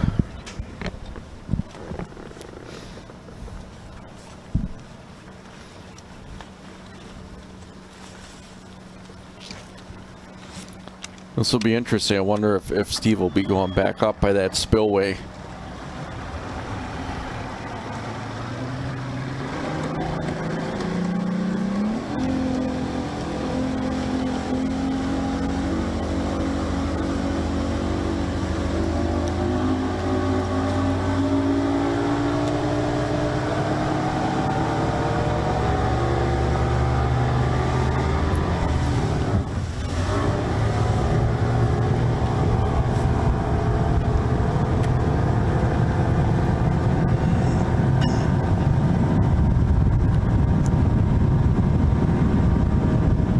So Steve is officially in a full send right now, running down the river.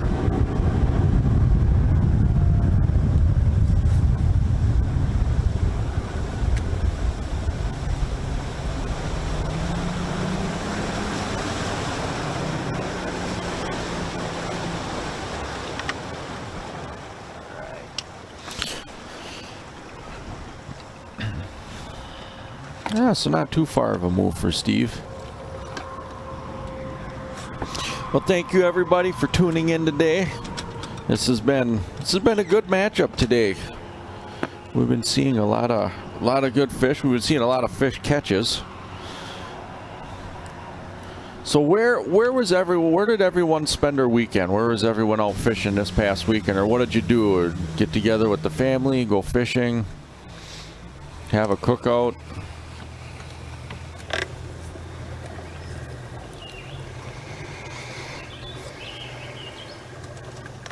Kevin just got done with another quick move.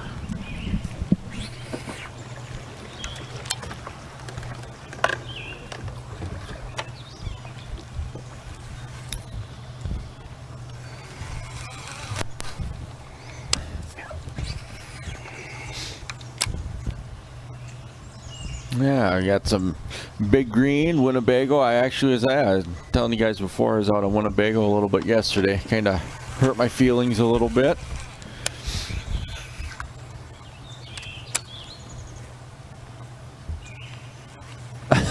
I'm beating my head against the wall in the Wisco bass. We feel ya.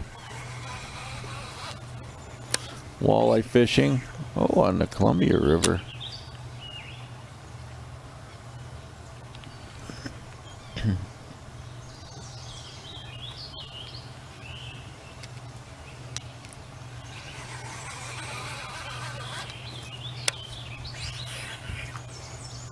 Wow, Lake St. Clair. How was that fishing out there?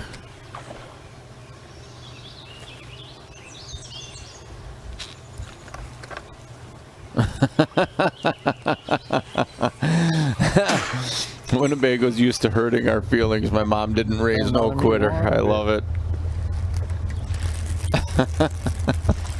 Oh, a jumper. Was up on Leech Lake. Yeah, that's an awesome lake. Hey, I think that's the one. Is that the one? Come here. Come here. Once they hit 2 pounds, I'm leaving. Once they hit 2 pounds, I'm leaving. That's still 113. Looks like John moved back to his area where he was fishing this morning, where he was in that same area with Jeremiah.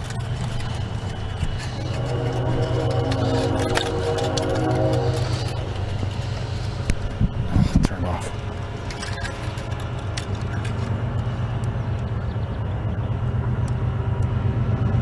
I turn it back on.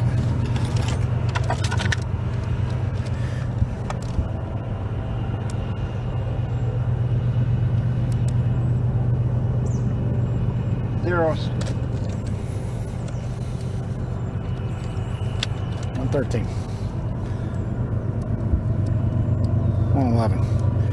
It's our 111. It's our max today. 111. We got 3 of them so far.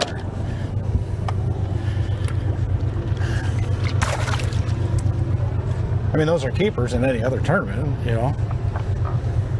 I'm not knocking. What do I do with my?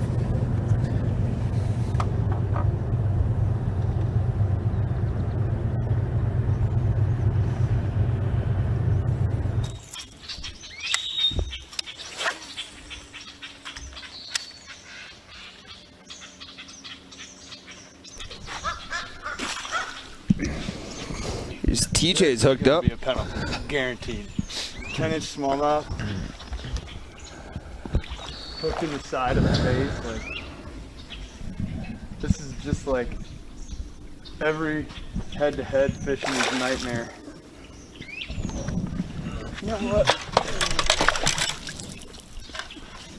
I'm not scooping. Just so I can put him down. That was legal, correct? Yes, it was. Oh, and then I still almost hooked myself.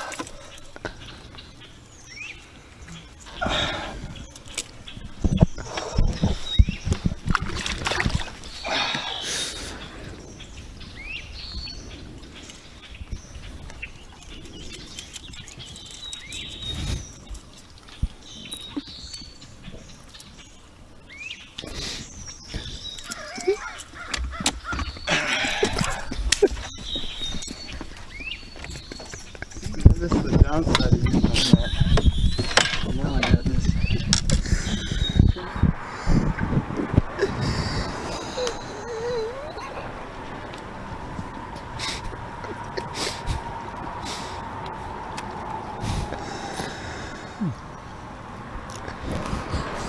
Back with Steve and Nicholas.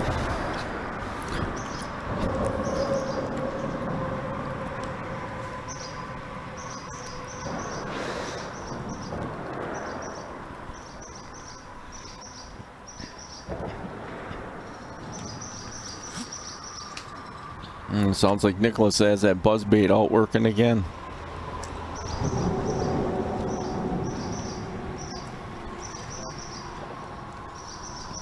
Is it a gar?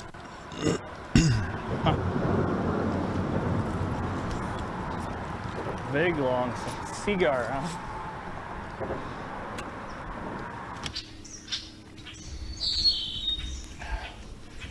TJ's hooked up. Yeah. He's got me in the tree. Go get him, man. Go get him. This fish is he's still on, but he's got me wrapped around the tree. Oh, he came out. Yep. Smalley.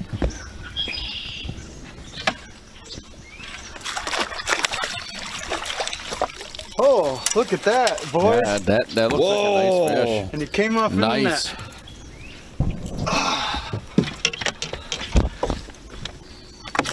All right. Believe we have a 2-pound fish. And all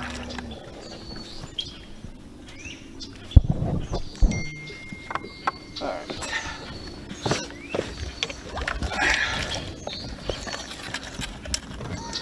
Mayfly eaters, right? Zeros. 0.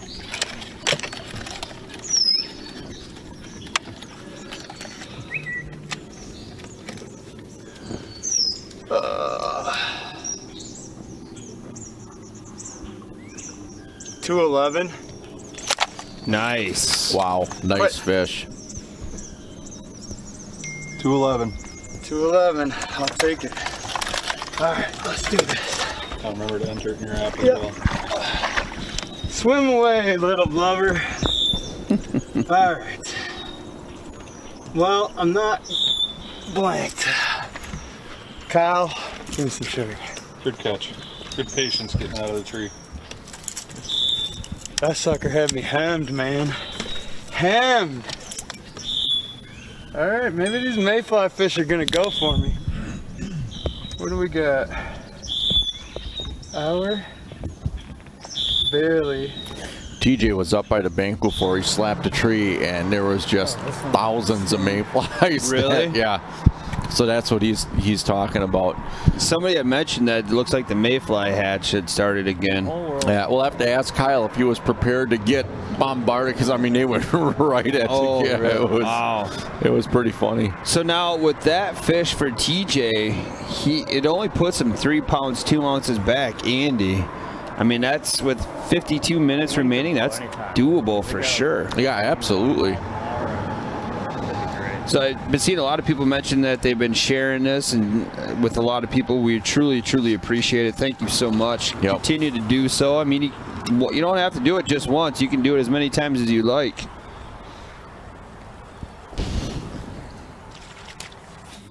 Fish. He's hooked up again. There's a pile of fish right there. Oh! Wow. That's some acrobatics. Stay hooked up. I don't think it's 2 pounds, but. Oh, that's a penalty too, huh? Is it under the? Yeah. So I'll say no. I didn't think so.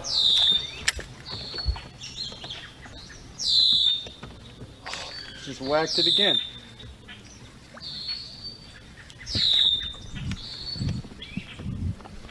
Must be a lot of fish up there. Right, right. I can't. Is that a tree or a big rock? I can't quite tell from that angle.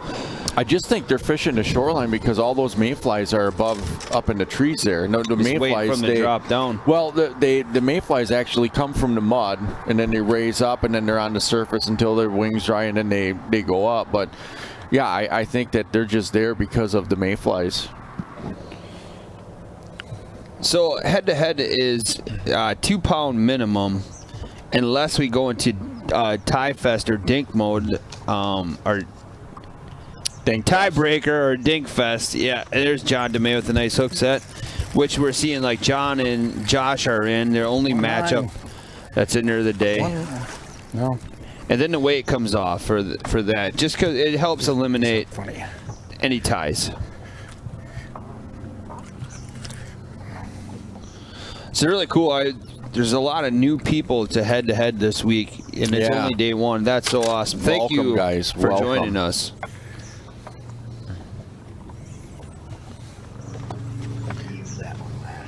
This one was. This is the good I one. was going to check that one. I didn't yet. I will listen now. No, this is the bad one. That's the one that's not. Yeah. We got it.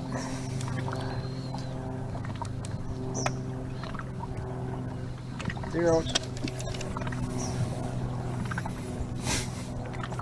1 pound, 2 ounces. No, 1 3.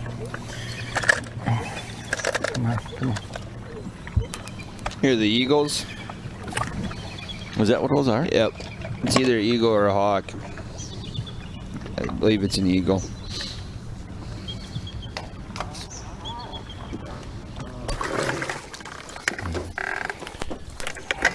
There's Kevin and Jeremiah. Ooh, he's in shallow.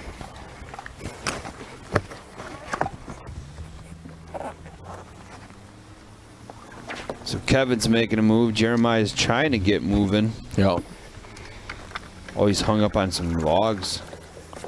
Wow.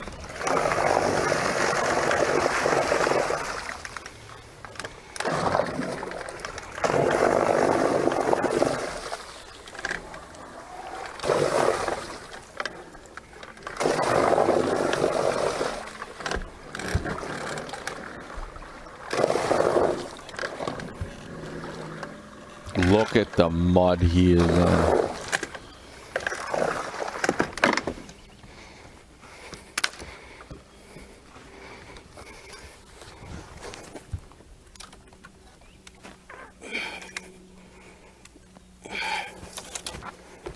Oh man, Jeremiah's in a predicament. Yep. He's been in this spot 1,000 times. I'm sure. He knows how to get out of this. But he's not concerned one bit.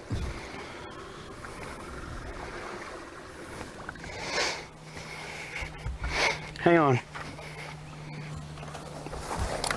Oh yes. He's gonna. This is what. Even with the trolling motor down, he's gonna all do he's this? doing is he's using the big motor to power out. If that camera can get a shot of the back, we're gonna see some mud fly. But won't you pull the trolling motor up? It's river fishing. Whoa!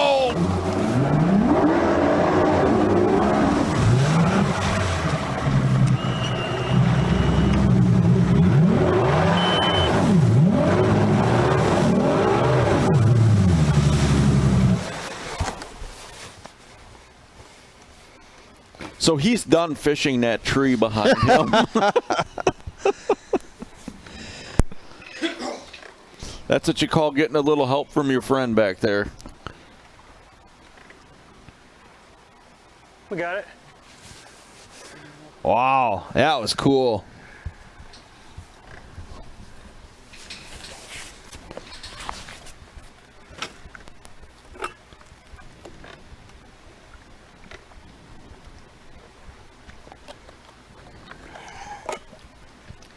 How much time we got?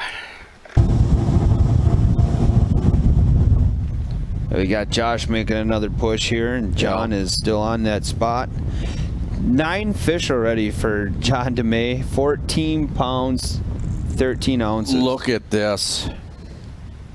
Look at that. He's running right into that channel. That is awesome.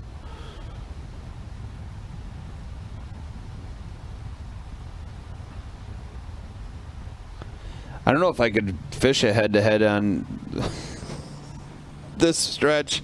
I'd be idling everywhere I went. Well, that's the thing. These river guys have such an advantage over the guys that come in, you know, and they know how to run it. They know how to drive their boat. They know where they can run. It is just unbelievable. And this is only day one. Right. This is only day one. Yeah. Yeah, Jeremiah got out. Yep. Kevin got done with his run here. Both anglers are flipping banks.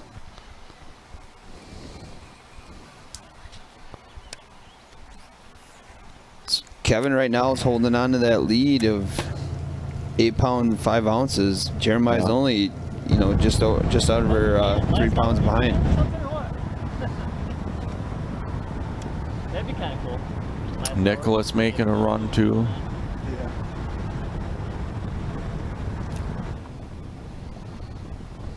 There's that much bait in here. There's got to be a big spot of 2-pounders, and I'm going to go find them right now. I mean, I'm not. Yeah, with this much forage in here, there's got to be fish. Oh no, there are. I caught them yesterday. Yeah. I mean, there are fish here.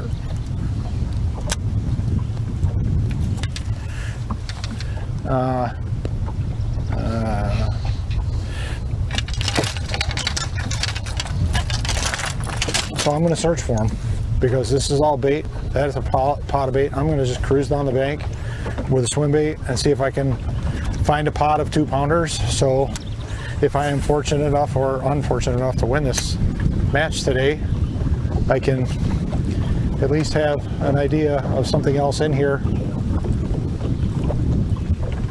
Not just going to sit here and pound on 11 inchers, you know. And I hope Josh catches them. I really do. Man, it's crazy, Andy. 44 minutes remain on the day. Where did the time fly? If we get a chance, can we bring up that sponsor screen and give a shout out?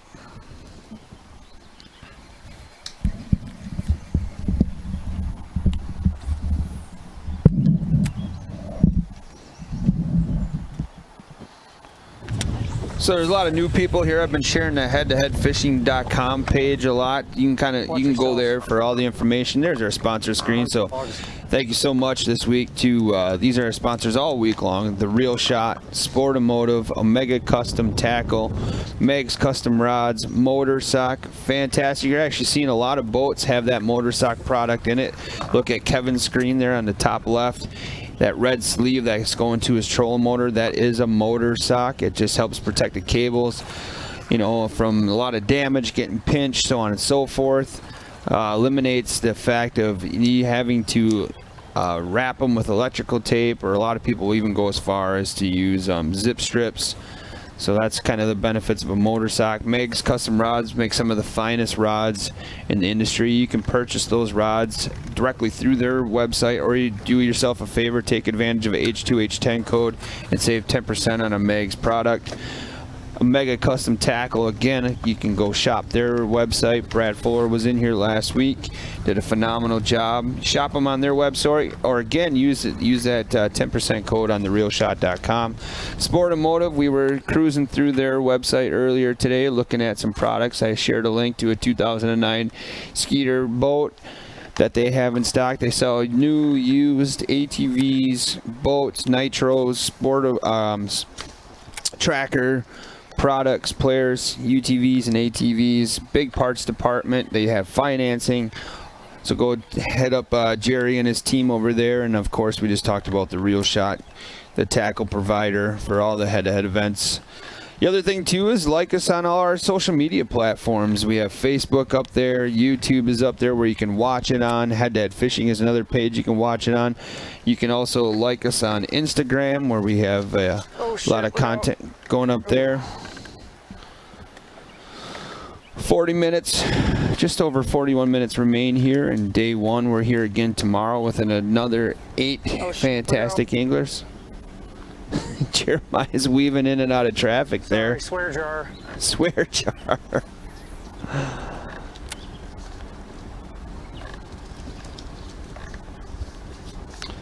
Yeah, so these events are upstream and getting in here.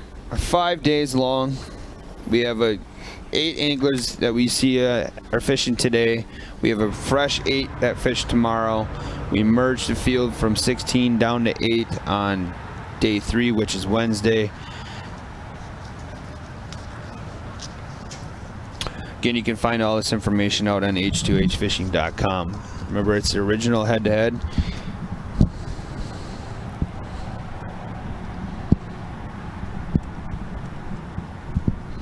So we look at Trim Shady's making a push here. Steve Mortensen still has that lead with 2 scoreable fish for 4 pounds, 12 ounces, and Nick's looking for a head-to-head 2-pounder.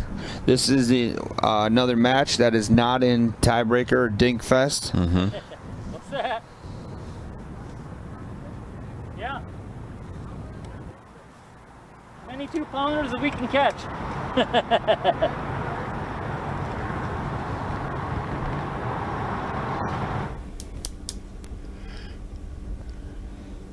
Well, Kevin is doing a lot of running. Yep.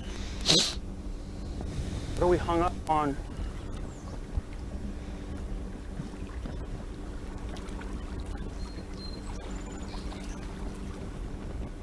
Where is this thing?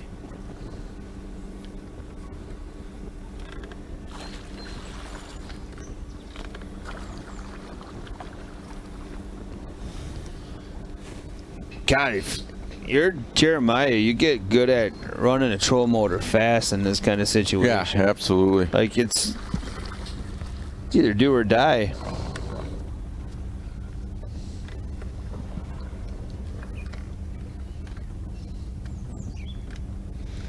Yeah, I mean, he is in some super thin water. And the whole reason these fish are back here is because of the current. Oh.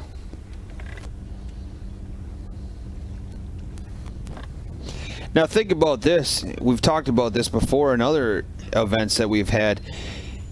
Does a guy like Jeremiah make this push up in this far on a weight where you have to go back to a weigh-in?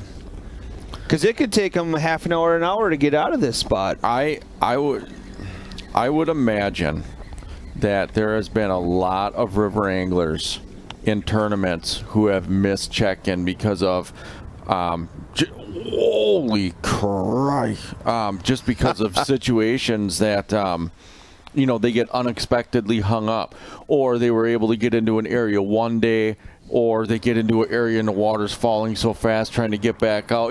So right. I still think that they do it, but I think this format is much more forgiving.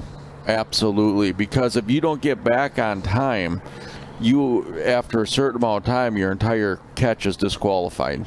Yeah, it's a certain amount of pounds, or a tenth of a pound or whatever. Right, I think it's like a pound per minute up to 15 minutes, and then after 15 minutes, you're just done. Really? Yeah, so... Wow, look at this. Look at where he's going. Yeah. This is what we expected. I mean, going in, it's day one, and look at how tight that water is. Right.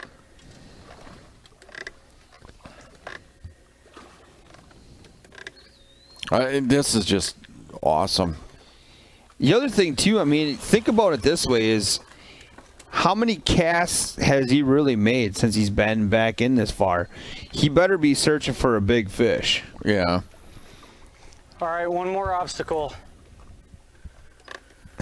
What did we learn today? Don't buy a used boat anywhere near Lacrosse or the river at all.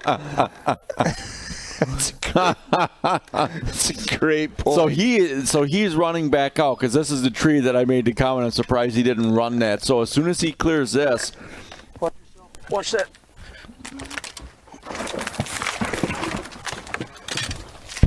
You all right? Yeah, you're good. I was gonna break the cowling. All right. he's gonna fire this thing back up. Let's get out of here. Guys, buckle up, mouthpiece, helmet, and we're gonna watch him. Look run at out. where he just came from. A lot of people would have a hard time walking through that area. Yeah, He just put a 20-foot boat through it. I know. That's awesome. No, he's just gonna fish out in a wide open area. Yeah. I'll tell you, even if you're not impressed with the fish catches today, and there's nothing anybody can do about that, just the skills of how these anglers are getting out of these spots is something that's worth watching and sharing. Right. If you want to know what it takes to compete against river anglers, like true river anglers, you're seeing what they're, one, willing to do, two, what they're able to do. Yep. Right? You have to be able to hang with these guys to consistently run or to consistently win. I mean, it's no doubt that the bite is tough today, right? Like, Yeah. it's not a secret. I mean, but again, like Andy's hit on a bunch of times, you can still learn so much. Oh, yeah. By watching a struggle. Right. I mean, look at Kevin. How many times have we seen him move? A lot. Right? A lot.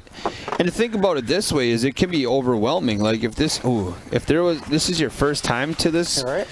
you got to pick a small stretch and break that small stretch down. That's like the third time I heard Jeremiah ask his cameraman, dude, you all right? All right, buckle up, guys. Here we go. I love this stuff. Yeah. Come on, Kevin, get a blow up on that spot. It looks good.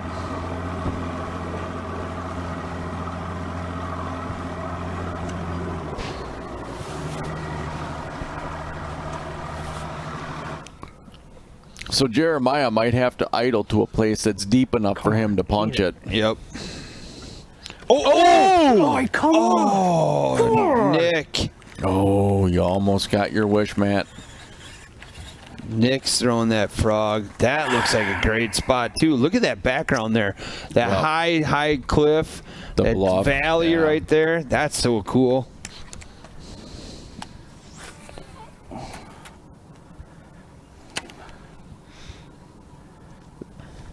Go right back to the well. That fish hit once. Is he going to blow it up again?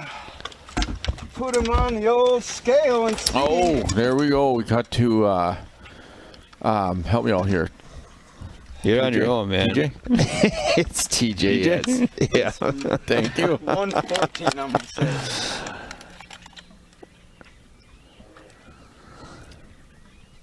Be full enough of mayflies, zeros, to go 2 pounds. I know you were 112 yesterday. Some of you got 5 ounces of mayflies in you.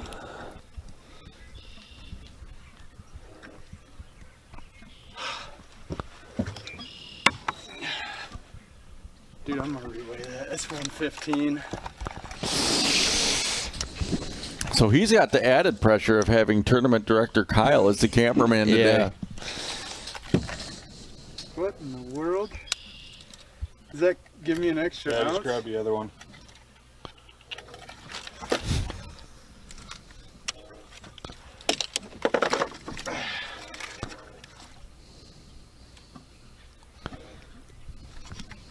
Zeros.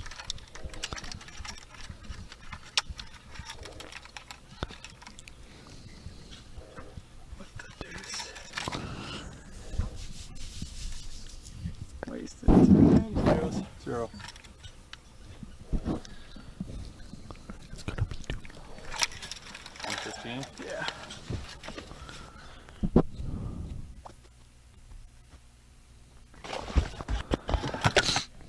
Just goes to show you when they get tight in these rock walls and stuff. I mean, its coverage is a little tough in this stretch. Absolutely. Absolutely. But, you know, there's okay, so it could be frustrating for the coverage to come in and out throughout the course of the day, right? And we get it. Yep. But think about this. There's other formats where they're allowed to go out of the coverage for a little while and then come back in. Ours is you're in it all the time. Right. Right. Jeremiah. And they're not, and the reason they want to stay in it is because this is the chance for those guys to show off their sponsors and their skills. Absolutely. They want to make sure the cameras are working, right? Absolutely. Absolutely. Oh! Dogfish or something. The way that hit. Wow, Jeremiah is hauling. About these areas right now, but I'm not worried about that. That was there's dogfish in northern. Awesome. We have. We want to see this. We got a replay of Jeremiah's run out. But if I do get one up here, it's gonna be a scoreable and probably be a solid bit.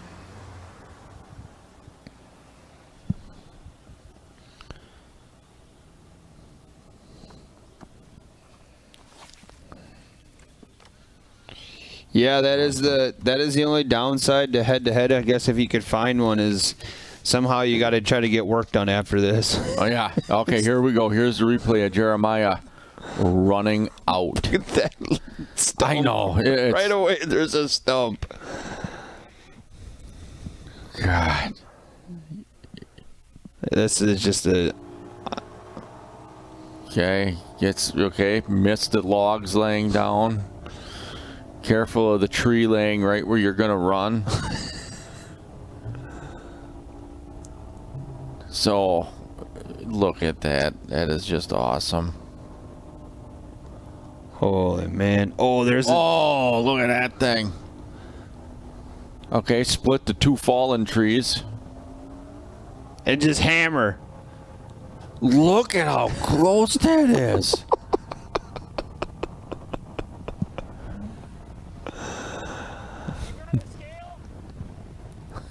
This is awesome.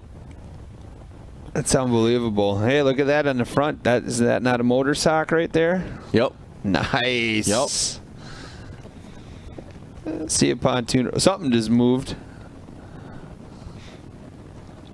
That might have been a piece of birch. What was it that he ran to the back of the boat there for to catch? Yeah. I think what would happen was the branch that was coming over, his motor was going to run into it, the cowling on his motor. Oh, okay. And so he had to go back there to kind of lift the branch and get that out of the way. I heard a splash. I go, oh no, there goes a backpack or something. I think for this event, those backpacks should get shoved in those dry bags. Right. Man. Right. I just think it's funny. 3 times it's like he asked the cameraman, dude, you all right? I give him props. Like, if I was in these boats, I wouldn't even be worried about the camera on this kind of run. I'd be like, I'm just shoving everything down. I know. Strapping in with dual seat belts. We're ready to roll. It's just insane. Oh, look at this. This is awesome. So this is still the replay. You can just hear him gunning it. Yeah. All right, now we're back to Josh. Remember, this is a part of our Dink Fest match for today. There's a hook set. And there's my log.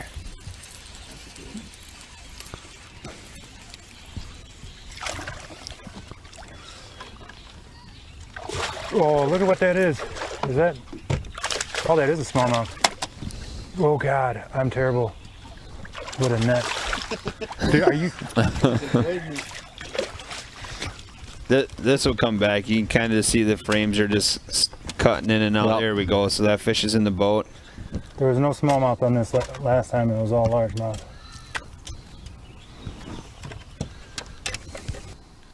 I mean, these guys, you sit and look at the background like we were saying. It just looks so secluded, so remote, you know. It's like straight out of Tom Sawyer, right?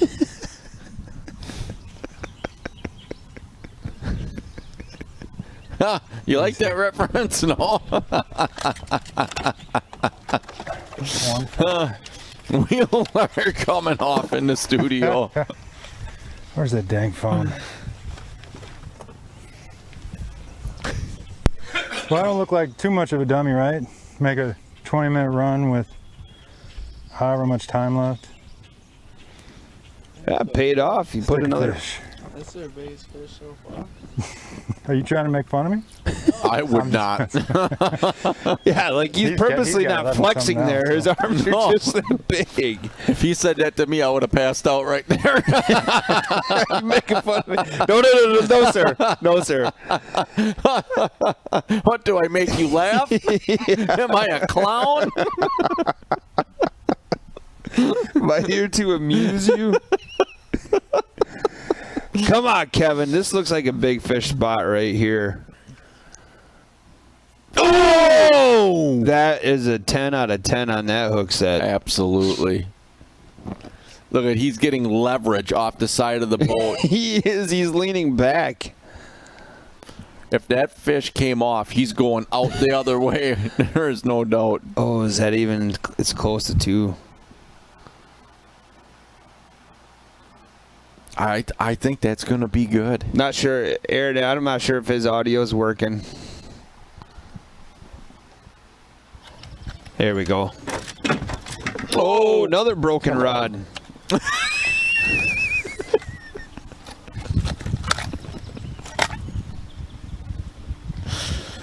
Did it go off? Yeah, I think so.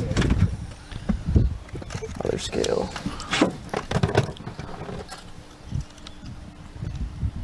That was an awesome hook set. That was. Zeros? 0.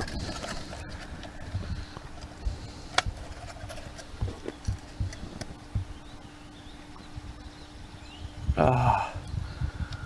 113. Oh, man. You should have kept the lettuce with it. Yeah. Zeros? 0. Maybe give it a drink.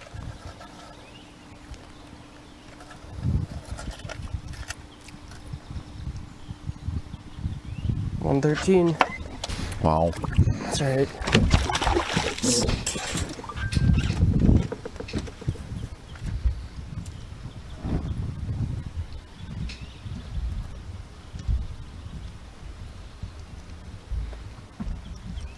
Well, just looking at that motor sock up front, I think Jeremiah, without a doubt, gets the motor sock moves of the day.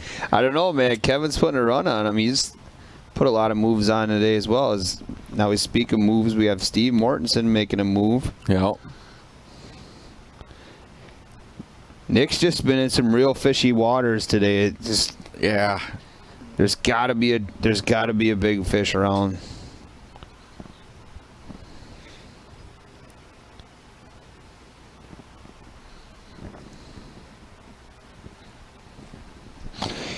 Here's what I got a question for you, and I know Tyson's probably listening. How do you fish a 5-day event, work 2 days, and still get 3 days off? That is a good question. I want his job. That is a good question. Oh, he'll be back on Wednesday. I'm sorry, 2 days. He gets 2 days. 2 days. Wow. I think maybe there might be some bribes going to the keeper of the schedule. Maybe the keeper of the schedule likes sandwiches too. Yeah, maybe.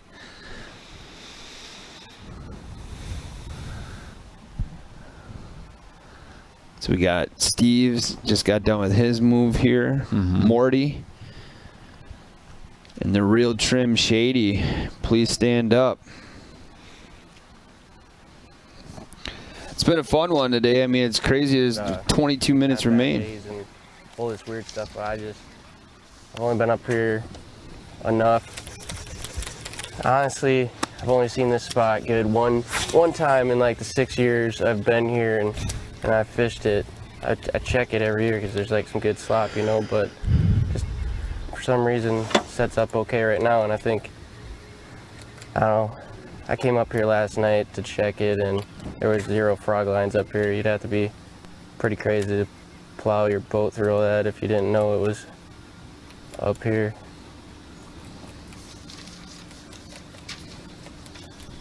So that's interesting.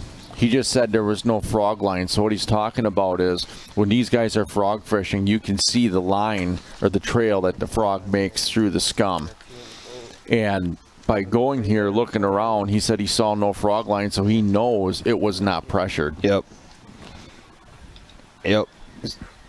Especially after 2 big tournaments being in town. Right. Which either tells him either one of 2 things: people he didn't want to put the work in to get there, or nobody found fish. Right.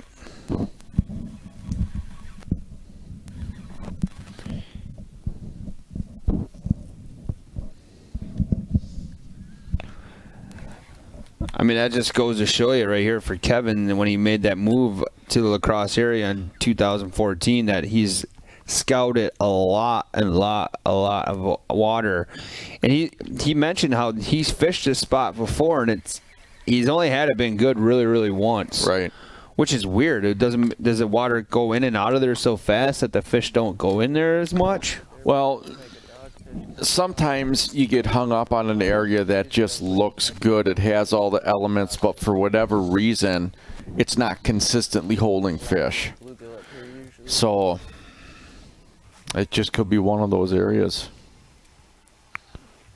But what's interesting is, you know, Kevin is obviously a great fisherman.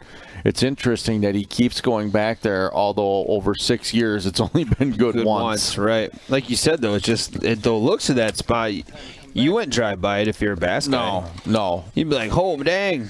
No. Even if there were frog lines all over that thing, you'd still be like, they can't catch them all, right? Right. You'd throw a cast there. Right. We can always talk ourselves into anything. Oh, look at all the frog lines. They're loaded in there. They're loaded in there, right? Look at, there's no frog lines. They're unpressured. They're unpressured. And hindsight is they're not even there. Right. They're just a mega school in there.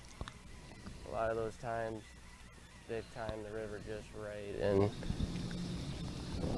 I don't even think it fishes like those times anymore, really, a lot of the time. So much pressure out here now on these fish.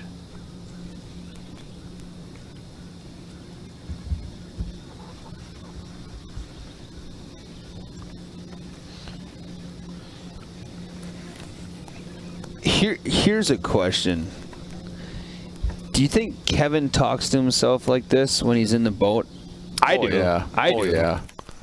Hands down. I do. I mean, to me, this might be just they get used to the camera now. I mean, we're basically 5 hours into the day. Right. Practice.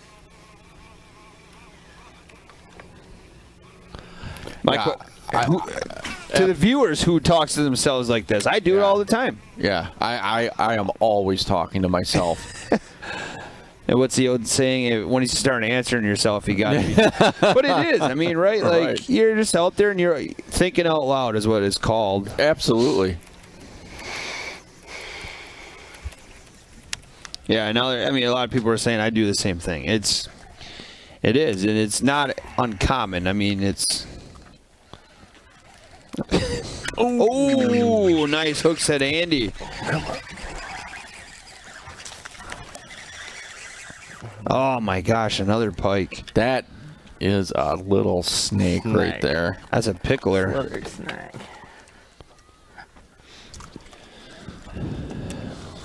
But what's even more fun when you hear people talk to themselves is the different Thought we said accents. No Oh, another hook set.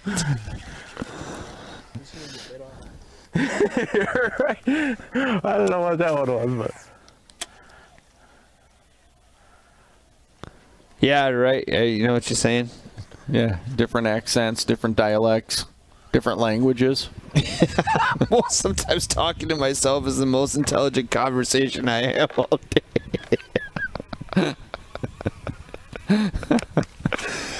I did that one yesterday here, cussing myself out. Come on, Matt. Yeah. Missed another one. Come on. Yep. Biggest fan and also my worst enemy at times.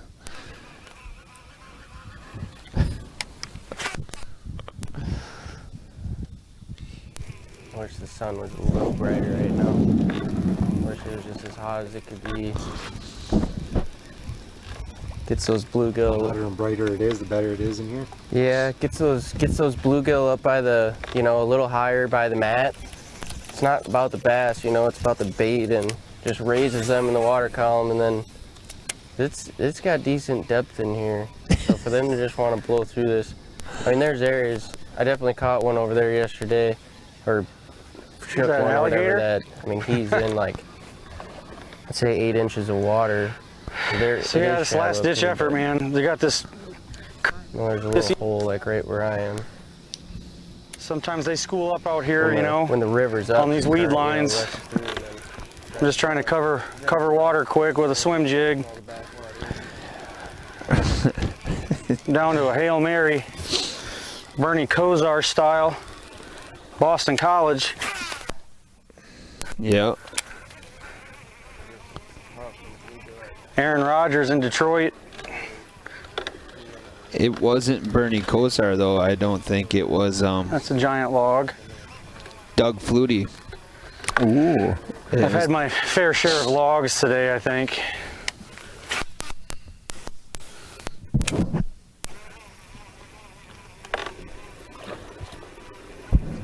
Yeah, I'm pretty sure that was Doug Flutie in Boston College that threw that Hail Mary. Aaron Rodgers did it a lot, though, Andy. If anything, I think maybe we gave him some laughs today. But here for Kevin is talking and fishing the spot. Real good point of why that 8-to-1 and higher is such a great reel for frog throwing. Yeah, absolutely. You know after a couple of twitch pops and whatever you want to call it, if there's a fish there or not, right? Then you just boom, burn it in as fast as you can. Yep. And get it right. Oh, that was a huge blow up for Nick. Yep. Oh.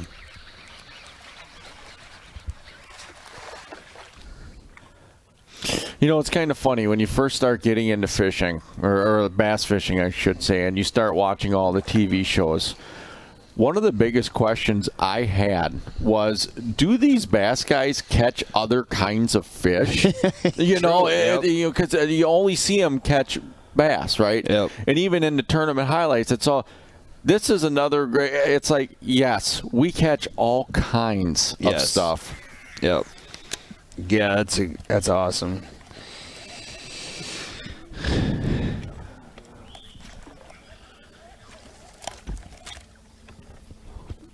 I mean, look at what we've seen so far today. We've seen how many northern pike.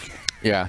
We heard that we saw perch was on, or heard a perch was on. Yep. We saw a crappie. Yep, and that crappie was promised to someone, then taken back and put back in the water.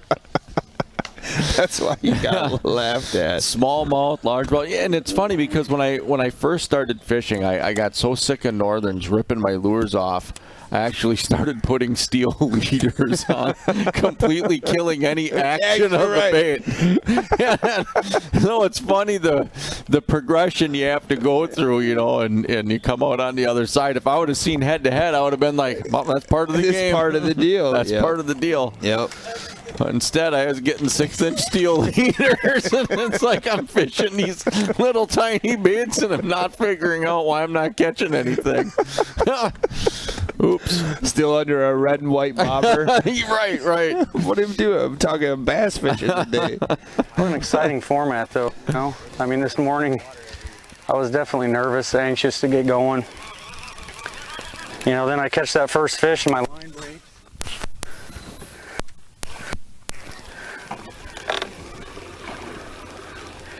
I'm sure I'll be analyzing everything I did today, but fishing's fishing. Head-to-head's a fun format. I'm definitely going to try to do it again. People at home watching are probably a little nervous. Well, Kevin, Luckily, I've done this 3 straight days, so I'm starting to get used to it at this point.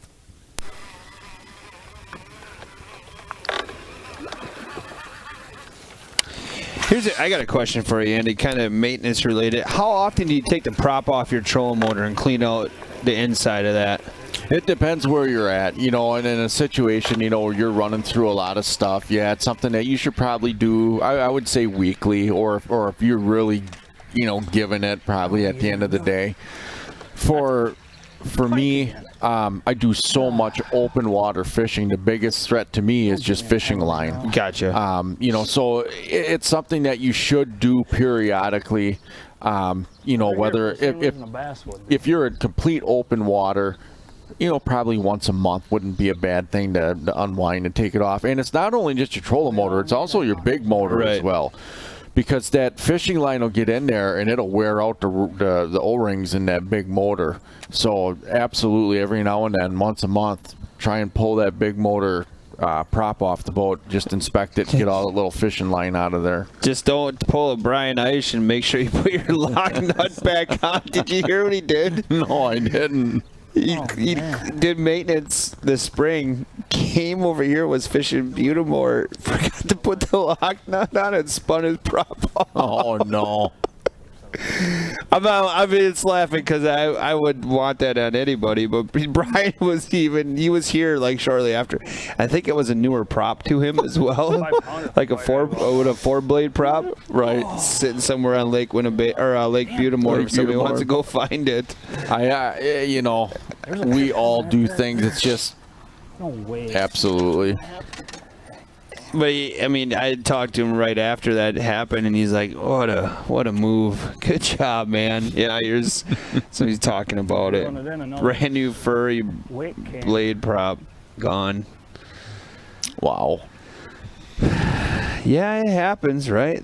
It does. You know, that's kind of like I'm actually because of what happened to Brian. I got to do the same thing to my troll motor. I'm like, I'm the type of person I would forget to put it on. Get out there. There's a good look at Kevin's frog coming through that scum. Look at that. How would you not hit that? I mean, seriously. That could be the allure of the place. Yep. And the further back you go, you're like, God, there's got to be 1 or 2 in here, right? Yeah, there was actually when I first started exploring on Lake Winnebago, there was this area that I can't even tell you how many hundreds of hours I spent on this. And I went to Chris Johnson was like he's a mentor of mine, and I would go to him, and I'll never forget this day. I mean, I was there. I had weather reports and charts and graphs and logs. I mean, I had it all. I went through every bait, and he just patiently listened to everything I said. And an hour and a half later, when I took my first breath, he said to me, he goes, Andy, he goes, what makes you think there has to be fish there? And I just stood there stupefied, and I'm just like, well, it's right. It has all this. He's like, just because it looks right doesn't mean it is right. He goes, if I was you, I would say put an X through that area and just move on. Really? Yeah, and it's like, it was so hard for me. I mean, I honestly had over 100 hours trying to break this area apart. And I mean, I just could not. I could go other places and catch fish, but I could not catch fish in this area. He's like, Andy, just move on. They're not there. He's like, for whatever reason, he goes, yes, it has everything that you think they would need, but for whatever reason, he's like, just move on. Wow. Yeah. So how often do you fish that spot today? I have not been back since, and every time I go past it, I just, you know, it's a reminder to me to say, you know, hey, just because it looks right doesn't mean it's right. That's a great point, though. You know, that was a hard pill to swallow. That was a very tough pill to swallow. That's a great point. Here we go. Back to TJ. Didn't measure either. No, he's not. But I don't want to risk. Well, that's a nice fish. It looks like it. He's just in a bad spot right there. Right. Them bluffs a lot of times, too. They'll cut down the cell reception. He's throwing a crankbait, I believe. Just dragging it across that rock. get this fish off.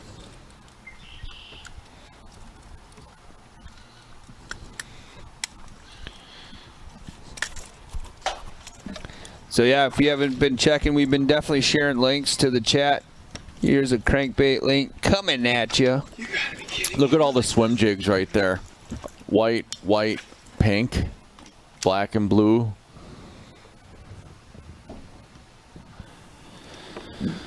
Remember that code is active for 10% off the reel shot.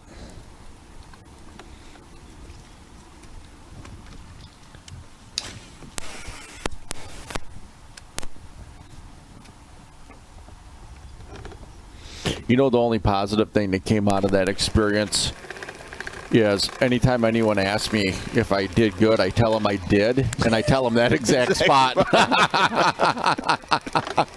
Yeah, killed him. I crushed them. You gotta go. Hey, between you and me, it's right over there.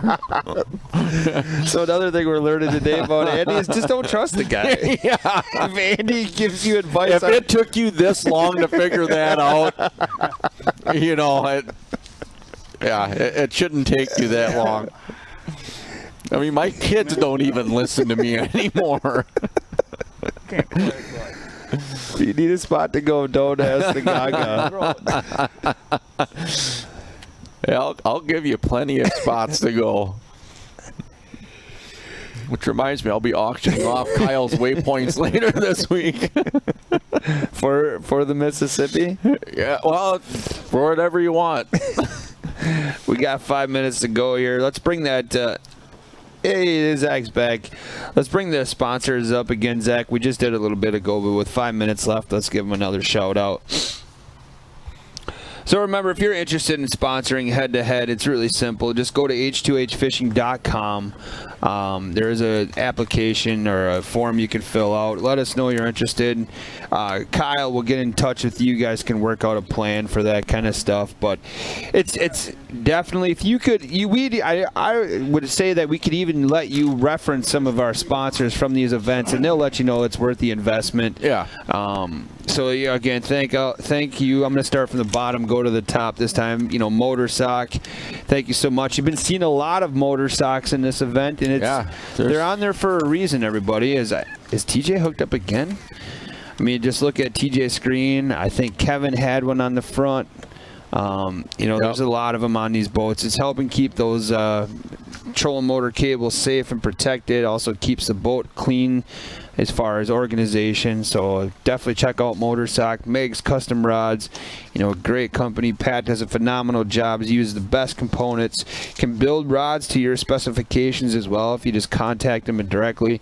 We have a great selection at the Reel Shot that you can take advantage of that H2H10 code. I didn't see who that was. Then we had Omega Custom Tackle is on there. Brad and his wife Michelle. Michelle really runs the company. Let's just be honest about it. Kevin, their fish are back there. Dogfish, northern dogfish. I gotta cut this off and get on a new frog. Dogfish. Or is it a bass? Nope, dogfish. Oh, it is a dogfish.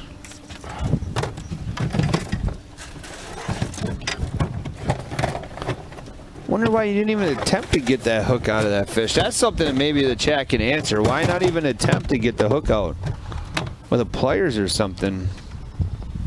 I've caught dogfish in my life. I've unhooked them every single one. That's what I was using last night, and that could be the whole. Yeah, that's a good question. Is it just a speed thing? It's weird that they're picky like that, but they actually are.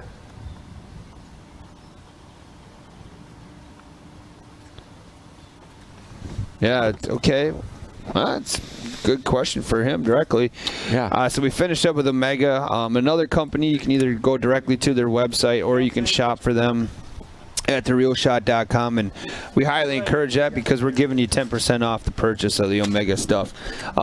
Then we got Sportamotive, BJ, Quinn, Jerry, the rest of the crew over there, Mike. They all do a phenomenal job. They'll take care of you. Like Andy said, if you're a tournament angler and you run into a hard spot, contact them. They'd probably be happy to, help you out if they're not extremely busy. So look them up, Sportamotive. Follow all these sponsors as well on their social media platforms, and then of course the Real Shot. We talk about them and Exhausting Breasts, but that 10% discount code, we give it to you because we appreciate all the support that everybody gives us, from the likes, the shares, the follows, the everything.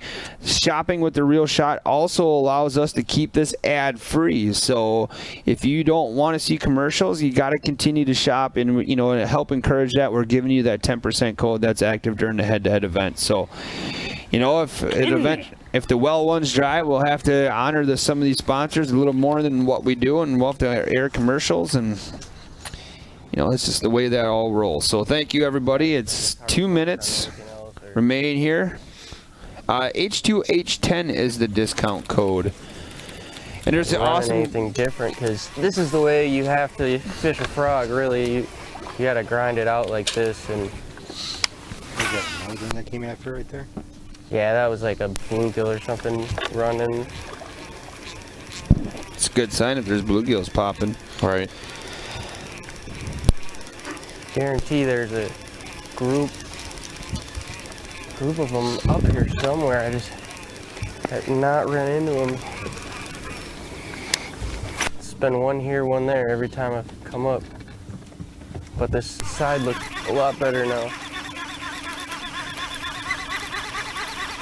I think they would be right in here if they were to group up, but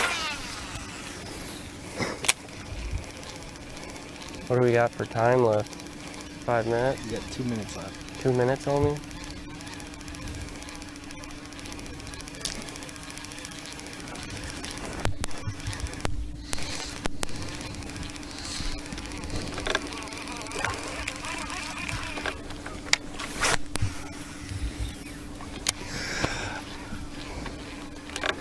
So what's the rule? So I know, like, if you hook a fish and say I got 10 seconds, does it have to be in the boat or just hooked up or what? It has to be over the gunnel and 5 miles out. Over the gunnel? Okay. A minute left.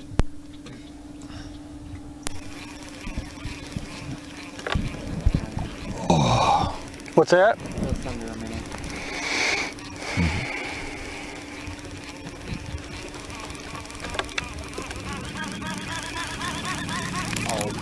All matches are the same. What's that?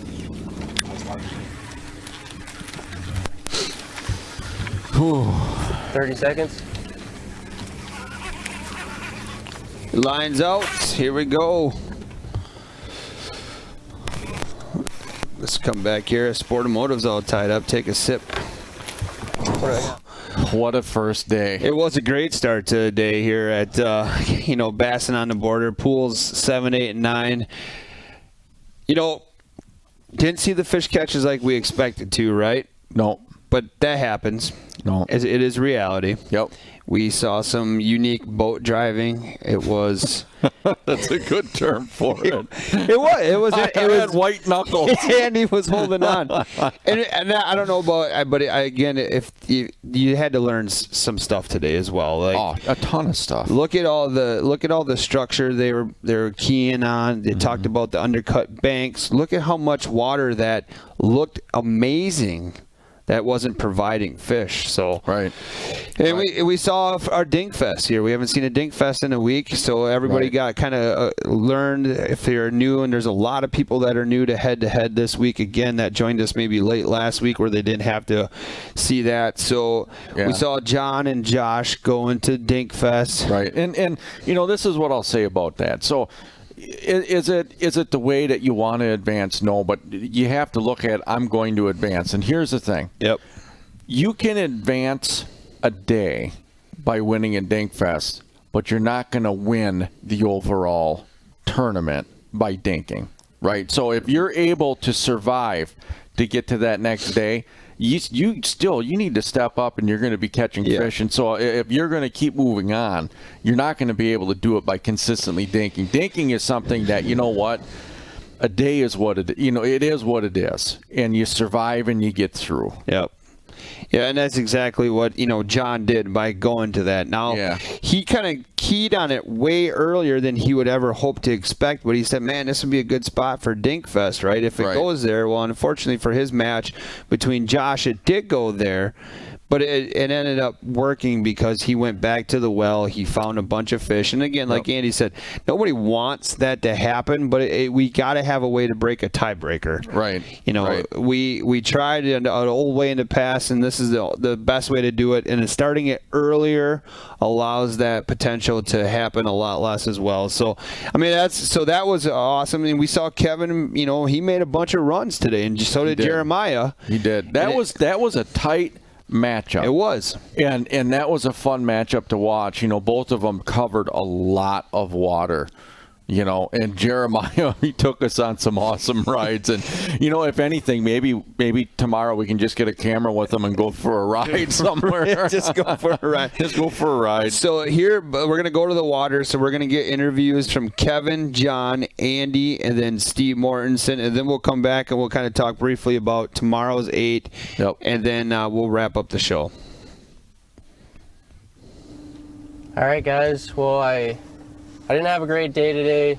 It's my 9th straight day out here on the river, 9 out of the last 10 days, and it's been changing. And Shaver, I guess, had a tough day too, so I got fortunate. This was a really bad day for me, and I could have easily went down today, so I'm pretty lucky on that end. I didn't execute that good. I fished pretty bad, actually. I missed a lot of frogfish that usually I probably would put in the boat. So I'd just like to thank a few people and say hey to some of my sponsors: Atomic Bass Jerseys, Mercury Marine, Halo Rods, Super K Jigs. Thank you guys for everything you do. Warner's Dock, you guys take care of me on my bass boat whenever I need a new one.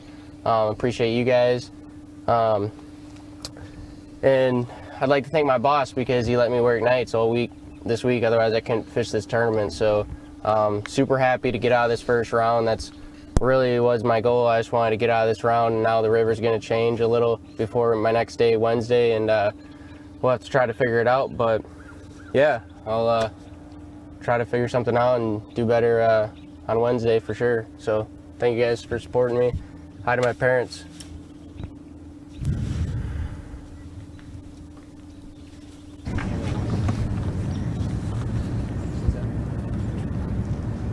Here's John.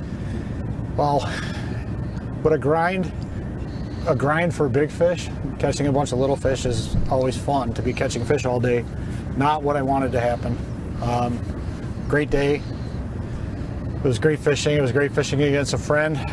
Wish it was him staying here and not me. Want to thank my mom. I want to thank my wife. I want to wish my sister a happy birthday. And again, last but not least, God above for watching everybody, and everybody's safe today. So thank you.